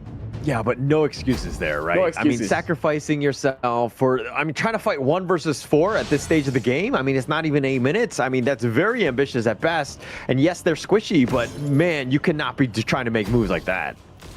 You can't make moves like that because these are the moments that really defer you from all these game-winning gameplay. But look at how that's coming on for Kong. Oh, he's gonna be completely dead. I mean, Kong. Okay, all right. Delivery service. We find him and we just go and we just assassinate him and take him out, turning that one into a tyrant as well. Feels like a deja vu, right? We just saw that in towards the mid lane where Faye was like flash ultimate on towards Kong, and then in towards the bottom lane, Kong was like, okay, just beat this minion, then I'm away from my duty. But immediately the cavalry arrived and CC chained him to death. And this is that focus. This is super smart by Nongshim, right? You limit Kong, you get some kills on him. He's 2 levels behind. Let your, all-star in Haku just style on him, right? Let him get the farm, let him take everything, and just, take the fight to him. And so far, I gotta say, Nanohana is having a pretty decent game because all these engages are directed towards Kong, allowing Nanohana on this lady soon to get a lot of gold here. So this game, I don't think the focus falls a lot on Kong, but Nanohana will be an interesting player to look out for. Yeah, he's been the guy, right? He's been largely untouched. Nobody wants to deal with him and Nya, so to speak. So he needs to get that farm. He needs to get going. Somebody has to pick up the slack because Kong is being heavily focused. Kong is definitely being heavily focused here as we see Kyung9 with the waves pushing out that top tier 2 here. Cliche slowly finding the positions of Faye in this dark jungle. Very dark, and that map control that you're seeing, but looks like Nanohana and Nya are looking to put pressure on themselves. The bottom lane is a bit open, and they'll take what they can, but now Haku on the prowl, looking for that flank, might jump in, might go into Kong, but they're not able to get any sort of catch. Okay, the Hall doesn't find any members coming in from Crazy Raccoons. They respect the map and they back off quickly. So right now, we're looking at a miniature goal lead for Nongshim Red Force. It's about 50-50. Oh, the flash. They've got the control. They've got him with that boom. And they take him down, and it looks like Illusion. He's going to be picked off. Kyung9 gets the return. Cliche and Nanohana both are down. The slashes are real from Kyung9. He's going to actually do a decent amount to Nya, who has to run away, but he's going to survive somehow. 2 members down, but 2 members also from Nongshim. But in terms of the available members coming in from Nongshim Red Force, this allows them to secure this Shadow Tyrant that's available for their grabs here. Nanohana, the key member falls from an overextension flash play here. Not what you want on this Lady Sun. For sure. And Nongshim, if you're looking at that one, Haku and Siri both alive, right? Illusion and Faye, I think that they'll be happy to trade those out, especially when Nanohana is down for the count. That's a huge win for Nongshim. I mean, yes, it was just 2 for 2, but it's all about taking down that farm laner. All about taking that main damage dealer named Nanohana on that lady. So this is the bread and butter for Crazy Raccoon's team composition in this game number 4. Without her, you lack so much damage in that department here. But right now, we see map in control for the side of Nongshim Red Force. What is the next play here coming in for the boys in red? I mean, the Primal Bond is still there, so they have about 45 more seconds before they can really take the Overlord here. Kong is on the prowl as well, looking for some sort of targets, but it's been a largely defensive game for Crazy Raccoon. Haku, though, potentially looking to go. The Searing Stab, not actually able to get any sort of pull. Crazy Raccoons now turn their attention to the Overlord. But look at Faye, he's looking for an engage. Oh, he might want to go. This is the time if he's able to get the control onto him, but they're not going to lock in. Haku looking to go for the steal, but Nanohana takes the Overlord. Haku's in a bad spot trying to fight this one. He gets bursted down. Kai and Nya is down as well. And now they've gotten the other one. They've got the bigger target, which is, of course, Kong. And Nanohana and Cliche is running for his life, and he's going to be killed off a triple kill off of Siri. I think Cliche died towards the jungle monster again, so not the best showing so far from the side of Crazy Raccoons, even though they managed to get Haku in that exchange, and that might just be game here for the side of Crazy Raccoons because Nongshim Red Force, they have a wave, they have the players, they are looking for that crystal. Yeah, they have the barrier, but they're looking to just end this game right now. I mean, without an ace, and Nongshim will take game 4 in this series, and they'll win it 3-1. Look at the sigh of relief there over to the side of, I think that's Haku?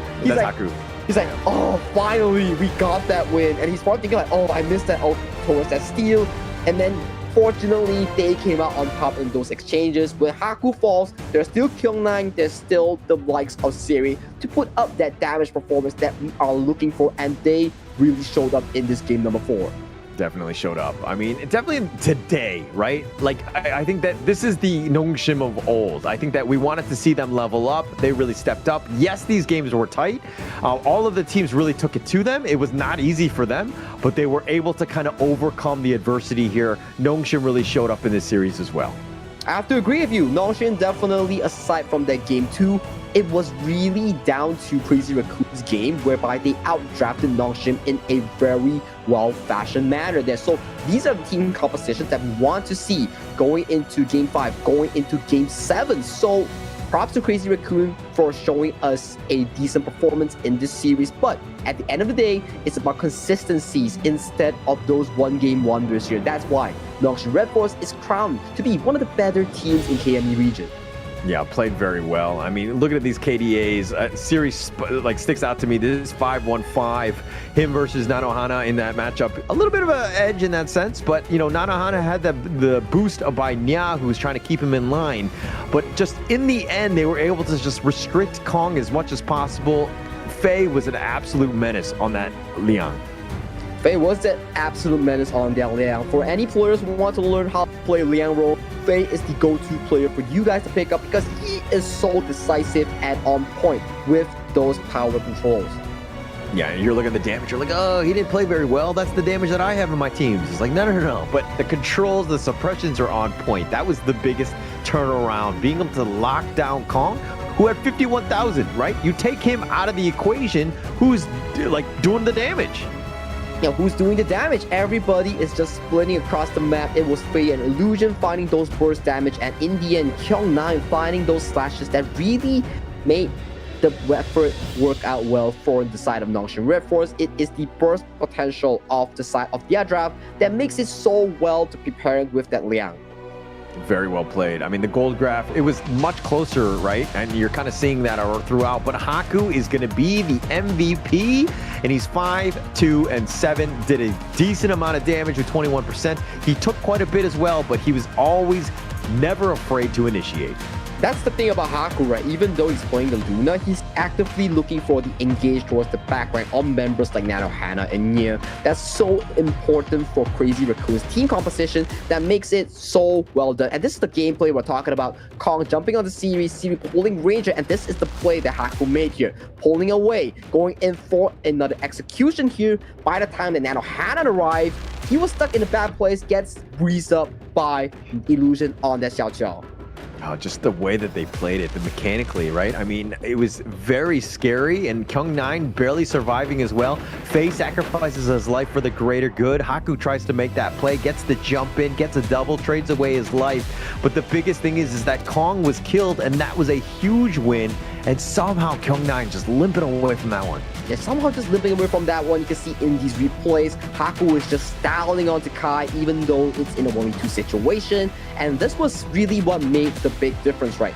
Ultimate landing onto Cliche. And look at Nanohana going in for that flash engage on towards Illusion. But Illusion's like, sure, trade me. You are a laser mate. Without that combination, you don't really work out in this situation. Even in the 4v5 scenario where Haku missed out the ultimate refresh, as of this point, you don't have enough frontline to really funnel this Lady Sun for that success play you're thinking about.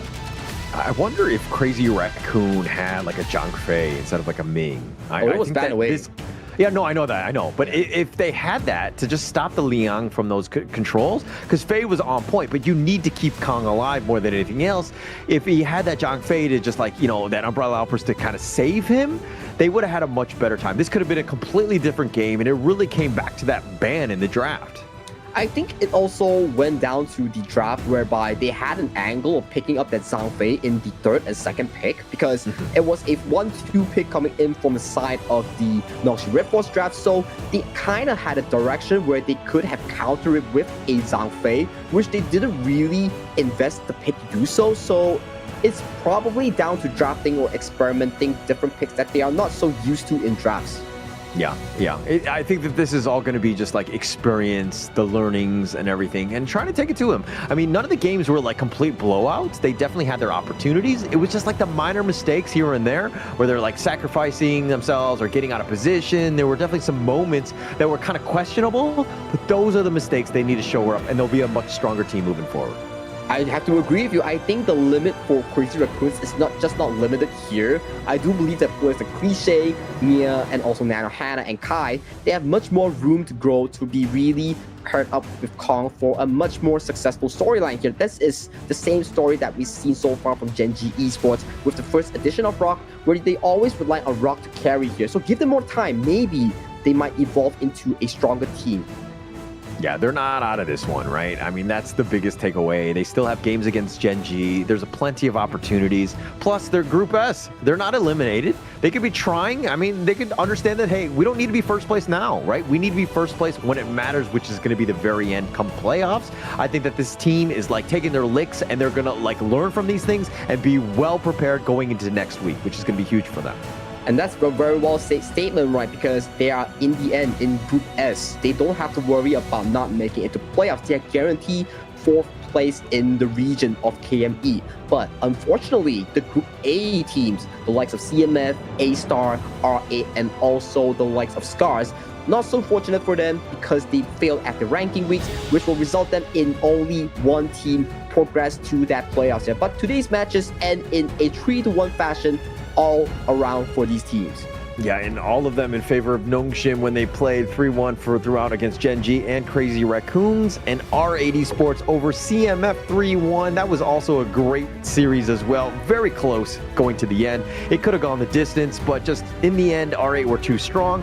But going back, one last update in terms of the survival week. Nongshim coming out very strong, 3-0, and yet they still had that one final game against Gen G. They need to play that. They'll be playing that one off stream tomorrow to see exactly those results. But Gen G right now, 0-1. They need to play some games against Crazy Raccoon to see how the Group S is going to do. Oh yeah, they are 2 games away from really finding themselves either above the Crazy Raccoons or below the Crazy Raccoons. So that's something for them to figure out. But for tomorrow's schedule, it will be a KJL Fiesta as we have Scars against CMF, Crazy Raccoons against Gen G, and lastly, Scars against A-Star. So for KJL fans, you do not want to miss tomorrow. Yeah, you're going to see every single one of your teams in every one of those games tomorrow. It's going to be exciting. I will be there with Blam. Sagi's going to take a day off, and then he'll be back on Sunday, so he'll be there to kind of finalize the survival week. But we've just had a great time. Thank you so much, Sagi. We had like 12 games today. That was pretty much all she wrote at the end of the day. We had a great one. We will be signing out. My name is Holler. This is with Sagi. Thank you so much. We'll see you guys next time. Bye-bye.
it, I'm born of this, I'm born this way, ayy. This is my chest and my bonus play. Can't be late, won't hesitate. What do you say? Race to find my face, scars to find my skin. I can't convince them, can't please them unless that I'm the one that you hate. H to the E-R-O, doing it for real, locked on my goal. From the ashes, I roll the game. Flow with a rumble, make them crumble, make them run. Cause baby, it's go time. Knocking you down's how I rise. An inspiration, I know I'm the one who will fill them up, no lie, we gon' do it. Facing our fears, we don't think we just move it. No, we the best, so we don't gotta prove it. Somebody test me, I swear I'm gon' lose it. I got a short fuse on this boom and illuminate.